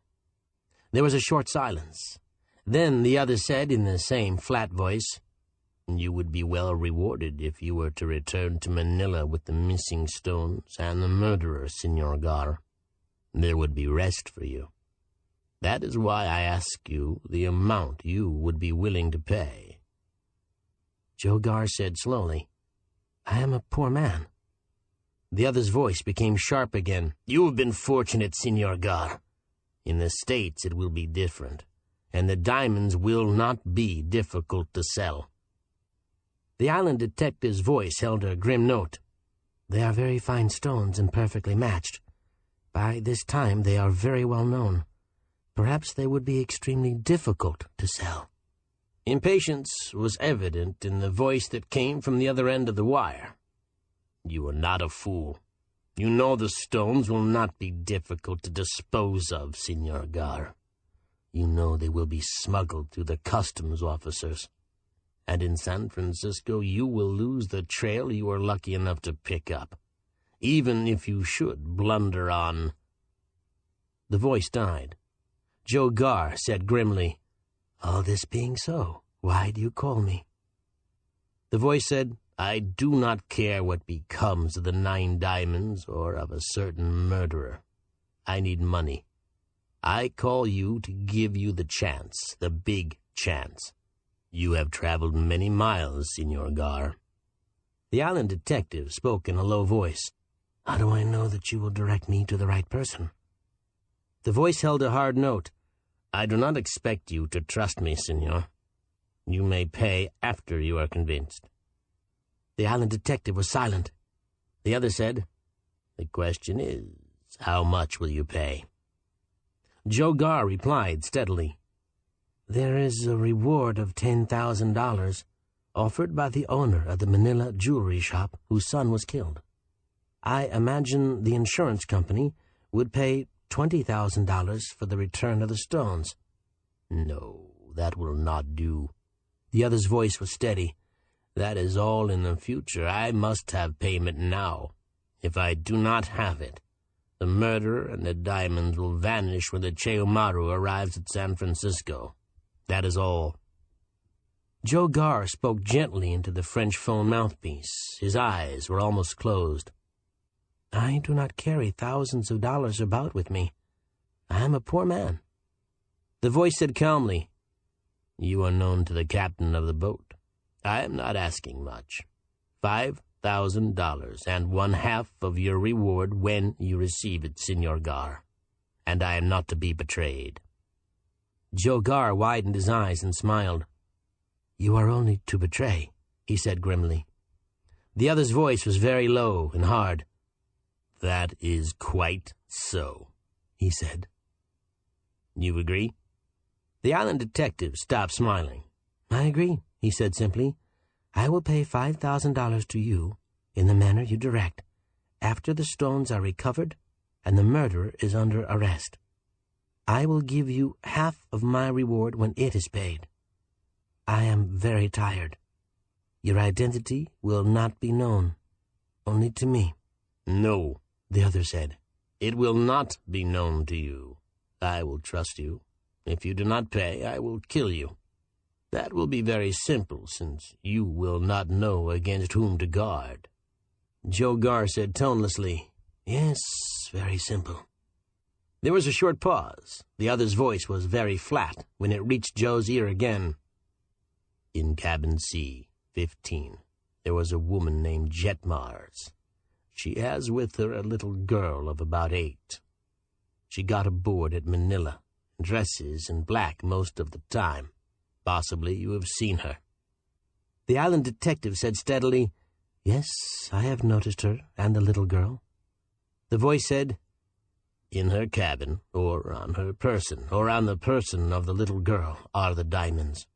When you have obtained them, I will communicate again with you. I will know the time." Joe Gar said, "And she is also a murderess?" The voice replied flatly, "Yes." There was a clicking sound, and when Joe spoke again, there was no answer. He hung up the receiver, threw a light robe about him, and hurried from the cabin. When he reached the small cabin that held the Cheumaru switchboard, he was breathing swiftly. A Chinese boy stared at him with dark, long eyes. "I am Senor Gar," Joe said softly. "An important call just reached me in cabin B10. I would like very much to know where it came from, what part of the boat." The Chinese boy said easily, "I remember making the connection. It came from one of the 3 phones in the men's smoking room." The island detective smiled a little wearily. "Thank you," he said, and moved back towards his cabin. Inside, he removed his robe, lighted a brown paper cigarette, and lay flat on his back, blowing thin streams of smoke towards the cabin ceiling. There was very little motion to the boat. Curious, Joe murmured. A woman who dresses in black. A little girl. And the one who gives me the name tells me the woman is a killer and possesses the stones. He would share a large reward with me, and he will kill me if I refuse to pay his share. He is very careful. The island detective sat up slowly as the phone made a buzzing sound again. "Senor Gar," he said. The flat voice came clearly. "I told you it would be useless to attempt tracing the call, senor. You've made a bargain. If you do not stick to it." Joe Gar said grimly, "You will kill me?" The other replied, "Yes." The island detective was silent for a few seconds. Then he said, "In that case, you will be able to collect the diamonds and the reward. You will not have to share anything." There was a tight-lipped smile on his face as he spoke, but the one at the other end of the wire said sharply, "It is simpler for you to do than for me. That is why I made an offer." Joe Gar inhaled smoke from his cigarette. "Look about the smoking room," he suggested. "Is there a short man present, rather heavy, smoking a cigar, very black?" The man at the other end of the phone chuckled. It was a dry, rasping chuckle. "Thinking that such a person might be present, I am not making this call from the smoking room," he said almost pleasantly. "The switchboard boy will tell you I am calling from the sun deck, port side." Joe Gar said, "Pardon, I shall make no further effort to learn your identity." The other chuckled again. "Thank you, senor," he mocked. "But even if you should change your mind, it will be of no use. A pleasant trip, and good fortune." Again there was the clicking sound. Joe Gar went away from the cabin phone frowning. "I think the gentleman is a liar," he muttered very softly, "but I cannot afford to simply think. As for this being a pleasant trip—" He squeezed the brown paper of the cigarette with stubby fingers, raised his narrow shoulders very slowly in a half-shrug. "He is too wise for that," he said with finality. "It will be extremely unpleasant for one of us." On the third day out, the Cheumaru was rolling a bit. Spray was breaking over the prow, and there were not too many passengers on the decks. Joe Gar stood near the starboard rail, well aft, and watched the woman in black and the little girl who accompanied her. The woman was middle-aged, had a rather sharp, sunburned face. The child was not very pretty. She was stringing beads. The woman paid little attention to her, and none to the other passengers. Joe had been watching her closely for 2 days, and yet he had not appeared to be watching.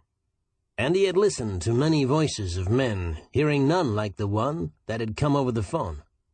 He had not expected that. He was working under a handicap. He felt that he was being watched, and he did not know the person who watched him.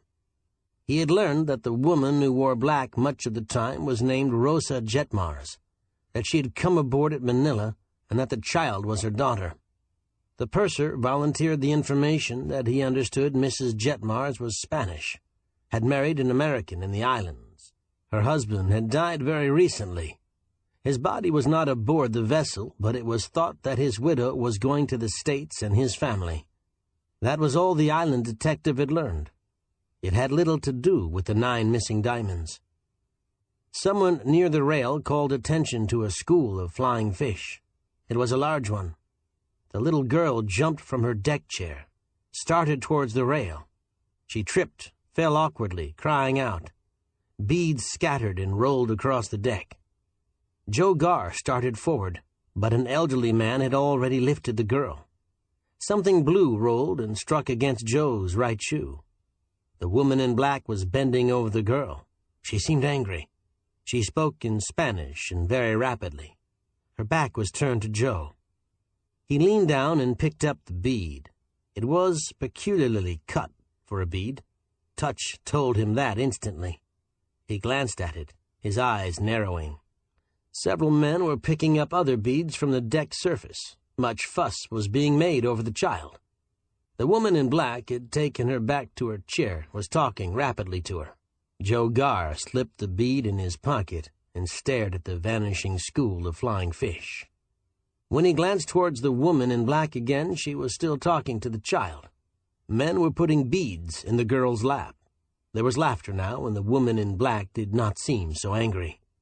After a few minutes, Joe Garr went below, locked his cabin door, and got the one Von Loeffler diamond from its tiny pocket in the cork of one of his medicine bottles. He compared it with the bead, which was blue.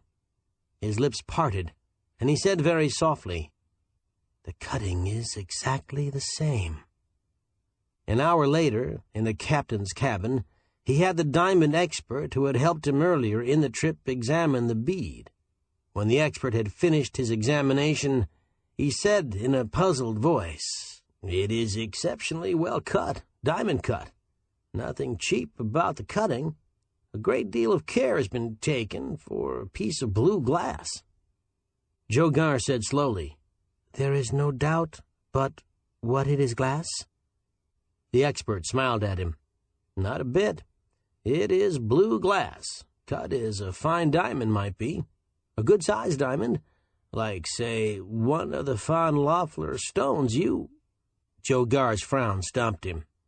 The captain raised his head and stared at Joe.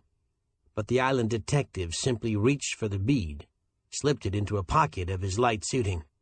He reached for his packet of cigarettes. The captain of the Japanese liner said in his stiff English, "It is very curious, Senor Garr."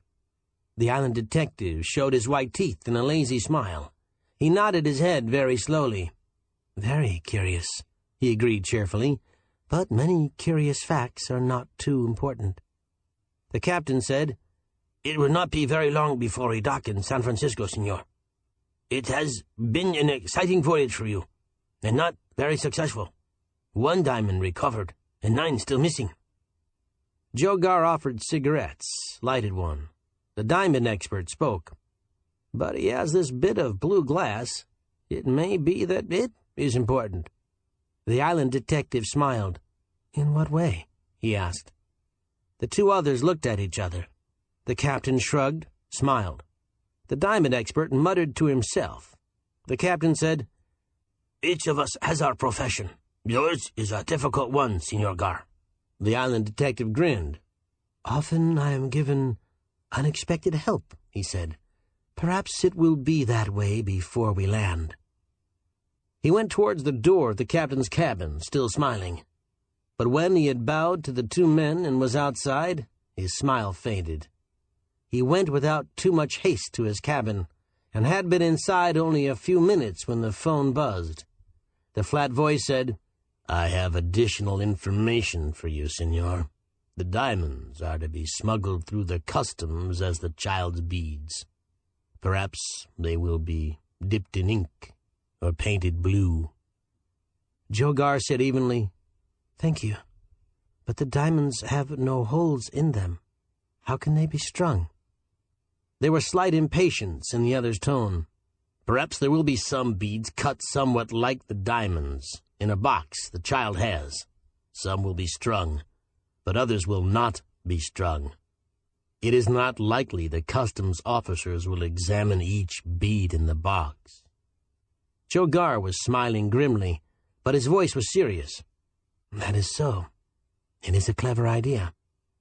The other's voice said, "But do not work too fast, senor. I do not think the child has the diamonds at present." The clicking sound followed. Joe hung up and looked out of the port, at the roughening water. He thought, "Nor do I think the child has them at the present moment. The woman in black was not much concerned about the spilled beads when the girl fell on the deck.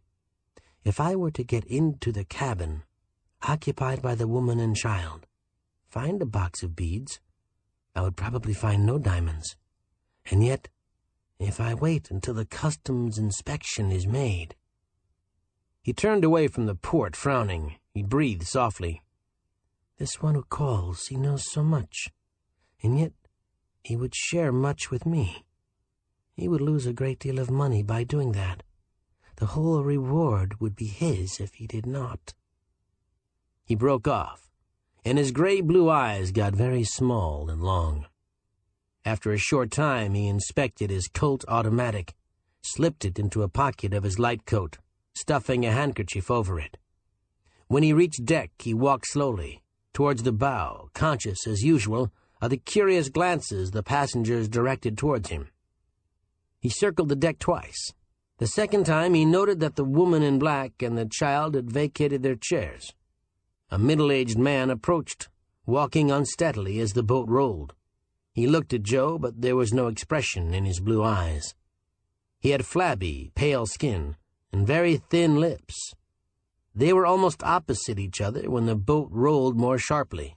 The island detective let his small body strike the left side of the thin-lipped one, knocking him off balance. "Pardon," Joe said. "I'm very sorry." He stood close to the other man, watched anger show in the blue eyes. More than anger showed, he thought. It was as though the thin-lipped one hated him fiercely, and had hated him for more than seconds. "It was very careless of me," Joe said. The other man's lips parted. He started to speak, but did not. A faint smile showed in his eyes. Slowly his face twisted with it. He jerked his head downward abruptly, in an awkward bow. He shrugged, moved away from the island detective. Joe Garr continued his walk around the deck, but he did not meet the thin-lipped one on the starboard side. He did not see him again in the next half hour, and when he did locate the man, he was in the smoking room, seated at a small table with his back turned to the entrance from the port side of the deck. A steward strolled along and smiled amiably at Joe. He beckoned to him, handed him a $1 bill. He designated the chair occupied by the thin-lipped one. "That gentleman I seem to know," he said.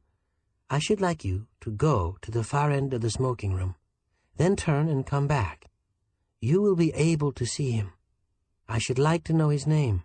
You are the deck steward?" The steward nodded. He went into the smoking room, and Joe Garr went to the port rail.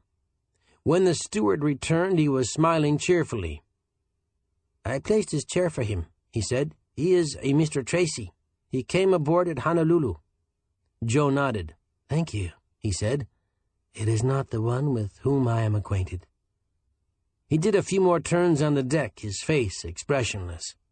Then he went below and talked to the purser. Mr. Eugene Tracy occupied cabin C-82. He had booked passage at the last moment and had been forced to take a cabin on the lower deck, though he had wanted better quarters. Joe Garr went up above and saw that the thin-lipped one was still in the smoking room. He was reading a magazine and was slumped low in a comfortable chair. The island detective moved close to the chair, very quietly. No other person was near the two of them. Joe spoke sharply but low, his voice holding a faint, questioning note. "Mr. Tracy?" His words were very clear, but the one in the chair did not move. Joe stepped directly in front of the chair and looked down at the magazine that hid the thin-lipped one's face. "Mr. Tracy," he said again. The man in the chair lowered his magazine. He looked at the island detective with his blue eyes wide and questioning. Joe stared at him stupidly, shook his head. "I'm sorry again," he stated. "It is another Mr. Tracy I'm looking for, and they pointed you out. Please, pardon me." The one in the chair smiled almost pleasantly. He nodded his head, raised his magazine. Joe said very quietly, "Have you the time, by any chance?" Anger edged into the eyes of the man in the chair. Then the forced smile showed again. He shook his head. Joe bowed and moved away. As he went towards his cabin, there was a half-smile on his brown face. He was thinking that the thin-lipped one was a very silent person. After dinner, Joe Garr watched the thin-lipped man take the same chair he had occupied hours before in the smoking room. The island detective went to his cabin and changed from his dinner clothes to a dark, lightweight suiting. He wore a dark-colored shirt and was knotting a black bow tie when there was a knock at the cabin door. At his call, a tall, slender man entered, closing the door carefully behind him. "The captain said he had something for me to do," he said cheerfully. "My name's Porter. I'm an American and traveling to Frisco from Honolulu through courtesy of the line. I do ship news for a San Diego paper, and this is sort of a vacation." Joe Garr nodded. "It is very simple," he said. "In the smoking room, at present, there is a man named Tracy. I will go up with you and point him out. I would like you to stay as close to him as possible for the next few hours, and to remember what he does. That is all. I shall be glad to pay." Porter smiled, shaking his head. "Not necessary, Senor Garr," he interrupted. "I'm glad to help out, and I won't talk." Joe Garr smiled back at the newspaper man. "You would be very foolish if you did," he said. "There wouldn't be anything to talk about." They went on deck, and after walking several times around it, Joe pointed out the thin-lipped man. There was a vacant chair near him. Porter said he would go in and use it. Joe nodded. "Do not come to me, and do not speak to me if we meet later. I will speak first to you." The newspaper man went into the smoking room. Joe passed the woman in black and the child on the way to his cabin. The boat was rolling quite a bit, and the woman looked sick and tired. She wore no jewelry, and she paid little attention to the child, who trailed along behind her. When he reached the cabin, his phone was making a buzz sound. Joe Garr closed the door behind him, locked it. He lifted the instrument, said slowly, "This is Senor Garr." The voice was flat and low. It said, "Mrs. Jetmars is having the child attract attention to itself. She is letting the passengers see that the child has an interest in beads." Joe Garr said nothing. The voice continued, "I point this out to you because perhaps you do not believe she has the diamonds for which you are searching." The island detective said with his almond-shaped eyes almost closed, "Perhaps it would be wise for me to enter her cabin with the ship's captain while she is absent. A thorough search." "I do not think it would be wise," the voice cut in. "But that is up to you, of course." There was a clicking sound. Joe hung up and went to the ship's switchboard room again. When he had asked the question, the operator smiled cheerfully. "The call came from cabin C80, he stated. "I have been paying attention to the call since you first asked me." He had been looking at a small book as he was speaking. His voice died abruptly. He widened his dark eyes on Joe Garr's expressionless ones. "Cabin C80 is vacant," he said stiffly. "It is one of the poorest cabins on the ship." The island detective nodded his head. "The doors of vacant cabins are not always locked, are they?" he asked. The switchboard boy narrowed his eyes. "No, Senor Garr," he replied. "They are left half open for ventilation." Joe Garr moved towards the main saloon, frowning. Too many persons aboard the boat knew too much about him. Even the Chinese boy at the switchboard was now addressing him by his name. He murmured to himself, "It becomes always more difficult."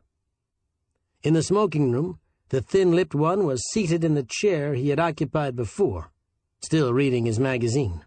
The newspaper man was sprawled in a chair that faced the port-side entrance to the room. Joe Garr beckoned to him, watched him rise slowly, stroll towards the entrance. The island detective walked slowly aft, and Porter followed in the same fashion. Behind a ventilator, Joe halted and lighted a cigarette. Porter reached his side. "Oh?" The island detective's voice was very low. Porter grinned. "You didn't expect him to move around much in that length of time, did you?" he replied. "He only turned 2 pages of the magazine." Joe said steadily, "He never left the chair?" Porter grunted. "All he moved was his fingers," he replied. Joe sighed heavily. Then he showed his white teeth in a slow smile. "You have been very kind, and I shall not need your help for the present, Senor Porter." The newspaper man looked surprised. He wasn't the right guy, maybe? The island detective made the tip of his cigarette glow in the semi-darkness. "After I left you, I went to my cabin. I received a phone call that I half expected. But I expected also that the gentleman you were watching would make the call." Porter whistled softly. "He didn't," he said. "That's sure enough. He stuck right in his chair." Joe Garr nodded. Porter said slowly, "I'm sorry it didn't work out the way you expected, Senor Garr." The island detective smiled with his lips tight against the paper of the cigarette. He stood with his short legs spread, swaying with the roll of the ship. He had picked the thin-lipped passenger as the one who had called him, using the flat, peculiar tone. He had listened to most of the others talk, those who had come aboard at Honolulu.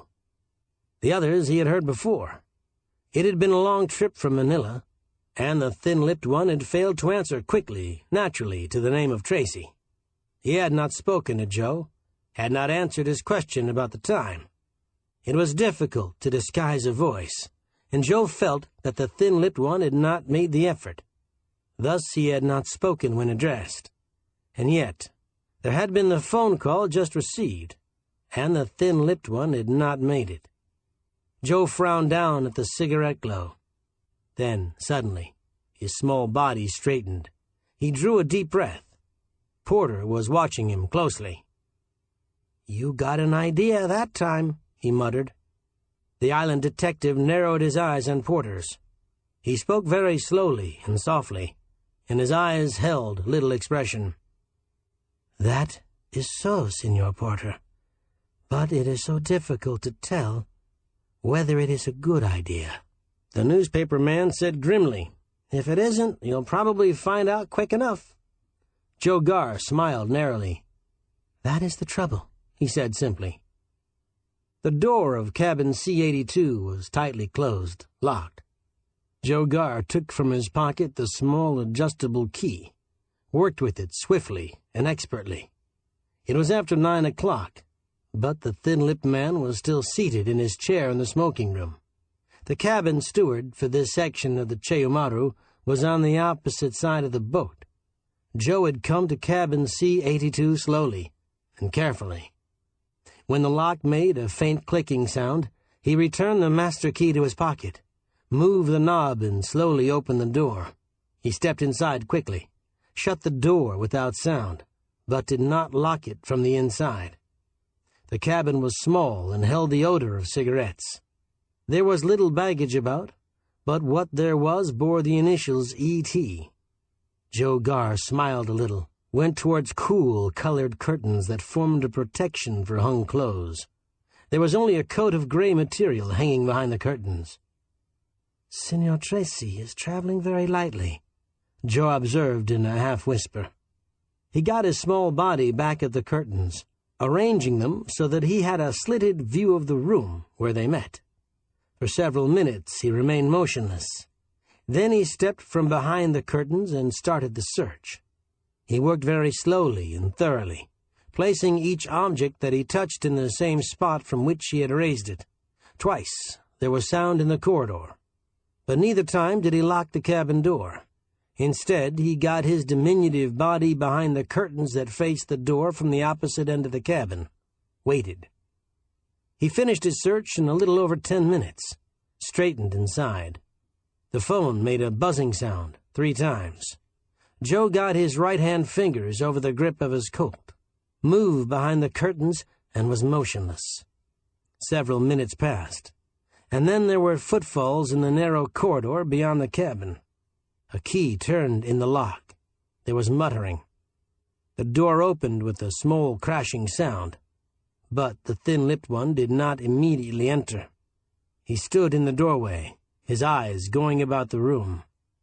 Through the very thin slit where the curtains met, Joe Garr watched him. His body relaxed suddenly. He entered the cabin, closed the door behind him, locked it. His eyes kept moving about. He lifted the smaller of the bags, opened it, looked inside. When he placed it on the floor again, he was frowning. But the frown became a grin, a slow grin that twisted his thin lips. "He's been in here," he said in a peculiar, flat voice. "A lot of good that did him." Joe Garr half closed his almond-shaped eyes. This was the one who had called him. He knew that now. He moved the muzzle of the Colt slightly, so that it was pointed towards the body of the thin-lipped one. After he had drawn a small curtain across the port, the thin-lipped man placed a towel over the knob of the door, draping it so that it covered the keyhole. Then he seated himself at a small table beneath the center light and faced the port. His left side was turned towards Joe. From a vest pocket, he took a red-colored, large-sized fountain pen. His face was grim as he unscrewed an end of it. The table at which he sat had a green surface. The thin-lipped one spilled the diamonds across it very carefully. He chuckled, staring at them and poking them with a long white finger. Joe Garr straightened his cramped body a little. He drew the Colt from his pocket, extended it through the slit in the curtains. His eyes could count 5 diamonds. He thought there was another on the table's surface, but he could not see it. 100,000. The thin-lipped one's voice was not so flat now, and with Garr chasing the Jetmars woman, he chuckled again, huskily. Joe Garr said in a cold, hard voice, "You might easily have got the stones through the customs." The man at the table jerked his body straight. His right-hand palm flattened over the diamonds. His white face turned towards the curtains. Joe parted them with his left hand, stepped away from them. His face was expressionless. He held the Colt very firmly. "But you weren't so wise," Joe said calmly and softly. "You don't know how much I knew, how much I had been told. So you thought I might be watching you, rather than the woman in black. You didn't know that Mendez had told me a woman had the von Loeffler diamonds. You called me after she had given you the diamonds, afraid of me. The two of you gave the child beads of blue glass, cut, very much like the von Loeffler stones. You wanted me to believe what you had suggested, that the woman in black was smuggling the stones through the customs, so that you could get them through without trouble. But you played too strongly." The thin-lipped man was staring at him, breathing slowly and heavily. His right palm was still flat over the diamonds. His left arm rested on the table. The ship rolled and his body swayed with it. Joe Garr said, "You didn't disguise your voice, and you couldn't speak to me when I addressed you for fear of detection. That worried you. You knew you were being watched by Porter, and you had a Confederate call me while you were seated in the smoking room. You had worked well with him, but his voice was not exactly like yours. Even so, for a little time, I thought that you were not the one who had called me. And then I realized what you had tried to do, to make me believe that very thing. And I knew that you were the one. So I came here for the diamonds, 9 of them." There was a little silence. The thin-lipped man said in a harsh, strained tone, "You got to Jetmars. You scared her and she squealed." The island detective shook his head. "I haven't spoken a word to her," he said steadily. "You were too worried about yourself and too greedy. You betrayed yourself." The thin-lipped one took his palm away from the diamonds. Joe Garr said softly, "Please keep both arms on the table. How many stones are there?" The one at the table did not speak. Joe Garr moved the gun muzzle sharply. "Many men have died because of the stones," he reminded. "One more thief, one murderer. It would not matter too much. How many stones have you?" The thin-lipped one said huskily, the peculiar flat note barely evident. 5.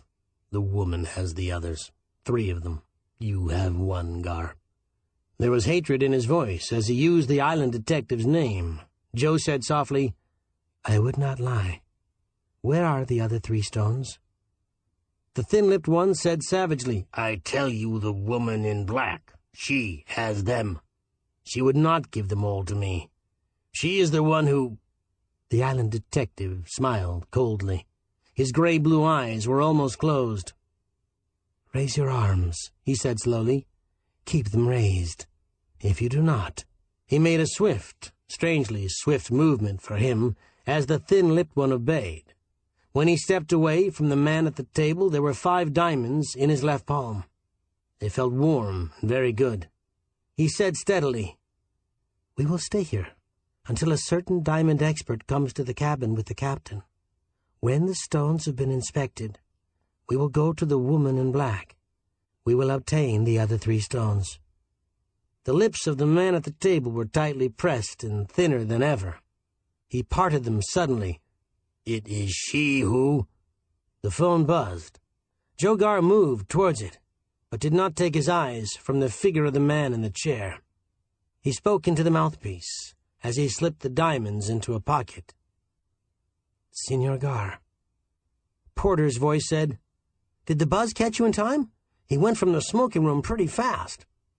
The island detective kept his eyes on the thin-lipped one. He said, "Yes, it reached me in time. I was prepared for Mr. Tracy. Will you please call the captain and tell him?"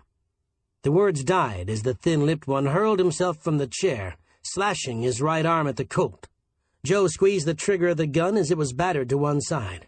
There was a crashing sound, and then the thin-lipped one's fingers were on his throat. His white face was close to Joe's. He muttered hoarse, distorted words as his fingers tightened their grip. He was strong. The swinging arms of the detective failed to hurt him. Already Joe's breath was coming in short gasps. His efforts to get free of the man's grip were growing weaker. His head was pulled close to the thin-lipped one's body. There was a mist in his eyes. Blackness was coming now. He was choking terribly. He felt his body swung to one side. His head was battered against the wall of the cabin. And then, once again, the room was filled with a crashing sound. The strangler's body jerked. He cried out hoarsely. His fingers went away from Joe's throat. He swung, gropingly, towards the cabin door. Joe stared towards it, his vision clearing. It was half opened. Voices reached him faintly from the corridor. They grew louder. The thin-lipped one was down on his knees now. He sprawled at full length, his left-hand fingers pawing at the small of his back. Then, very suddenly, he was motionless. Joe Garr stared towards the half-open door. He breathed hoarsely, sucking in deep breaths of air. He would have killed me. And yet, he was murdered. The woman in black. He couldn't be sure, but he thought his eyes had seen dark color just after the shot had crashed. And if the woman in black had thought that the thin-lipped one had said too much, if she had overheard, following him to his cabin. Porter's voice was calling from the corridor. "Senor Garr! Senor Garr!" There were heavier footfalls now. Garr tapped the pocket into which he had slipped the diamonds. He was sure they were real. 5 of them, and there was the one he already had recovered.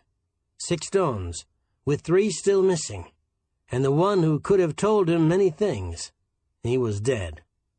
The island detective knew that, even before he bent over the man, calling hoarsely, "Yes, Porter, it is all right." Porter came into the room, pulling up short at the sight of the man on the floor.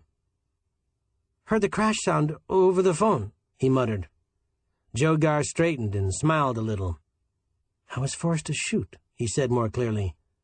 "But he got me by the throat." Ship's officers were inside the room now. The second officer stared at the figure on the floor, then at Joe. "You shot him," he breathed. "You had to shoot him, senor." Joe Garr shook his head. Porter leaned down suddenly and lifted something from the floor near the doorway. The island detective said, "He had 5 of the Von Loeffler diamonds. I've got them now. I tried to shoot him, but I failed. He was shot in the back, from the corridor."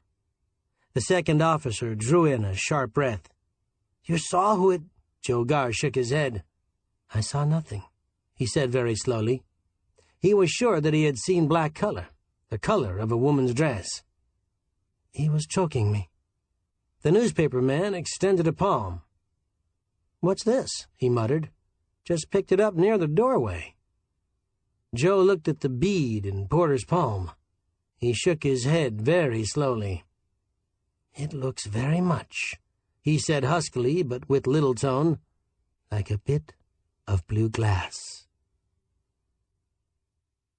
Diamonds of Death by Ramon Decolta. Joe Gar, the Little Island detective, collects. The room was in a cheap hotel a few blocks from Market Street. The room had 2 windows, one of which faced the bay. Joe Gar, his small body sprawled on the narrow bed, shivered a little. San Francisco was cold. He thought of the warm winds of Manila and the difference of the bays. He sighed and said softly to himself, 4 diamonds. If I had them, I could return to the islands. I do not belong away from them. The telephone bell on the wall jangled. Joe Gar stared towards the apparatus for several seconds, then rose slowly. He was dressed in a gray suit that did not fit him too well, and his graying hair was mussed. He unhooked the receiver and said, "Yes?" A pleasant voice said, "Inspector Raines of the Customs Office, I have information for you." Joe Gar said, "That is good. Please come up." He hung up the receiver and stood for several seconds, looking towards the door. One of his 3 bags had been opened. The other 2 he had not unlocked. The Cheumaru, bringing him from Honolulu, had arrived 3 hours ago, and there had been much for the island detective to do. In the doing of it, he had gained little. Perhaps he thought Inspector Raines had done better. He took from one of his few remaining packages a brown paper cigarette, lighted it. His gray-blue eyes held a faint smile as he inhaled. Down the hall beyond the room there was the slam of the elevator's door, and footfalls. A man cleared his throat noisily. Joe Gar put his right hand in the pocket of his gray suit at his right side, went over, and seated himself on the edge of the bed facing the door. A knock sounded, and the Philippine Island detective called flatly, "Please, come in." The door opened. A middle-aged man entered, dressed in a dark suit with a light coat thrown across his shoulders. The sleeves of the man's suit were not within the coat sleeves. It was worn as a cape. Raines had sharp features, pleasant blue eyes. His lips were thick. He was a big man. He said, "Hello, Senor Gar." Joe Gar rose and they shook hands. Raines's grip was loose and careless. He looked about the room, tossed a soft gray hat on a chair. Joe Gar motioned towards the other chair in the room, and the inspector seated himself. He kept the coat slung across his shoulders. Joe Gar said slowly, almost lazily, "Something was found?"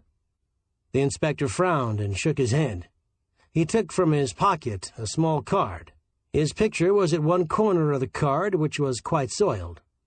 There was the printing of the Customs Department, some insignia that Gar merely glanced at, a stamp seal, and the statement that Albert Raines was a member of the San Francisco Customs Office. Raines said, "The chief thought I'd better show you that right away, as we hadn't seen each other." The island detective smiled. "Thank you," he replied, and handed the card back. "Something was found?" Raines shook his head. "Not a thing," he said. "We held her up for 2 hours, and we searched everything carefully. We even searched the child's baggage. We gave her a pretty careful questioning. For that matter, everybody on the boat got about 3 times the attention we usually give. And we didn't turn up a stone." Gar sighed. Raines said grimly, "If the diamonds were on that boat, they got past us. And that means you're in a tough spot, yes?" The island detective said, "I think that is very much what it means." Raines said in a more cheerful tone, "Well, the chief said you recovered 6 of the stones between Manila and San Francisco, and that's not at all bad." Joe Gar smiled gently. "I was extremely fortunate," he said, "but the woman in black. I had hopes that the 4 diamonds—" Raines said quickly, "So had we. When we got your coded wire telling us that you suspected her of the murder of the man you recovered 5 stones from, but that you couldn't prove a thing against her, we figured we might be able to help. We weren't. But we did as you requested. When she left the dock, we had a man follow her." The island detective said, "Good. She went to a hotel?" Raines shook his head. Don't suppose you've ever been out around the Cliff House, Senor Gar. It's a spot out on a bunch of jagged rocks about an hour from town. A sort of amusement park has grown up around it. Seals fool around in the rocks, and the tourists go for it strong. The woman took a cab, and our man took another. She went to the amusement park near the Cliff House. Joe Gar's gray-blue eyes widened slightly. She spent more than 3 weeks on the Cheomaru, he breathed slowly, and when she landed and had been cleared, after an exhaustive customs examination, she went to an amusement park. Strange. Raines made a grunting sound. Damn strange, he said. Took all the baggage, which included a trunk we'd gone very carefully through, and the child. Joe Gar narrowed his eyes and looked beyond the inspector. He said quietly, "In Manila, we have an amusement park that is quite large. After entering the main gate, there are many places one can go." Raines nodded. "It's like that here. Only this park has several entrances, and you can drive through a section of it. The cab went in one entrance, stopped for a while near a merry-go-round, went out another. Then it went to a house and stopped. The luggage was taken inside, and the woman and child went in. Our man stayed around a short time, but nothing else happened." The island detective said, "You have the address?" Raines nodded. He took from his pocket a small slip of paper, on which were scrawled some words, handed it to Joe Gar. The island detective read, 141 West Pacific Avenue. Raines nodded. "That's it. Carey said it was a frame house, set back a short distance from the road. The section isn't much built up out there." Joe Gar nodded. "It is very good of you to bring me this information," he stated. Raines made a swift gesture with both hands. "That's all right," he said. "Carey has another job just now, or he'd have come along to tell you about it. Looks queer to me." The island detective spoke slowly. "It is not necessary to drive through the amusement park in order to reach this address?" he asked. Raines said, "Hell no. That's what seems funny. That woman was trying to hide where she was going. Maybe she figured she might be followed." Joe Gar nodded. "I think you are right," he said. Raines got to his feet, held out his right hand. "Sorry the office couldn't get something on her at the pier," he apologized. "But you know where she is, and you know she acted funny getting there." Joe Gar smiled and shook the inspector's hand. He sat down on the bed again as Raines took his hat. When Raines reached the door, he said, "Luck on those other 4. He grinned and went out. Going along the corridor, he whistled. The elevator door slammed. Joe Gar got to his feet with remarkable speed for him. He got his coat and hat, was out of the room quickly. He used the stairs instead of the elevator. When he reached the small lobby, he saw Raines light a cigar, go outside and raise a hand. A cab pulled close to the curb. When it started away, the island detective hailed another parked some feet from the hotel entrance. He said to the driver, "Follow that machine, please, but do not move too close to it. When it halts, halt some distance away."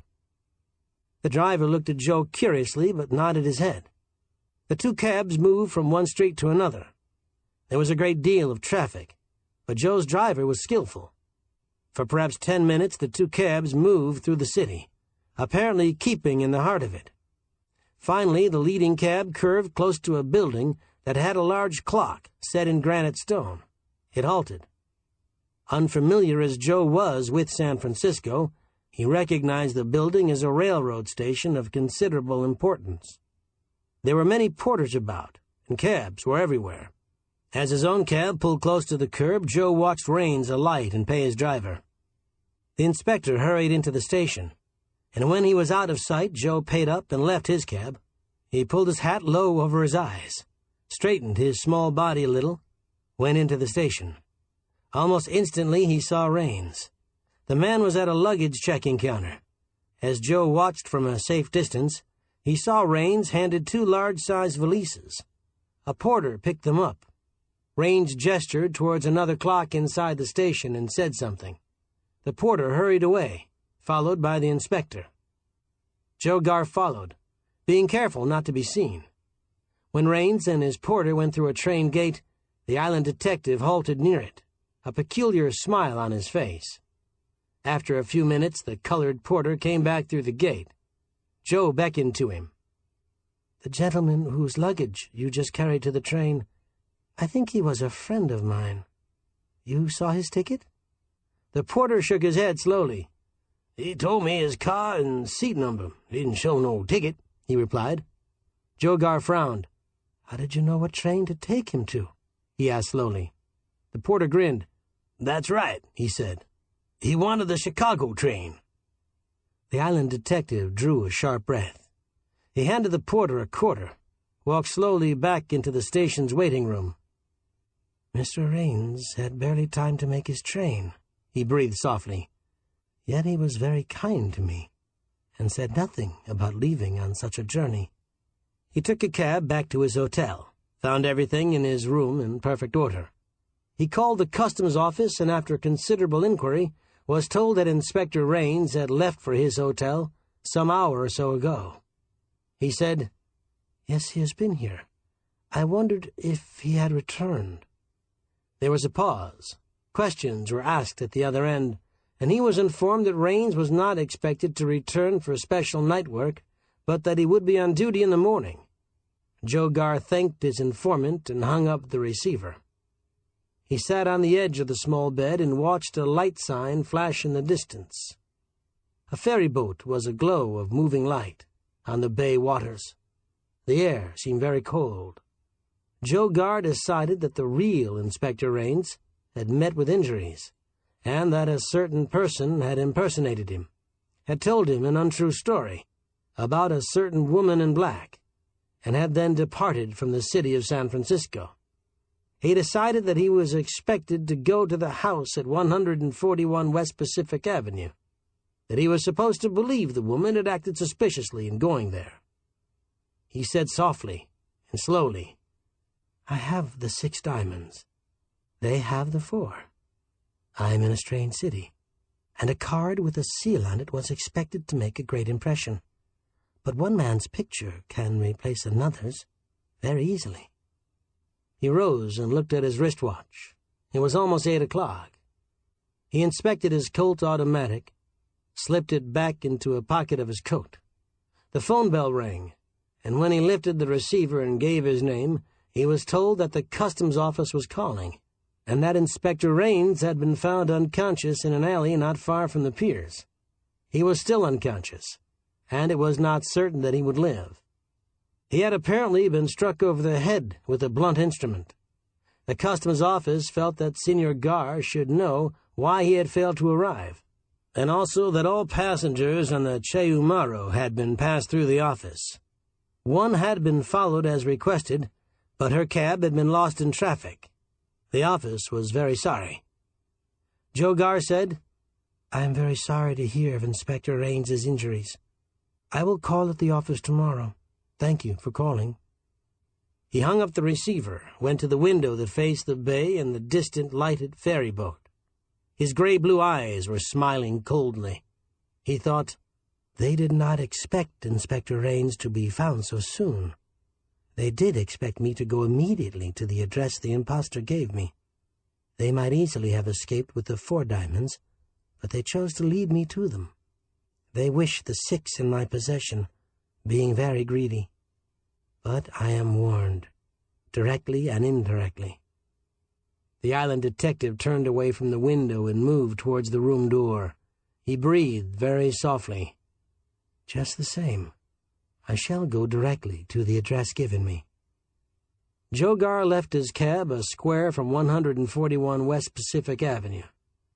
He had picked the driver with care. The man was husky in build and young. He had a good chin and clear eyes, and he said his name was O'Hallahan. Somewhere in the islands Joe had read that the Irish were fighters. He said now, "I am a detective, and I'm going inside of the house at 141. Here is a $10 bill. In about 5 minutes, I want you to drive to the front of the house and blow your horn twice. After that, just stay in your seat Wait about 10 minutes, then blow your horn again twice. If I do not come to a window or the door and call to you, go to the police and tell them I went into the house and was prevented from coming out. That is all. Is it clear?" The driver nodded. "I got a gun," he said, "and a permit to carry it. Suppose after the second time I blow my horn, you don't show. Why not let me come in and get you out?" The island detective smiled narrowly. "You are young and strong, but neither of those qualities might be of too great value. Neither of us might come out." The driver said, "If it looks that bad, what you going in alone for?" Joe Garr continued to smile. He said patiently, "I have an idea it will be better that way. You must follow my instructions." The driver nodded. "You're doing the job," he muttered. "I'll be down there in 5 minutes and make the horn racket. I'll give it to you again in 10. Then if you don't show, I'll head for the police." The island detective nodded. "That is the way," he said. "Don't get out of the car." The driver said, "Supposing I hear you yelling for help, I still stick inside?" Joe said grimly, "You will not hear me calling for help, Mr. O'Hallahan. My visit is not at all complicated. After you blow your horn twice the second time, I will either give you instructions or you will go for the police." The driver said, "You win." Joe Garr half closed his almond-shaped eyes. "It may be very important to me that you do just as I have instructed. You are sure you understand?" The driver nodded. His eyes met Joe Garr's squarely. "It ain't anything tough," he stated. Joe Garr spoke very quietly. "It is extremely simple." He half turned away from the cab and heard the driver say harshly, "Yeah, if it works." The island detective moved along the broken pavement to the sidewalk, a thin smile on his brown face. "It will be just as simple," he said in a low tone, a half-whisper, "if it doesn't work, but much more final for me." Number 141 was a rambling one-story house in not too good condition. There were no streetlights near it. Tall trees rose on either side. The nearest house to it was almost a square distant. Opposite was a lot filled with low brush. The section was quiet and pretty well deserted, but less than a half-mile away there was the flare of colored lights in the sky, and at intervals Joe Garr could hear distant and faint staccato sounds, the noise of shooting gallery rifles. He did not hesitate as he reached the front of the house.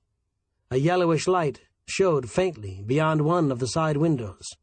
The pavement that ran to a few steps was broken and not level. Out of the corners of his gray-blue eyes, as he moved towards the steps, Joe saw that the lights of the cab had been dimmed. Their color did not show on the street in front of the place. A cold wind made sound in the trees as he reached the steps, moved up them. His right hand was in the right pocket of his coat, gripping the butt of the automatic. He stood for a few seconds, his eyes on the number plate, which seemed new and had been placed in a position easily seen. The house was old. The section of San Francisco was not too good, but the number plate was in excellent condition. The island detective's lips curved just a little, but the smile that showed momentarily on his face was not a pleasant one. He had a definite feeling that this house marked the end of the trail. He thought of the ones who had died in Manila, when Delgado's jewelry store had been robbed. He thought of the men who had died since then. A vision of Juan Aragon's brown face flashed before his eyes. He touched the index finger of his left hand to a button near the number plate, heard no sound within the house. One hand at his side, the other in his right pocket, he stood in the cold wind and waited. He had come to this house, but he had not been tricked. He was gambling his life in a strange country, against his chances of recovering the 4 missing von Loeffler diamonds, against the final chance of facing the one who had planned the Manila crime. He could not be positive of anything, but he sensed these things. This was to be the finish one way or the other. He would return to Manila, or he would never leave this house alive. He felt it, and he was suddenly very calm. From somewhere within he heard footfalls. There was the sound of a bolt being moved. The door opened very wide. Joe Garr looked into the eyes of a man who had a smiling face. It was a thin, brown face, and the eyes were small and colorless. The man was dressed in a brown suit, almost the color of his skin. There was nothing striking about the one who had opened the door, unless it was the smallness of his colorless eyes. The eyes looked beyond the island detective, to the sidewalk and road. The man moved his head slightly, and Joe Garr said, "I am Senor Garr, a private detective who arrived only today in San Francisco. I arrived in the Che Umaru, and have come here in search of a woman who was on that boat. She had with her a child." He stopped and looked downward at the dull color of black that was the metal of the gun held by the man in the doorway. The man had made only a slight movement with his right hand. The gun's muzzle was less than 3 feet from Joe's body. Joe Garr smiled into the smiling eyes of the one in the doorway. "I have made a mistake?" he asked very quietly. The one in the doorway shook his head. "On the contrary," he said in a voice that was very low and cold, "you have come to the correct place. I have been expecting you." He stepped to one side, and Joe Garr walked into a wide hall. The light was dim, and though there were electric bulbs about, it was furnished by a lamp whose wick was uneven. The place was very cold. It had the air of not having been lived in for a long time, and there was no evidence about showing that it would be lived in. The thin-faced man said, "The first room on your right, please. Lift your hands slightly." Joe Garr raised his hands slightly, went through a narrow doorway into a room that seemed even colder than the hall. The light in the room was better. There were 2 lamps. Blinds were drawn tightly. Beside a small table was a stool that might have been made for a piano. The one with the gun said in the same cold voice, "Sit on the stool, Garr. Put your hands on the table. Keep them there." Hatred crept into his voice as he uttered the last 3 words. Joe Garr did as instructed.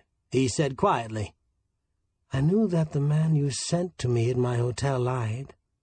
I followed him to the station and watched him leave the city. I returned to the hotel, and the customs office informed me that one of their men, who was coming to me with information of no great importance, had been knocked unconscious. I knew then how the card presented me had been obtained, and that I was expected to believe a story that pointed to suspicious action by a woman I was interested in, and that I was expected to come to this address." There was hatred showing in the small, colorless eyes of the thin-faced one. He stood almost 10 feet away from Joe Garr, facing him. "But you came, knowing all this." Joe Garr smiled a little. "When you made that movement and held that gun on me, my fingers were on the trigger of my own gun. I could have shot you down. I did not." There was a flicker of expression in the standing one's eyes. He said, "You are very kind, Senor Garr." Mockery and hatred were in his tone. Joe Garr said slowly, "No, not kind. I have 6 diamonds that you would like. I think you have 4 I would like. You wanted me here to bargain with me. You wanted me here so that you could trap me, then offer me my life for the 6 diamonds. You have worked that way with your accomplices since the robbery was effected." The thin-faced one smiled and showed white, even teeth. "You would risk your life and 6 diamonds for the 4 you say I have." Joe Garr smiled gently. "My life is not too important," he said. "I have never regarded it that way. I came here because I knew the one responsible for many deaths would be here." The thin-faced one said mockingly, "And you were not trapped? You simply wanted to see that person who you hated because of Aragon's death, and because of things done to you?" The island detective kept his hands motionless on the table surface. He shook his head. "No," he replied. "Not exactly. I wanted to see that one taken by the police, and that is practically assured now." He watched the facial muscles of the thin-faced one jerk, saw his colorless eyes shift toward the blinds of the windows. His gun hand moved a little, in towards his body. Rage twisted his face, and then he smiled. It was a grotesque, mask-like smile. The brown skin was drawn tightly over the face bones, and the lips were pressed together. Joe Garr said, "I remember you, Raker. You were in the insurance business in Manila until a few years ago. There was about to be a prosecution, and you left the islands." The thin-faced one said with hoarseness in his voice, "And I have never forgotten you, Senor Garr. You tell me you have come here, not caring about your life, and that the police are outside.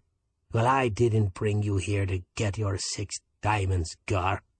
Von Loeffler's diamonds. I brought you here because I hate you. I want to watch your body squirm on the floor beside that stool." Joe Garr said quietly, "That was how you knew about the Von Loeffler diamonds. That Dutch insurance company. You stayed out of Manila, Raker. You couldn't risk coming back. You hired men. Some of them tricked you, and each other. The robbery was successful, but you lost slowly. All the way back from Manila, Raker, you lost. You used men and women, and they tried to kill me. Too many times. They were killed. There were many deaths. Those were diamonds of death, Raker. And you only got 4 of them. The woman in black brought them to you. I think she was the only one who was faithful." Raker was breathing heavily.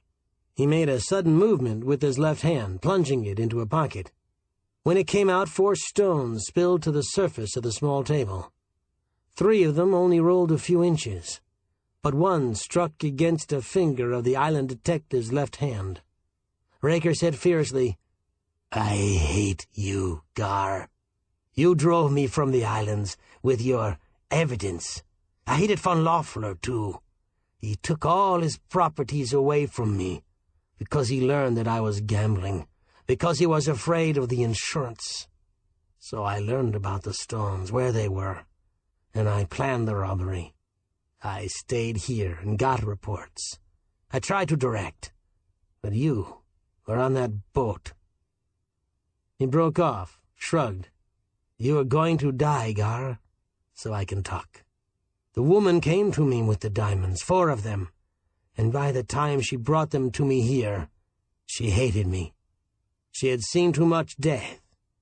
She's gone away with her child, and you'll never find her, Garr. She killed a man on the Che Umaru, and that made her hate me all the more. She had to kill him before he could talk to you." Joe Garr said steadily, "I don't think I want to find her, Raker. I know now who planned the crime, who caused the deaths. And you are caught, Raker." There was a sound of brakes beyond the room, the low beat of an idling engine. 2 sharp blasts from a horn came into the room. Raker jerked his head sharply, then turned his eyes toward Joe Garr again. The island detective made no movement. He smiled with his lips pressed together. Raker said, "What's that?" His voice was hoarse. Joe Garr parted his lips. He said, "A signal from the police that the house is properly covered." Raker sucked in a deep breath. "I'll get more than one of them as they come in," he muttered. Joe Garr shook his head. "I do not think you will, Raker. They will not come in. It is easier to wait for you to go out." Raker smiled twistedly, but there was fear in his eyes. "They'll come in all right," he breathed. "I'll get you first, when they come. You won't see them come in, Garr." Joe Garr smiled. "They will not come in," he said softly. "If I do not go out, Within the next 10 minutes, they will unload the submachine guns and the smoke bombs. They will know I am dead, and that there is a killer in the house. The smoke bombs and the tear gas bombs, they will come in." Raker said hoarsely, "Oh, I hate you, you little half-breed." He jerked the gun slightly. The island detective looked him in the eyes, still smiling. "That is true," he said. "You do hate me, and there is the blood of the Spanish and the Filipino in my veins. But I am not a criminal, a thief and a killer." Raker turned his eyes slightly and listened to the steady beat of the cab engine. Then his eyes came back to the small figure of Gar, went to the 4 glittering diamonds on the table.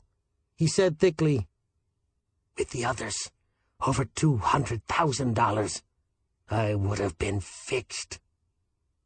His voice broke. Joe Gar said quietly, "Yes, you could have had things easy, Raker, if I had not taken the same boat that your accomplices took. If things had turned out differently in Honolulu." Raker stared at him, his little eyes growing larger. He said slowly, "Where are the other 6 stones?" Joe Gar smiled. "In the vaults of the customs office," he replied.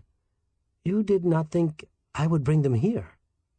Raker's body swayed a little. The wind made noise in the trees beyond the house, and he stiffened.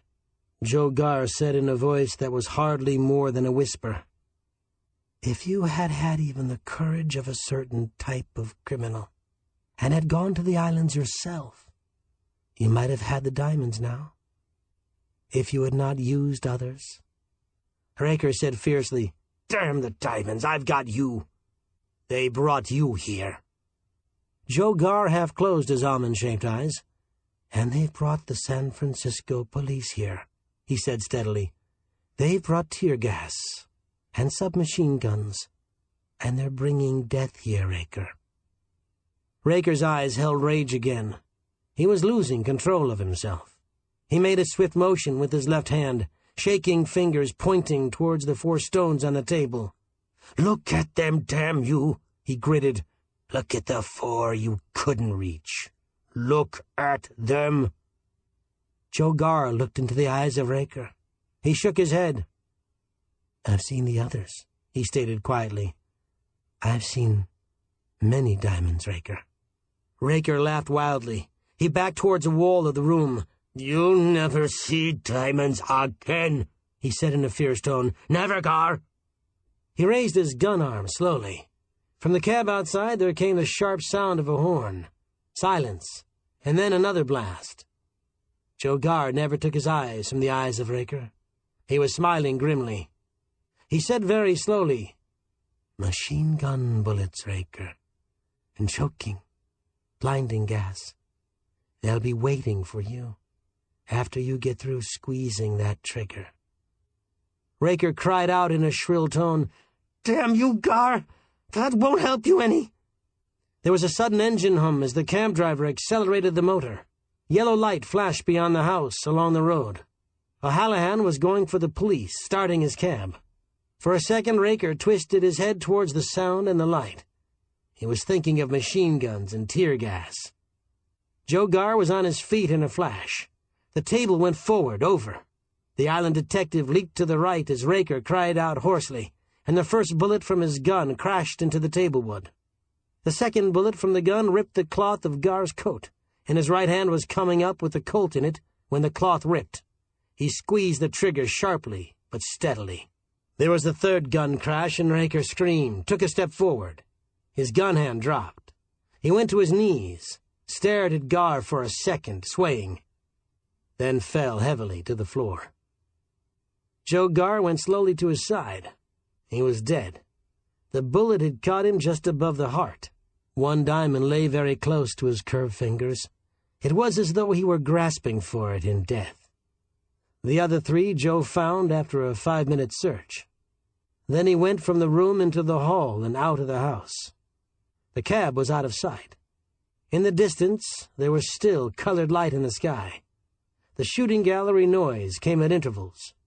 Joe Garr found a package in his pocket, lighted one of his brown paper cigarettes. He said very softly to himself, "I have all of the diamonds. Now I can go home after the police come. I hope my friend Juan Aragon knows." He stood very motionless on the top step that led to the small porch and waited for the police to come. And he thought, as he waited, of the Philippines, of Manila, and of his tiny office off the Escolta.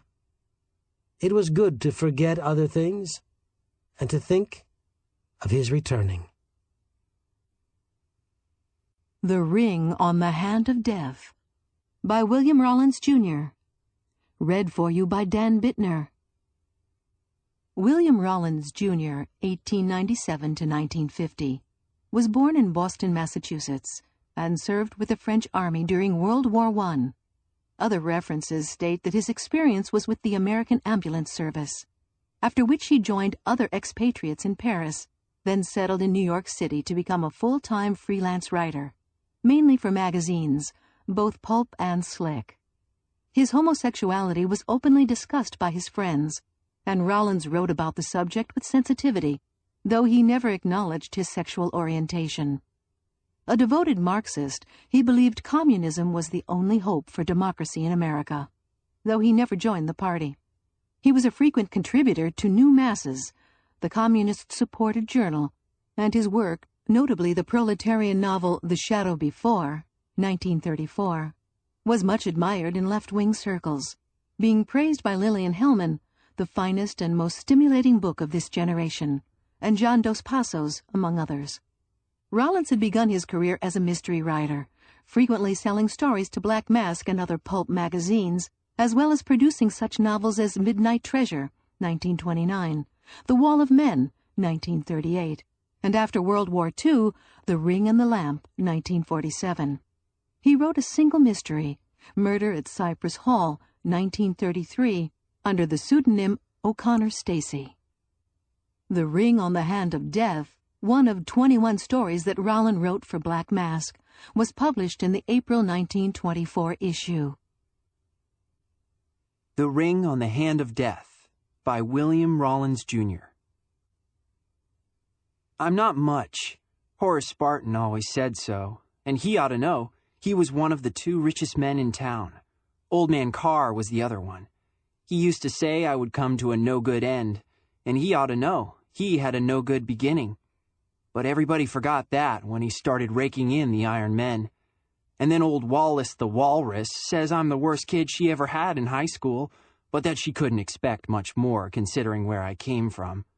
But I've been making my own living somehow or other ever since Mother died 2 years ago. And I've been able to work in enough time to go to school, too, so I should worry. Of course, I did worry whenever I met Irene Burnett. She didn't want to be seen with a bum like me, although she always said, "Hello, Jack," and smiled. And once, when I was holding up a telegraph pole just as she was passing by, and I was staring at her without noticing I was doing it, she's that kind, awfully easy to look at. She dropped her eyes and started blushing. And then she smiled, just as if she didn't mind it at all. And then one time, after I had finished fixing up Old Man Carr's front lawn to make it ready for the spring, and then wandered down the street and pulled myself up on the fence next to Burnett's place. It's a comfortable seat, that's why I like it so much. I heard some people coming up the side street, and I heard her voice. "He's a nice boy," I heard her say, as if somebody else had just said he wasn't. "He's not only good-looking, I don't care so much about that, but he's honest, and he works hard, and someday he's going to make a big man of himself."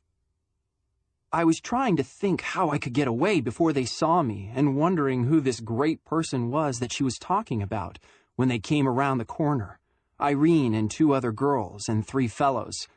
When she saw me, Irene suddenly stopped talking and blushed all over, and the girls started giggling, and the fellows burst out laughing, as if they'd all suddenly thought of a big joke, all at once. For a minute, I couldn't help thinking, but I'm not going to tell you. You'll think I'm conceited. And besides, That isn't why I started telling this incident. I just can't help thinking about myself, particularly if I'm thinking about Irene. The last sentence sounds funny, but I can't make it any clearer without getting all mixed up. Well, just then, Mr. Spartan, Horace Spartan, the district attorney, came walking down the path from the Burnett's little house. When he saw Irene and the others, he stopped short. Then he took off his hat. "Good evening, Miss Burnett," he said. "I just called around to see your brother." "But, why, I thought you knew he went up to Denver for a few days." "I did, but I hoped he would be back today. However, I'll call again in a day or two." And he took off his hat again with a smile and walked on. And then you ought to have seen that smile disappear when he saw me. He came up and stood right in front of me, his big jaw sticking out. "Get down off of that fence," he said. Well, I got down, taking my time about it. "Now, if I ever catch you spoiling the scenery of our beautiful town again, lazing around like that, you'll get no more work around my house. Do you understand?" I thought a moment, and then said I did. "The only reason I have you is to keep you out of the poorhouse," he muttered. I knew better. I knew the only reason he had me was because I charged 10 cents less than a full-grown man. But I wasn't going to lower myself arguing with him, and I let him go on, and then climb back on the fence again. I had something I wanted to wonder about, and I can't think and walk at the same time. I always land up against a lamppost or in front of a swearing autoist and forget what I was wondering about. I wanted to wonder why Horace Spartan had next to the prettiest and sweetest girl in town for a daughter. And then I wondered whether Miriam, that's she, or her, was going to marry Irene's older brother, Alfred. I would be tickled stiff if she did, for Al was about the nicest chap I knew, and that's what most of the girls around thought too. But I knew Spartan was dead set against it, although he didn't say much. And the particular thing I wanted to wonder about was why he had been so sweet to Irene, when usually he wouldn't speak to her if he met her on the street. You see, Al and Irene lived alone, and they were as poor as Croesus. Or was it Diogenes? I get them twisted. One was an awful liar, I know. When Al came back from the war, he got admitted to the bar and has been waiting for trade ever since. That's what he was in Denver for, to get a job as a lawyer, or a judge, or something like that. You see, that's the second time I've used that phrase. Wouldn't the walrus be sore? But editors don't know so much as school teachers. If they did, they'd get that job, you bet. Nothing to do but ask kids a lot of questions when they've got the book right before them. So that's all right.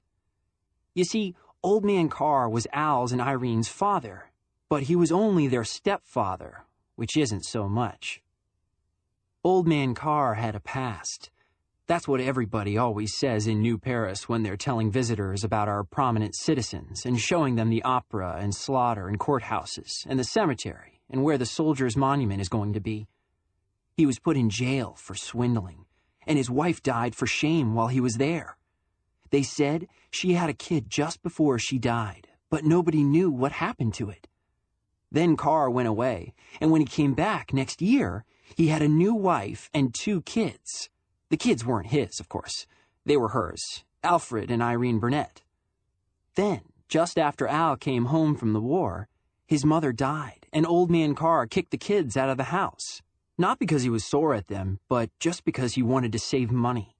He'd made a lot during the war. Everybody said he'd leave them all his money when he died, but meanwhile, it was pretty rough sledding. They hardly knew where their next meal was coming from. It came only when Al got some odd work to do, writing funny law things for dry papers. Well, it was getting pretty dark, so I stopped wondering and got off the fence and went home. I live in a little shack at the edge of the town and do my own cooking, which is usually potatoes and eggs that aren't strictly, excepting sometimes on dark nights, and things like that. In the summer, I usually go to the woods, and sometimes at the end of the week in the winter and spring, I go to a little cabin that... But you'll find out later. I can't stand big cities, and New Paris is big and growing faster every day. She grew from 2,800 to 2,900 between 1910 and 1920, and when the local census was taken in 1922, she had jumped to over 8,000, and I can't stand that. If I get to wandering too hard on the main street, it usually ends in a fight. Well, I went home and rolled up my sleeves and put on my apron and set my potatoes on to boil, and that was the last I thought about the Burnetts. Alfred, for over a week. The next time I saw him was late one night, or early in the morning, I don't know which. It was a warm night in early spring, and I had taken my potatoes up to the woods and boiled them there for a change. The sky was clear and starlit, and I was walking down the avenue where all the big bugs live. I was passing Old Man Carr's place when I saw somebody stealing around the house. When he got to the path, he started running. I was near the bushes, and I stood still. He came on, turning to look over his shoulder. Just as he got to the sidewalk, he turned suddenly to the right and bumped into me. I couldn't help squeaking, for it was Alfred. "You could have knocked me over with a steamroller." "Hey, Al," I said. "What's the rush all about?" He stood staring at me a minute. Something was wrong with his face. I think it was pale, but of course you can't tell when it's dark, even with the stars. Finally he smiled, a little quivering smile. "Hello, Jackie boy." He always called me that. When I was a little kid, he used to give me marbles and say, "Here, Jackie boy, if you swallow them, I'll give you some more." But now he looked away, and when he spoke, he almost stuttered. You scared me," he said with a little laugh. "What are you hiding in the bushes for?" Well, up to now, I'd been wondering what he was about, but suddenly I found I was on the defensive. I don't know," I muttered. "Well, run along home to bed," he said. "If a cop sees you, he'll think you're up to some mischief." "All right, Al," I replied, relieved to find he wasn't going to ask any questions. I always feel I've done something wrong when people start asking questions, even if I haven't. Al started off. "Not that I think so," he added over his shoulder. "Thanks, Al. You're a good fellow," I said. "So long." "So long." And we each went in our own directions. When I was on my way to school next morning, I saw a crowd standing in front of Old Man Carr's house. I went up to Jim Harley. "What's up?" I asked. Jim looked at me with that air a fellow has who knows something you don't know. "Why," he said slowly, "don't you know? If I did, I wouldn't waste my time talking to you." I knew I could get as fresh as I liked. He was just dying to tell me. "Why, last night, sometime or other, somebody murdered Old Man Carr." Well, my heart just stood still. In a big city like New Paris, things like that are always happening. Only a few months before, there was an auto accident, and a lot of people were almost killed. One man was in the hospital over a week. But I never get used to those things. "Gee," I said, "who did it?" Jim shook his head. "We don't know yet," he said, "but we're going to find out." Well, we stood and watched the house for a half hour, and then I remembered that the walrus said she'd fire me out of school if I was late again, so I beat it.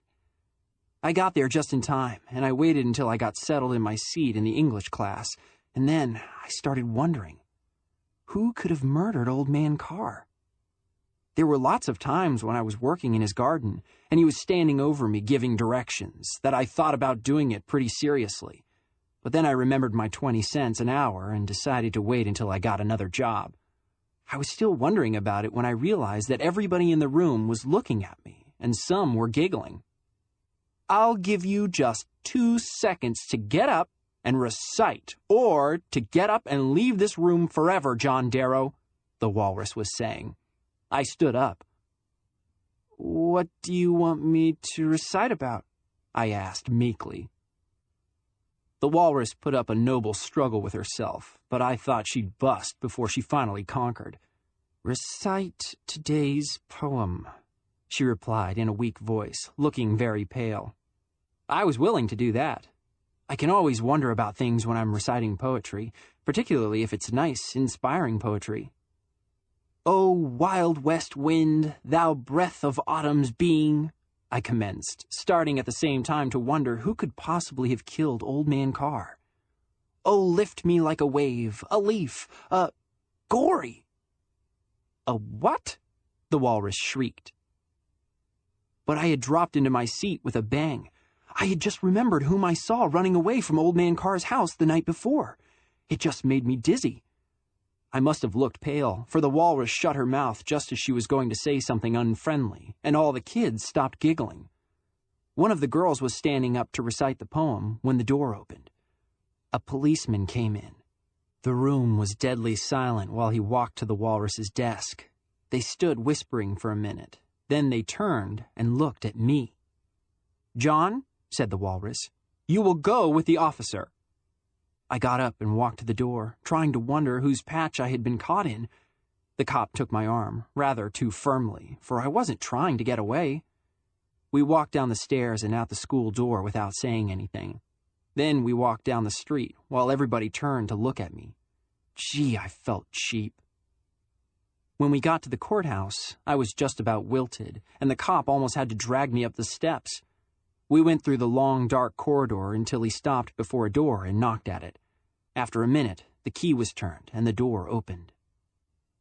Then I knew it was all up, for there I saw young Judge Forrest, and I had been in his backyard the night before to see if I couldn't find a potato barrel or an apple barrel, for I was rather short of supplies. He was sitting there looking serious, and there were several cops and people, and among them was Alfred Burnett. Well, I thought that was pretty mean. Here I had thought right along that Al was a friend of mine, and now he was testifying against me just because he saw me out late the night before, and after he had said that he didn't think I had done anything, too. Well, they led me to a seat and I sat down hard, and then Judge Forrest said, "Good morning, Jack. How are you?" And I answered him, "Good morning, sir. How are you?" I wanted to say, "How are your potatoes?" but I thought perhaps it would be better if I didn't.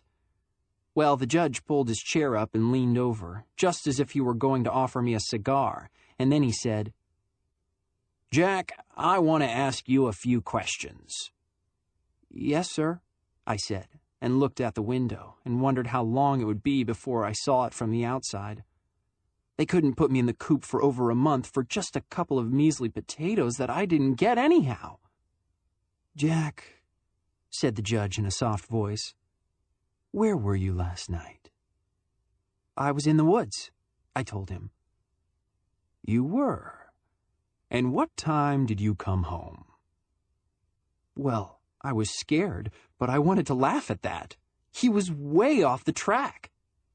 I was in his backyard before I went up to the woods, so I answered, "Pretty late, about midnight, I reckon." "You reckon? Aren't you sure? Didn't you look at your watch?" "No, sir." "You're sure you didn't look at your watch?" "No. That is, no, sir." I was a little rattled by the way he tried to catch me. "Ah, you're just a little bit in doubt. Now, Jack, be careful. Are you sure you didn't look at your watch?" "Yes, sir. I haven't got any," I added, happening to think that might be a good argument. Well, everybody laughed, except Al. He only smiled rather weakly. I thought he looked as if he was ashamed of himself when he had to face me. The judge leaned closer to me, and then he said, very softly, "Well, we'll say about midnight. And did you meet anybody on your way home?" Well, Al was sitting there looking at me, sort of white and determined, so I decided to be frank about it. Honesty pays. Sometimes. "Yes," I said. And then there was a great silence, and everybody, except Al, leaned over as if they would fall off their chairs, and the judge whispered, "Who?" And I said, with a loud, ringing, frank voice, "Alfred Burnett." You could have heard a pin drop. Everybody who was facing Al turned away. The judge never took his eyes from me. "Where did you meet him?" he asked. And then it suddenly flashed over me. I got dizzy and cold all over. All I could see was Al's white face and his big eyes looking at me. I'll never forget those eyes. The judge grabbed hold of my knee and pressed it, and his mouth became hard and cruel. "Answer me, boy," he commanded. "Where did you see Mr. Burnett?" I can't remember. I'd heard that was all right to say in courtrooms, but I reckon I made a mistake, for Pat Ryan, the biggest cop on the force, came up and grabbed my shoulder, and the judge pressed my leg until I thought it was going to break. "I saw you at 1 o'clock turning down from the avenue," said Pat. "I'll make you remember." He shook my shoulder. "And I'll know if you're telling the truth." "Where did you see Mr. Burnett?" In front of his house. Then the cop shook the upper part of me until I could hear my bones rattle, and the judge almost squeezed the juice out of the lower part of me. And when they got tired, Al said in a low voice, "Tell the truth, Jackie boy." "Where did you see Mr. Burnett?" I saw him in front of old Mr. Carr's house." "What was he doing?" "He was running." "Away from the house?" "Yes." "Did he act as though he was frightened?" The voice sounded miles away. "Yes." I could hear my own voice like a loud whisper. There was a moment's silence. Then the judge started asking me more questions that I couldn't see any sense in, and all the time I answered them, looking at Al's white face and staring eyes. Finally, the judge stood up. He picked something from the table and held it behind his back. "One question more," he said. "Did you ever see this before?" And he pulled out his hand. I was fairly sick. In his hand, he held a German trench knife. It was one Al had brought home from the war, and it was covered with blood. New blood. I nodded my head. "Where did you see it?" I looked at Al. He nodded his head slightly. In Al's house." The judge nodded to one of the policemen who went to open the door. "That will be all, Jack," said the judge, smiling and holding out his hand. "Thank you very much. You are free to go. Only don't leave town before the trial. Goodbye." I stood up. I was almost bawling, but I wouldn't have let them see it for the world.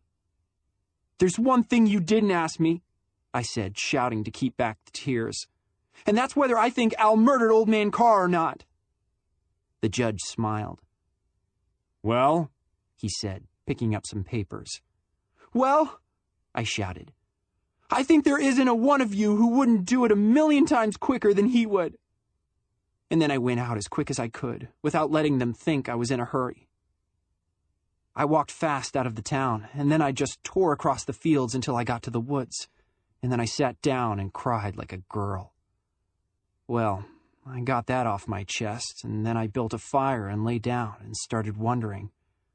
I wondered for a long while without getting anywhere, and then I reckon I must have fallen asleep, for it was almost dark when I turned over, shivering, and saw my fire was out. There were little flakes of snow coming down, although it was March. I got up to go home, and then it occurred to me I might meet Irene, and I was scared stiff. So I decided to go to my cabin for the night.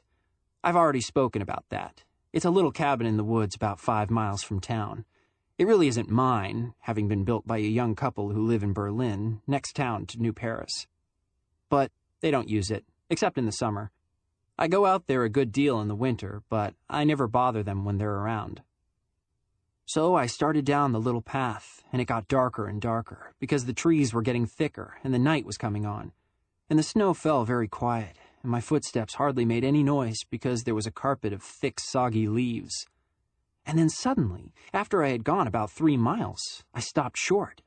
For there ahead of me, I saw a girl sitting on a stump, leaning over and trying to write something with a pencil on her knee, with a paper in between, of course. Well, I advanced cautiously, for I've been in the Boy Scouts, and I've learned it's silly to expose yourself needlessly when you're in the woods. There's always apt to be a trap around when you see something awfully innocent-looking, like a young girl writing on a paper. Then, all at once, I gave a shout, for I saw it was only Jane Brewster, the pretty girl who minds the babies at the Masons and does odd chores at different houses in the afternoons. Jane gave a little cry and crumpled the paper up quick. I didn't blame her. It's a scary thing to have somebody yell at you like that when you're alone in the woods and it's almost dark. Besides, for all I knew, she might have belonged to the Girl Scouts one time.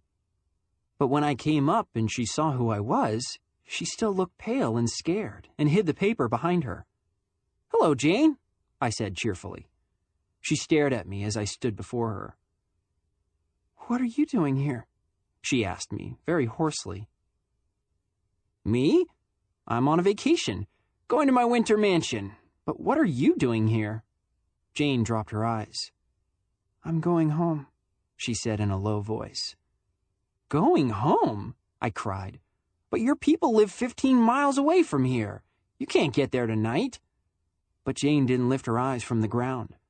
"I'm going home," she repeated doggedly. Well, I was puzzled.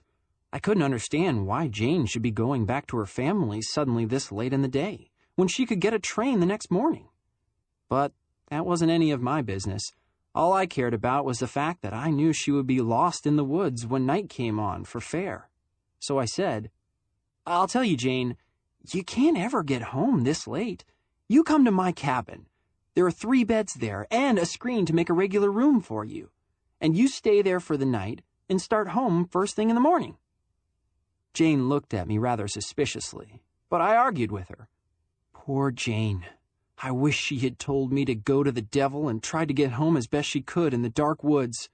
Still, if it hadn't been Jane, it would have been... But I've got to tell the story in order. The walrus always said I get things tail end, too, and I reckon she's right. Well, Jane got up and followed me. We walked along the path in Indian file, and without saying anything. Finally, it got so dark I had to wave my arms about to keep from bumping into trees, and I told Jane to grab hold of my coat. And all the time I could feel the little flakes of snow touching my face. At last, we got to the cabin. I was used to it, but Jane seemed sort of scared when I opened the door for her after I climbed in the window. I reckon it is a pretty gloomy place. But I lighted a lamp and built a fire in the pot-bellied stove. And then I got on my knees and felt under the bed and brought out some potatoes and apples and a can of tomato soup I'd found in Jenkins' grocery store and which I'd kept for some big occasion like this. Then we cooked them and we had a big feast. After supper, I lighted my pipe and sat with my feet on the stove while Jane washed the dishes. It was awful homelike. I wonder if Irene washes dishes good. Then the first funny thing happened. When she finished washing the dishes and thought I wasn't looking, Jane tiptoed over to the coal scuttle that was used for ashes and dropped the paper she had been writing on into it and covered it with ashes. Then she came and sat opposite me. I was facing the stove. She was facing the window. "This is a nice place," she said, folding her hands and looking around and smiling a weak little smile. It was a nice place. A long cabin, with 2 cots at either end under the windows, and a cot and a screen for when the owners had company near the stove. Then there were a couple of tables, one with a lamp on it that gave a mighty cheerful glow to the room. "I like it," I replied. "It's a relief to get out here in the quiet, away from the excitement and noise in New Paris." When I said New Paris, the smile left her face, and that reminded me of what I was trying to forget, so I decided to talk about it. I like to have somebody to talk over my troubles with. I'm funny that way. "Wasn't that a terrible murder?" I said as an opener.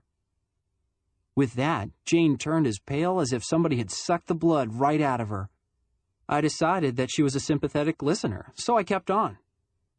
Not that it wasn't a good thing to get Old Man Carr out of the way, but to think of their accusing Al Burnett. But Jane jumped up. "What did you say?" she cried, looking down at me as if she was going to eat me. "Haven't you heard?" I asked. "They've arrested poor Al." Jane dropped in her seat and started staring at the button that wasn't on my coat. Anybody who'd think Al could murder his father, even if he was only his stepfather, is crazy, I muttered. Jane didn't say anything. She just stared, and her breath came hard. "I'd rather think I did it myself," I went on. I waited for Jane to answer, but she didn't. So I shut up and listened to the wood crackling in the stove. Suddenly, Jane spoke, and I jumped. "Do you think they can... But she couldn't finish it. I knew what she meant, though. "It looks pretty hard for him," I told her. "They made me testify I saw him outside late at night, and they found his German trench knife covered with blood there." Jane had kept her eyes lowered all the time. Now she looked up and glanced around the room. She was trembling all over. "Jack," she whispered, "can you keep a secret?" "I reckon so," I answered. "Can you keep it until it's a question of life or death, and then let me know 2 days beforehand?" I looked at her in surprise. "What are you driving at, Jane?" I demanded. But Jane was impatient. "Can you?" she repeated. "Of course I can. Swear?" "On the Bible." And I held my hand in the air and cussed. She was still for a moment. Then she leaned forward and whispered, "I know who killed Mr. Carr." I was dumbfounded. "You what?" I cried. Jane slapped her hand over my mouth. "Shh," she whispered. Then she drew her chair nearer. "I called at Mr. Carr's the other night after supper," she said, leaning way forward and staring at me wild-eyed. "He owed me some money, and I suddenly decided to ask him to pay me. Well, I went to his back door and rang, and after a while he came. He was mad when he saw who it was, and madder still when I told him what I wanted. He started to tell me to go away, but then he changed his mind and said he would pay me if I stayed and washed the kitchen floor. Well, it was late, but I needed the money, so I said I would.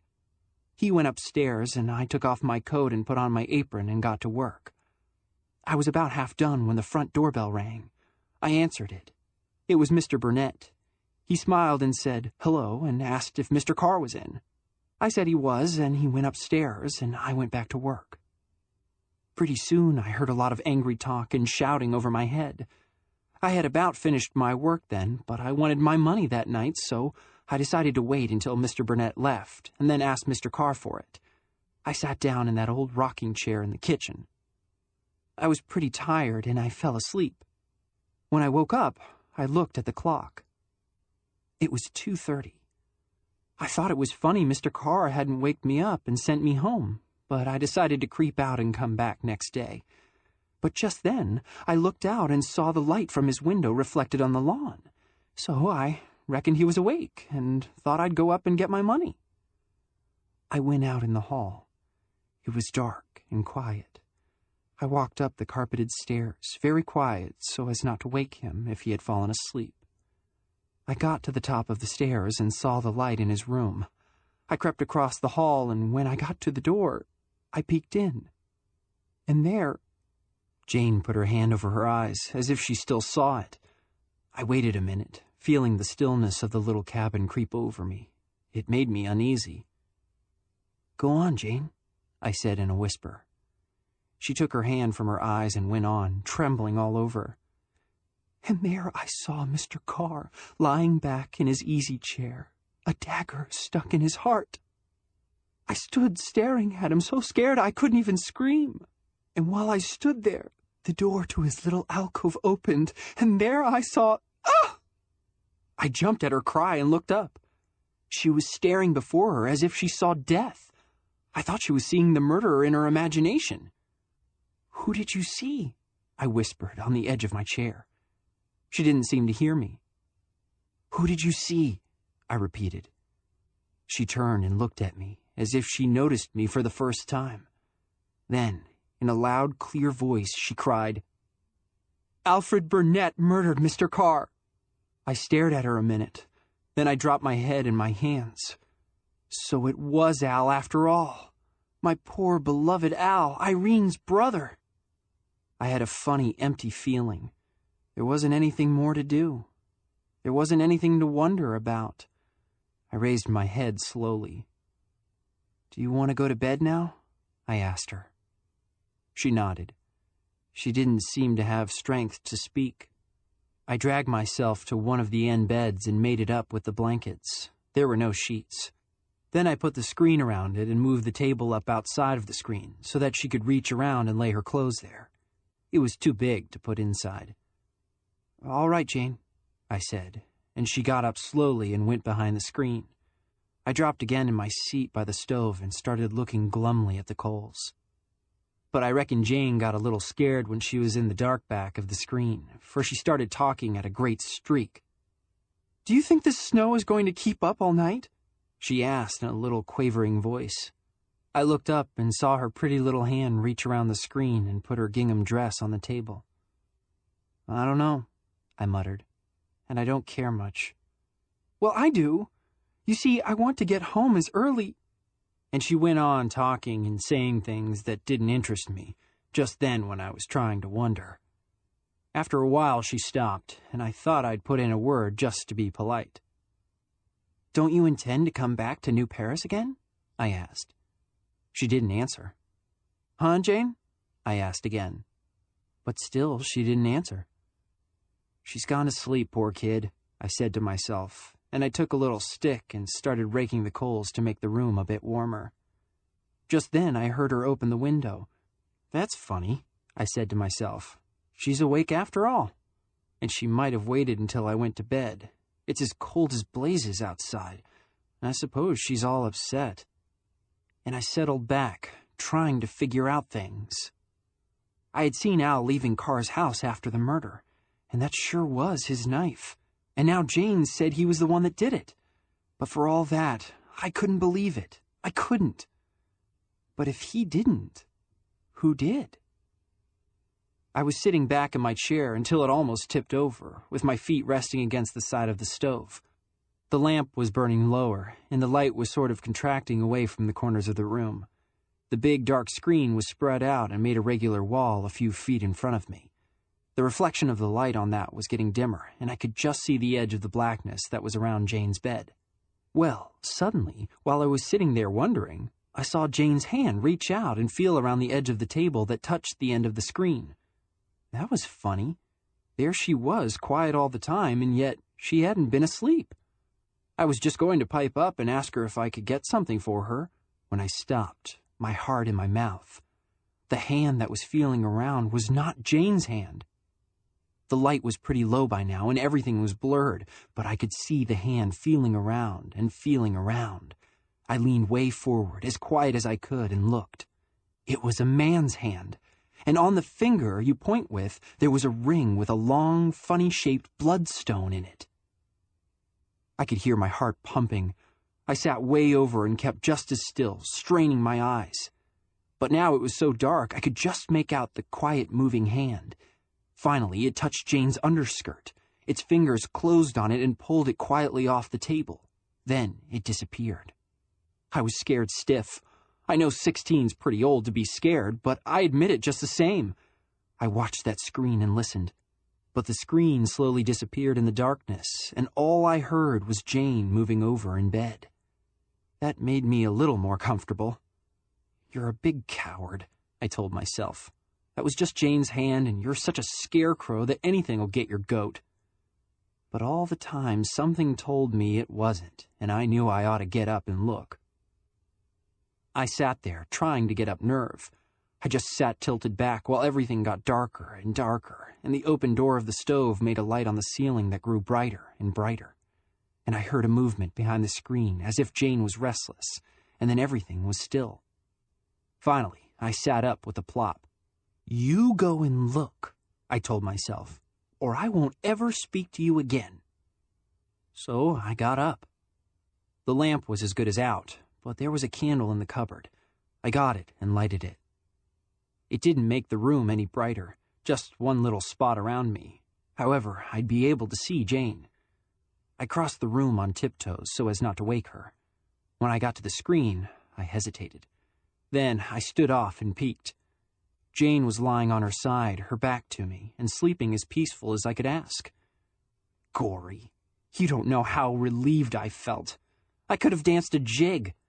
But instead of that, I just tiptoed back to the bed in the center of the room and set the candle down and undressed. Then I got in bed and blew out the light, and in 2 minutes, I was fast asleep. I sat up in bed with a bounce.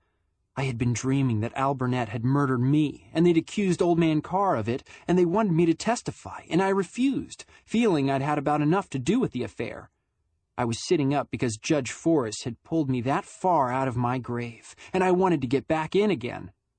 Well, I sat there, looking at a lot of darkness, and trying to convince myself I was in bed and not in my coffin. "You dumbbell," I said to myself. "A corpse can't argue, and you're arguing as fast as your 2-for-a-cent brain can work." Well, that sort of settled matters about the graveyard. But still, I wasn't quite satisfied. There was something wrong, and I couldn't just think what it was. I looked around, but I might just as well have kept my head still. It was as dark as a grave, and a lot more quiet, excepting I saw a bit of bare black tree trunk and a piece of night sky on both sides of it. Then I remembered I wasn't alone, and I felt relieved. Jane was with me, and I had seen a hand reach out from behind the screen that wasn't Jane's hand. I remembered that, and I got cold all over. But I had seen Jane sleeping peacefully afterward, and you could tell she was sleeping peaceful now, peaceful and quiet. A little too quiet. I laid the blankets carefully back so as not to make a noise. Then I crawled to the end of my bed that was pointed toward the screen. I waited there, on my hands and knees, looking to where the screen ought to be, and I listened. There wasn't a sound. I waited and listened, feeling something funny creep up from my stomach. "Why, you nut," I told myself. "Of course you can't hear her. You can't even hear your own breath." But then I decided that wasn't odd, because after investigating, I discovered I hadn't been doing any breathing for some little time. So I grabbed the edge of the cot and leaned over until I almost fell into the darkness. Then I listened again. But there wasn't any sound. "Jane?" I called softly. She didn't answer. "Jane?" I called again, louder, much too loud for a dark, empty cabin, for there was something empty about it. You can tell, somehow or other. I got out of bed and felt around for my candle. Then I got a match and lighted it. It was funny. Before I lighted it, the only light place was the patch behind the tree trunk. Then, suddenly, that was all swallowed up by the black window pane, and now the room was lighted. Not much lighted, just a flickering, shadowy light that hardly reached the corners and made the screen seem like a great, gloomy wall. Then I walked up close, not too close, and peeked. Well, it seemed all right. Jane was lying there just as I left her. She hadn't moved an inch. Not an inch. And then I saw something I hadn't noticed before. Something white that was bunched near her mouth. Her head was turned away, you see. I took a step forward. The bedclothes were off her, and she was lying right below the window where the cold, icy wind blew in. I tiptoed over to cover her up, and then that feeling in my stomach jumped right up into my mouth. I saw blood. It covered her nightgown right above her heart, and the sheet below was just soaked with it. Well, I squeezed that candle until I almost squashed it, and I made myself go and look. I crept up between the screen and the bed and leaned over. She was dead. I touched her arm. It was cold and stiff. I pulled it gently, and she fell over on her back. And as her head fell over, her white underskirt came with it, for it was stuffed in her mouth. She had been dead for hours. Somebody had climbed in the window and scared her into keeping still. Then he had stuffed her petticoat into her mouth while she lay there frightened stiff. And then, suddenly, he had stabbed her, right in the heart. And it was the hand of the murderer I had seen feeling around in front of the screen. I figured this out quick while I stood before the bed, shivering from cold and fear.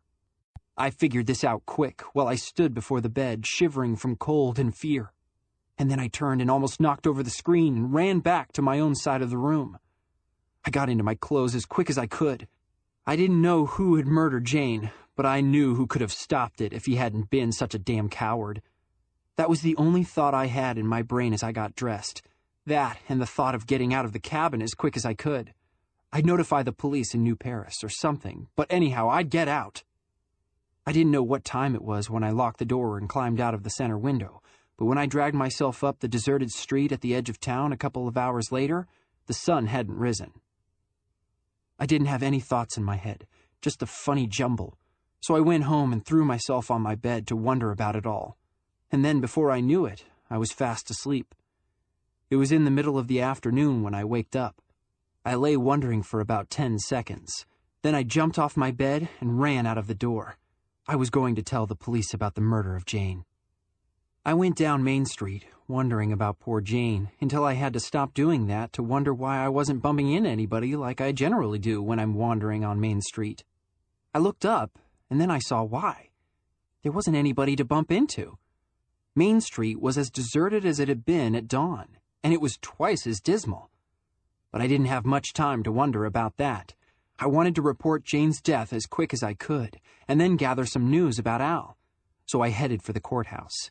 And there I saw why Main Street was deserted. The courthouse was just chock full of men and women, with little kids dripping out of all the windows. My heart started jazzing up, for I had a pretty good idea what the party was all about. I saw Jim Harley on the courthouse steps, and I wandered up to him. "What's up?" I asked, sort of careless-like. Jim stared at me, as if I was some new species off of Mars. "What brook did you drown yourself in?" he asked. "And you don't know they're trying Al Burnett." "I've been out to my country estate," I told him. "What are they trying him now for, 2 days after the murder?" "They've got to. The crowd's been trying to get at him to lynch him all morning long. So Mr. Spartan made them get a quick trial to save his life and hang him proper." Well, I just felt myself turn white all over. Lynch Al Burnett.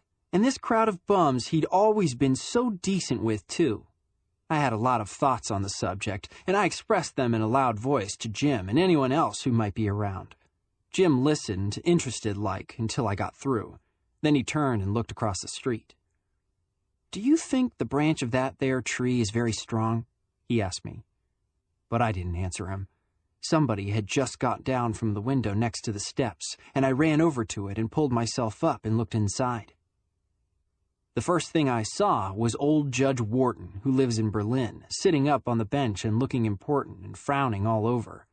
Then I saw Horace Spartan, who is the district attorney, leaning over the table and glaring at somebody. I looked to see who he was glaring at.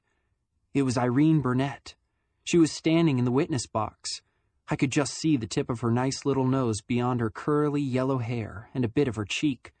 But even that bit I could see was as white as marble, and her lips, that were quivering, were as pale as anything. She was holding onto the rail as tight as she could. "What time did you say he got in?" I heard Spartan shout. Irene's lips moved, but I couldn't hear anything. "Louder, please, Miss Burnett." And then I heard soft and awful weak, 1 o'clock. Spartan smiled and then nodded to her. Irene left the stand holding her head up, but looking like she was going to die. "One more witness," Spartan said, "and then our case is finished." And he turned and spoke to the clerk.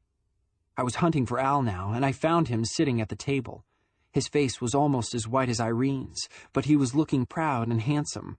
He watched his sister sit down, looking as if he was awfully sorry for her, and then he turned toward where the people sat who were watching the show, and I saw who he was looking at. It was Miriam Spartan, Horace's daughter. She looked terrible. You could see she believed Al was innocent, and she was sore at her father for prosecuting him. And there was love in her eyes, and she didn't care who knew it. But she was the only one who had love in her eyes. The crowd around her were looking at Al as hard as she was, but there wasn't any love in their faces. All the hard-boiled guys in town were in front, and they were looking at Al just the way a cat looks into a mousetrap if there's a mouse there. I couldn't have sat before them looking as indifferent as he did. I saw this awfully quick, because soon I was thinking of other things, for after Spartan spoke to the clerk turned and shouted, "John Darrow!" Well, I didn't know whether it was quick thinking on my part, or whether I just fell off the window in surprise. Anyhow, in just about one jiffy, I was hiking down the pike as fast as I could go. I wasn't going to do any testifying against Al Burnett. I beat it down the street and kept on going until the first thing I knew, I was sitting on the fence next to the Burnett's place. It's so comfortable there, and I can wonder easy. And I wandered along until suddenly I brought up with a bang. "Well, you big fat-headed fool," I said to myself, among other things, for I had just remembered the paper Jane had been writing on and hid in the ashes. I'd been sure right along that the fellow who murdered Jane was the same one who murdered Old Man Carr, because somehow or other there was something fishy about the way Jane laid the blame on Al. I'd intended to tell the police all about it and what I suspicioned, but now I didn't dare to. They'd hold me for a witness against Al. Now I'd thought of the paper, I felt a little happier. It might tell something interesting, and even if it didn't, it'd give me something to do. And if it did tell something, I could testify about it in the morning. "I'd go out to the cabin now," I said, and as I said it, I couldn't help shuddering a little. It was already getting dark, and I thought of that cabin alone there in the woods and what was in it. However, I jumped down and started off. Before I went, though, I crept around the corner. There was nobody at Burnett's house, and I ran up the path. They never locked the door, for they haven't got anything to steal, so I opened it and went inside. I went into the living room. Everything was sort of upside down. It made me feel rather bad, for Irene is usually awful particular, but you could tell she didn't care what happened now. The wastepaper basket was beside the big center table, and I picked a sheet of paper out of it that was almost clean. Then I wrote on it in big letters, "Irene, don't worry. Forces are working for you and Al." I started to sign Jack to it, but then I thought I wouldn't, and I put, "A friend." It sounds more important and mysterious. Then I ran outside and started for the woods. Before I could reach them, though, I had to pass the foot of the avenue. And who should I run into, of all people, but Horace Spartan. He grabbed me by the shoulder. "Here, boy," he said. "Where were you this afternoon?" Well, I was trying to think of about a million things at once, so I said the first thing that popped into my head. "In church, sir," I answered meekly. Then old Spartan shook me. "Don't try to be funny with me, boy," he grunted. "You are supposed to be a witness for the state. We had to call off the trial because of you. But I'll see that you're there tomorrow morning," he muttered between his teeth, and he started to march me off toward the lockup. I went along with him a ways because I wanted to do some wondering, and it was easy to do it and walk with his hand on my collar. I didn't have to see where I was going. Finally, however, I craned my neck up and looked at him. "Please, Mr. Spartan," I said, "won't you let me go?" "No, I won't," he said, and he looked as if that was settled. "Well, look, Mr. Spartan," I went on, "if you let me go now, I'll show up first thing in the morning. Honest, I will. I swear on the Bible." "I don't care if you swear on the Wall Street Journal," he said. "You're coming along with me, and don't talk so much. You annoy me enough by just living." "Well, look, Mr. Spartan, if you let me go, I'll find out the murderer for you." Well, then he swung around and stared down at me. "What do you mean, the murderer?" he shouted. "We've got the murderer in the lockup, unless they've already lynched him." And then he looked at me, sort of thoughtful, and started shaking me, offhand-like. I waited until he got through. Then I decided the best thing to do was take him into my confidence. "Well, look, Mr. Spartan," I began. "I know where I can get some dope on who murdered old man... Mr. Carr. A place in the woods where..." And then I stopped. His eyes were glaring, and his face kept coming lower and lower, as if he was going to rub noses with me. Then he said, kind of hoarse, "What kind of dope?" "Well, look, Mr. Spartan, you just let me go and..." But he had started shaking me again, and the rest of my words came out funny, all twisted and different sounding from the way they started out to be. "You tell me all about it," he said, "and I'll tell the police, and they can go out and investigate." That made me just turn cold and sweat at the same time. If Spartan had let go of me then, I would have just dropped right through the sidewalk and come up in China or Ireland or someplace. Because if any police had gone out to my cabin and seen Jane lying there, murdered, and known that I was there alone with her the night before, well, the boys would be tying 2 ropes to the same branch. And it didn't make me any more cheerful when Spartan squinted at me and said, It's mighty funny what you do by yourself all alone in the woods. I think the police had better go out and take a look at the place anyhow." I thought a while to think of some good reply to get him off of the track, and finally I said, "Yes, sir." "Well, come along," he said, starting off. And I said, "Yes, sir," as I dragged along after him. And then suddenly I threw up my arms and slipped out of my coat. It was a cold night, and he had thick gloves on and hadn't been able to get a good grip on my body.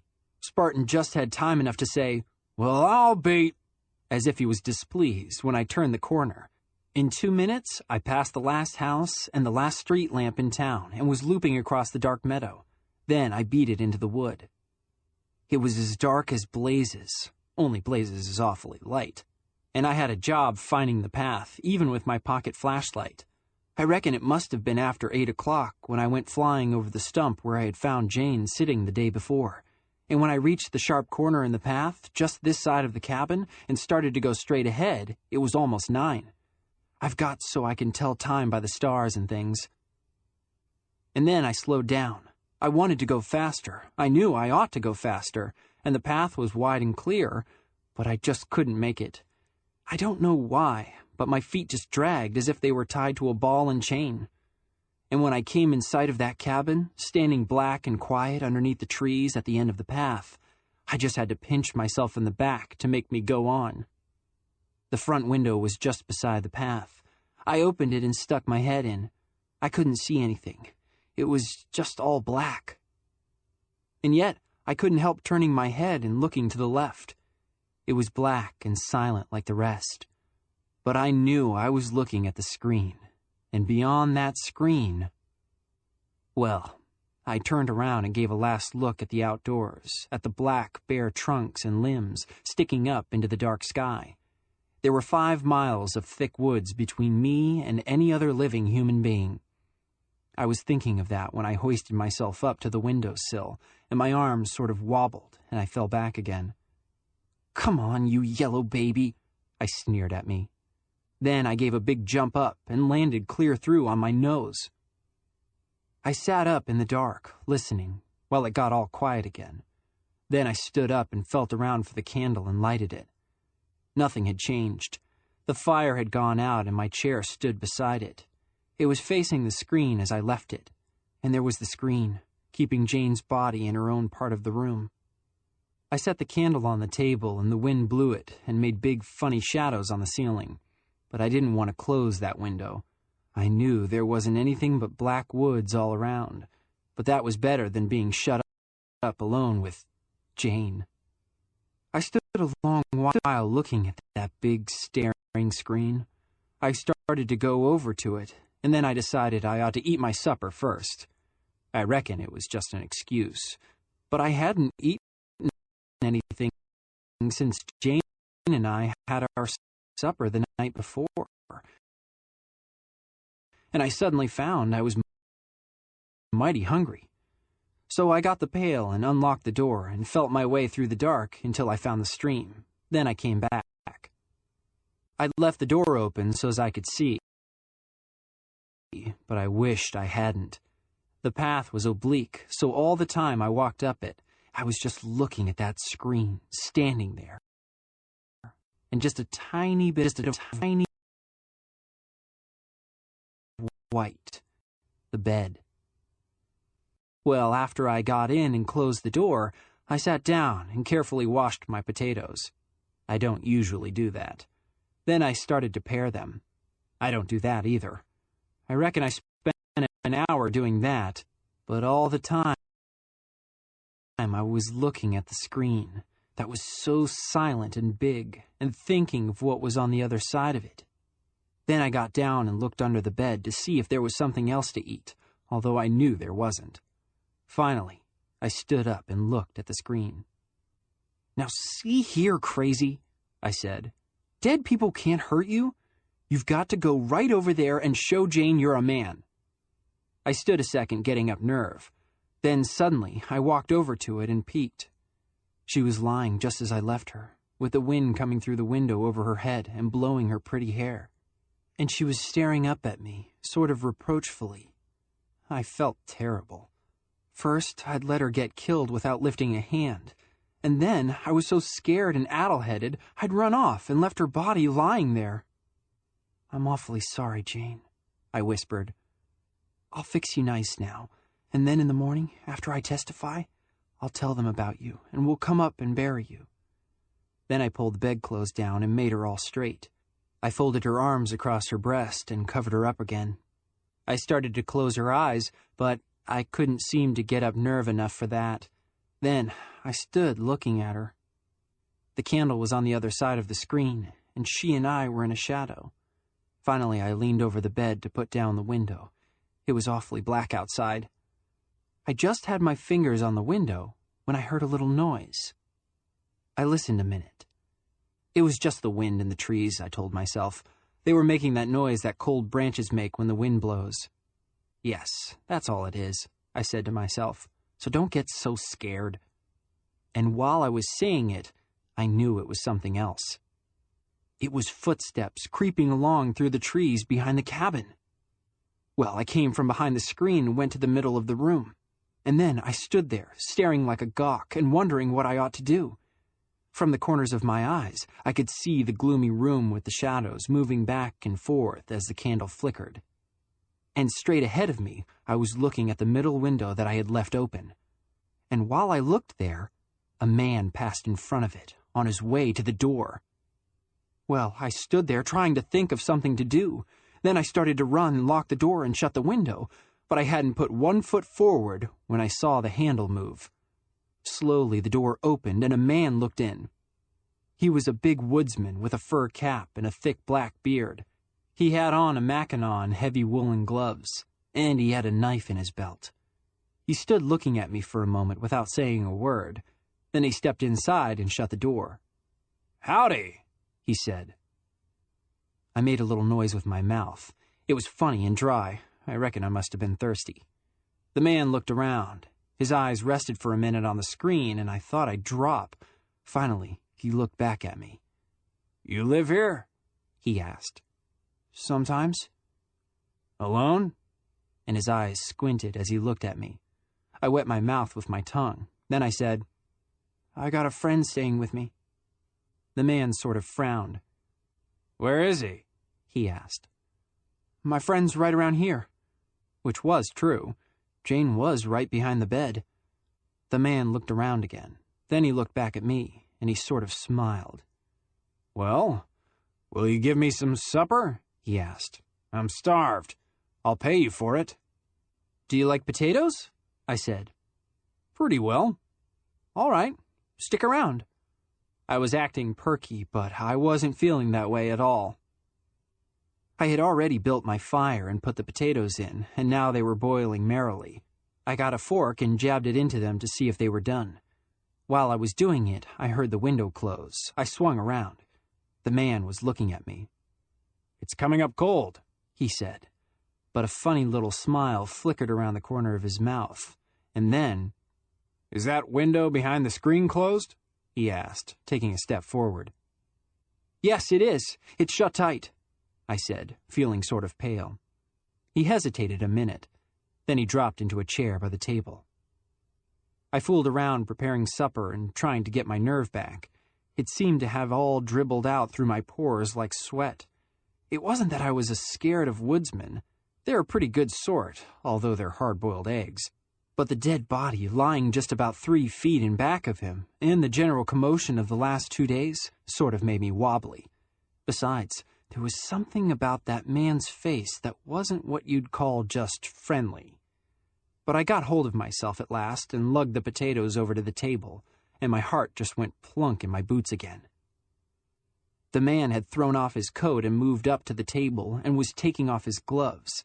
And on the finger you point with was a long, funny-shaped bloodstone. I just sat and stared, and the pan with the potatoes dropped lower and lower until it touched my pants. Then I hopped up with a yell, and the potatoes went flying. The man jumped up and leaned over the table. "What do you mean throwing those potatoes around like that?" he yelled. I was down on my knees trying to pick them up. "It's a quick way to cool them off," I said. Not to be funny, but because I couldn't think of anything better. "I'll cool you off," he muttered.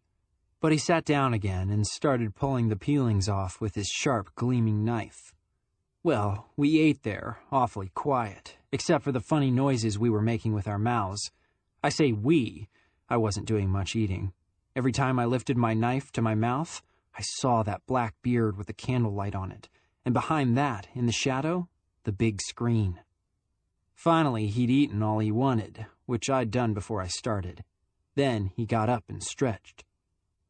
"What bed does your friend sleep in?" he asked. "That one, behind the screen," I told him. I didn't know his game, but I knew he wanted to pretend he didn't know what was behind the screen, and I wasn't hankering after any showdown. "Well," he said, "I'll take this middle bed, and you can take the other end one." Then, just as if we'd settled everything long ago, he pulled the table toward him and sat down on the bed. "Better hurry up," he said. "I'm going to blow the candle out." Well, I couldn't see anything else to do, so I went over to the other bed and sat on it. He took off his belt and laid it on the table, right within arm's reach. It was right under the candle, and the light glinted on a bit of the blade that showed. It made my back feel itchy. He turned and looked at me a minute. He had tiny, gleaming eyes. "Good night," he said. Then he blew out the candle and lay down, boots and all. I lay in the dark, hearing him breathe. It was a sort of heavy breathing. You couldn't tell whether he was asleep or awake. Then I started wondering what to do. I mustn't go to sleep. That was the first thing. I could just see that dagger sink down inside of me if I did. No, I mustn't go to sleep. Mustn't go to sleep. Mustn't go. Whether I'd been asleep an hour or just a second, I didn't know. All I knew was that I was still alive when I woke up. And I could hear that breathing, loud and regular, but you couldn't tell if he was asleep or awake. I lay looking at darkness and thinking. I had to get out of there, but I had to get that paper first of all. I could have choked myself for not getting it before. The only thing to do was to get it quietly and then run for it. And then I remembered a noise I heard while I was cooking the potatoes, and I suddenly knew what it was. When my back was turned, he had locked the door. Well, I said to myself, the more you think, the harder it gets, so you better quit thinking and act. And with that, I sat up in bed and lay down again. That bed squeaked as if all the devils in hell were tied inside. The man moved a little, but he kept breathing hard. I lay a while longer, looking up and wondering why the noise my heart was making didn't wake him. Then I got up, oh so quiet, and put my feet on the floor. I stood up. Then I took a tiny little step, and the boards didn't creak. And I took another one. All the time, I was staring as hard as I could in the direction of his bed. There was a little nightlight that came through the window across the room to his bed. But at first I couldn't see anything. When I could make out something, I stopped short, and so did my heart. The man was sitting up in bed and looking right at me. Well, I thought quick and walked on. I walked to the stove right under his nose and opened the door and stuck a log inside. Then I shut it and went back to bed. I waited for him to lie down again. I turned over on my side so as I could make out the outline of his body in the dark, and I could just see him sitting there, not moving an inch, and staring at me. I knew he was staring at me, although I couldn't make out his eyes. And he couldn't see me at all because I was in complete darkness. Then his hand went out toward the table. It felt around slowly and carefully, just as it did when he was behind the screen. It felt around, and then I saw in the faint light his knife gleaming as it rose from its sheath.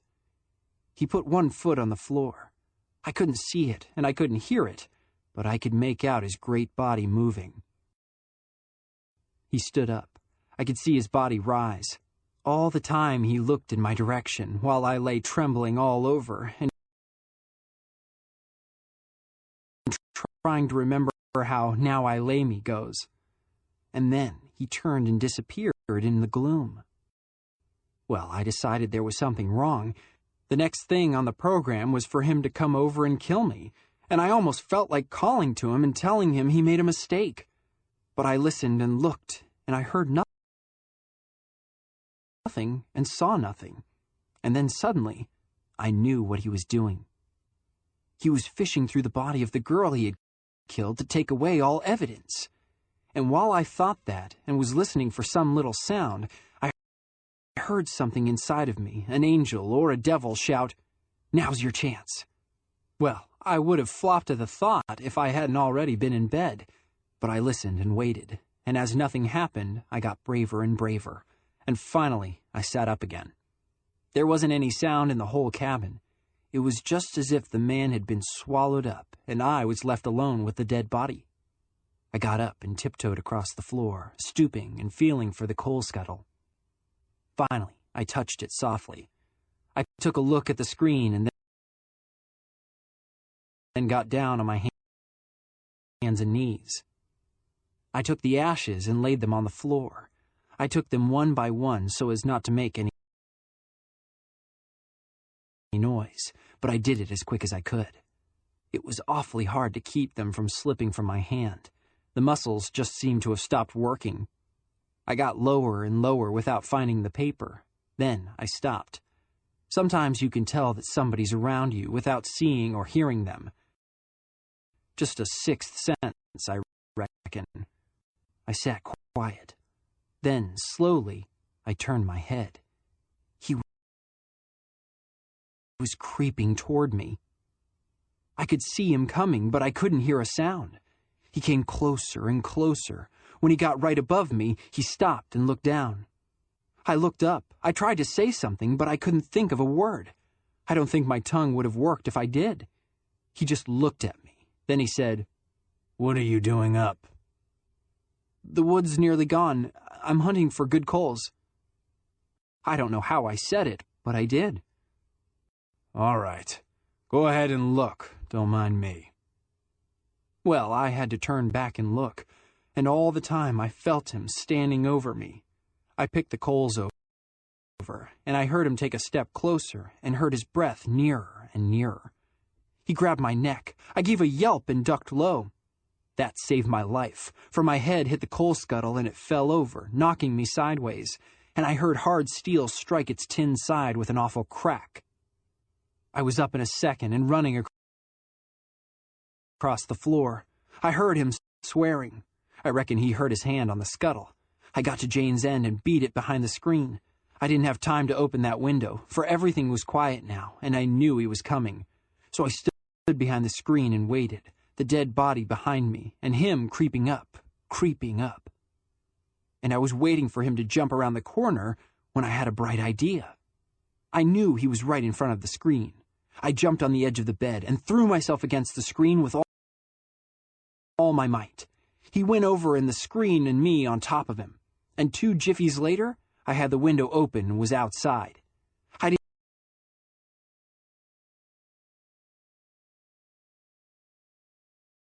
didn't stop running until I brought up against a tree. Then I went to sleep. I had an awful head when I woke up, but I forgot all about that when I saw how high the sun was. I just got up and loped, swift as anything, for the village. All the fellows had moved from in front of the drugstore down to the front of the courthouse, so I knew things must be interesting. When they saw me, they all turned and hollered. "There he is!" they yelled. I couldn't help glancing at the big limb Jim had pointed out the day before, but I kept going. "What for did you make off you didn't know nothing about this trial yesterday?" Jim asked me when I hove up. "They've been looking all over the lot for you." Well, I didn't answer him, but I just pushed through into the courtroom. I reckon they had just started proceedings, for people had a sort of attitude of settling themselves, and the clerk was droning a lot of stuff nobody was paying any attention to. I kept pushing up front, and before anybody would let me pass, he would have to stop me and tell me that everybody had been looking for me the day before. You could tell I was important.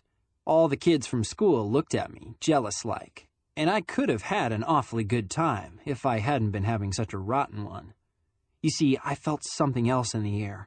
I couldn't quite tell what it was until I reached the bunch of hard guys in front. Then, as I started to push by one, he muttered, "Save your breath, boy, save your breath. It's all settled long ago." But just then the clerk saw me and shouted out, "John Darrow!" so loud that the judge woke up. Well, I shouted, "Present!" sort of getting it twisted with something else I couldn't remember, and I walked up to the witness box. Then they started asking me a lot of fool questions, such as whether I was born or not. But all the time I was answering them, I was looking out of the corner of my eye at different people. Al was sitting directly beneath me.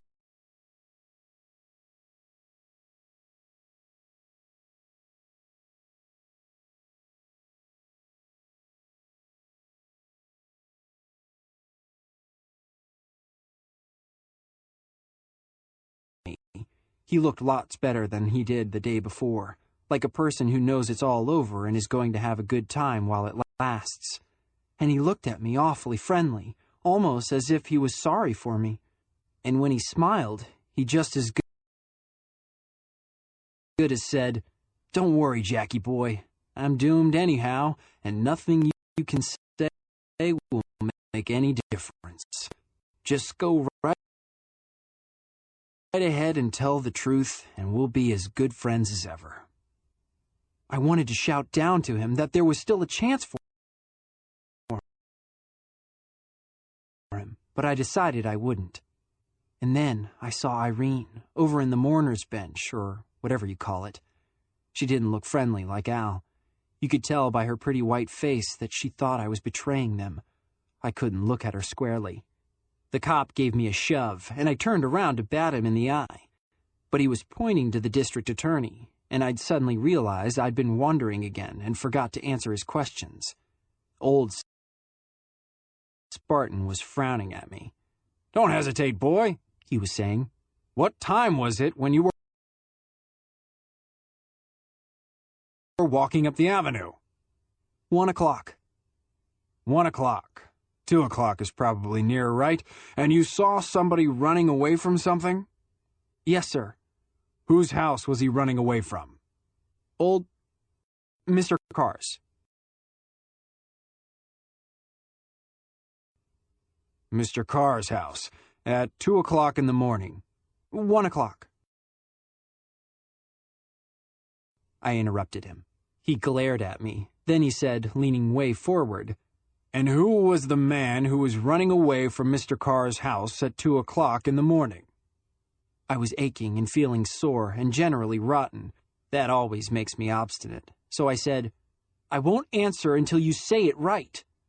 There was a giggle in the courtroom, and the judge pounded his gavel.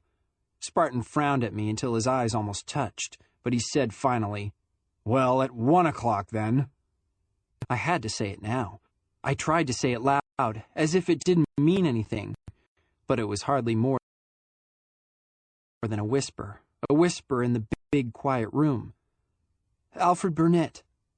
I could hear the big breath that everybody took, and I could feel Irene's eyes without looking at them. Then Spartan asked me a few more questions, and after I'd answered them, he turned around and smiled, as if it was all over, and I could see the hard guys tensioning, as if they were getting ready to run in when the jury pronounced the verdict. I could see a bit of rope dangling behind some of them.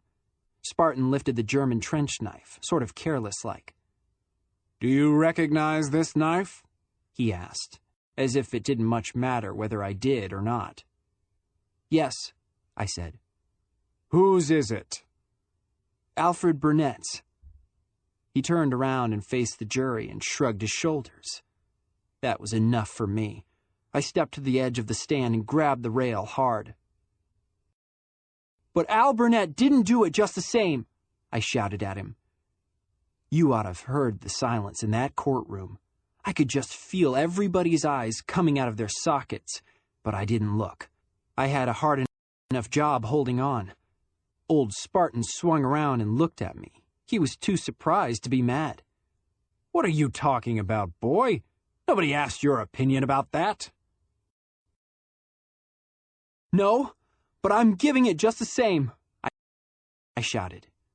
With that, the judge said something, and the cops started to shove me out of the box, but I ducked, and when I came up, I shouted quick, "I'll bet the same person killed Old Man Carr what killed Jane Brewster." What? Judge Wharton jumped up and stared at me. All over the room there was a great commotion.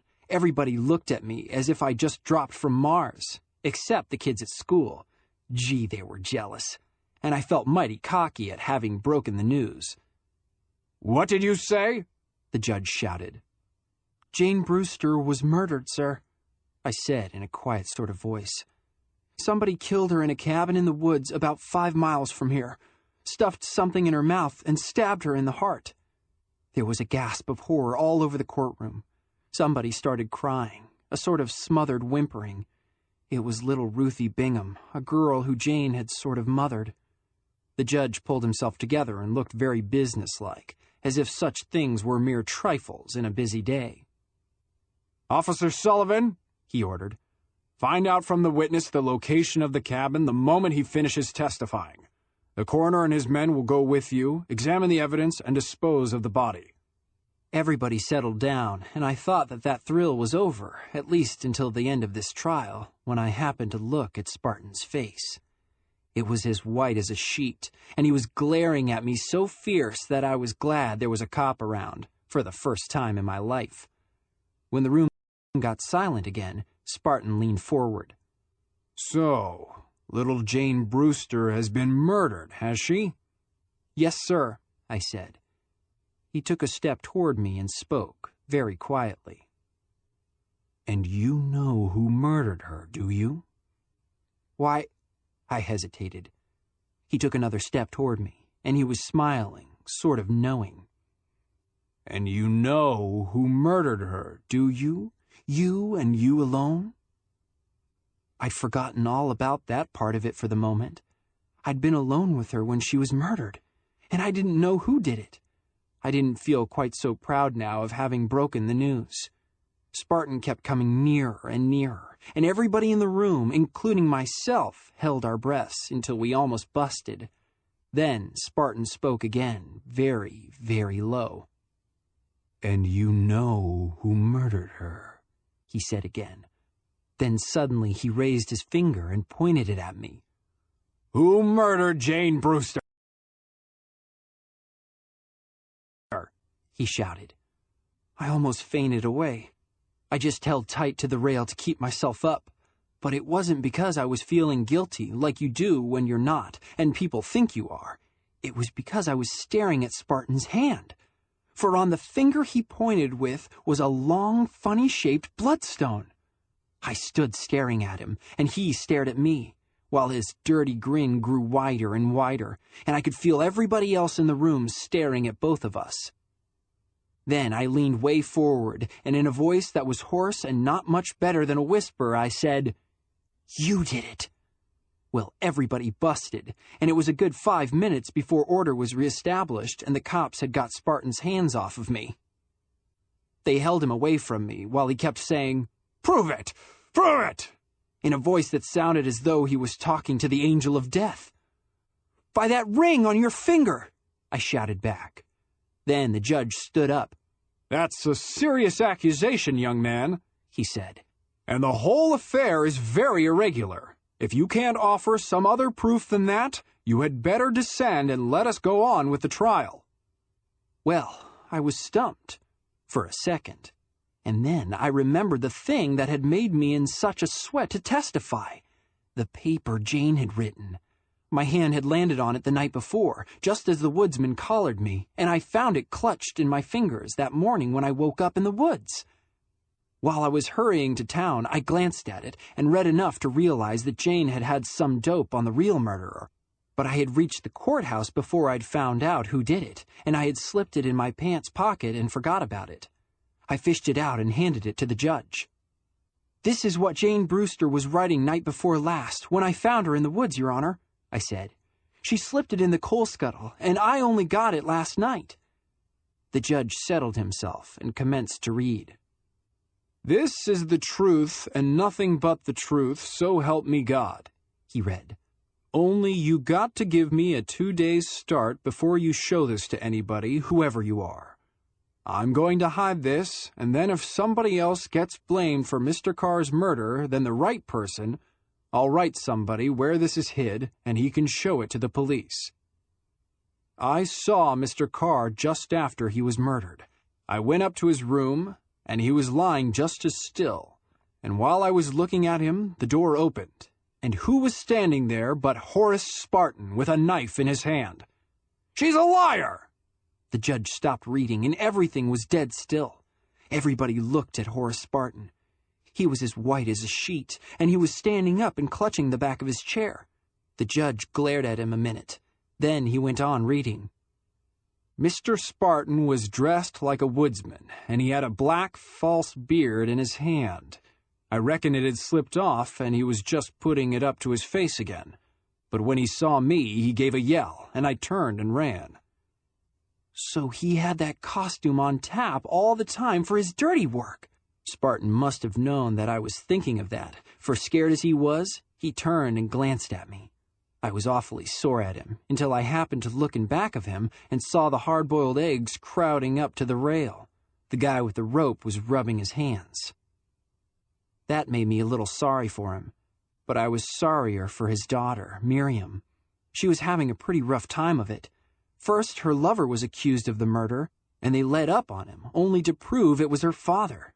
Everybody in town knew he wasn't a model father, but still, your old man is your old man.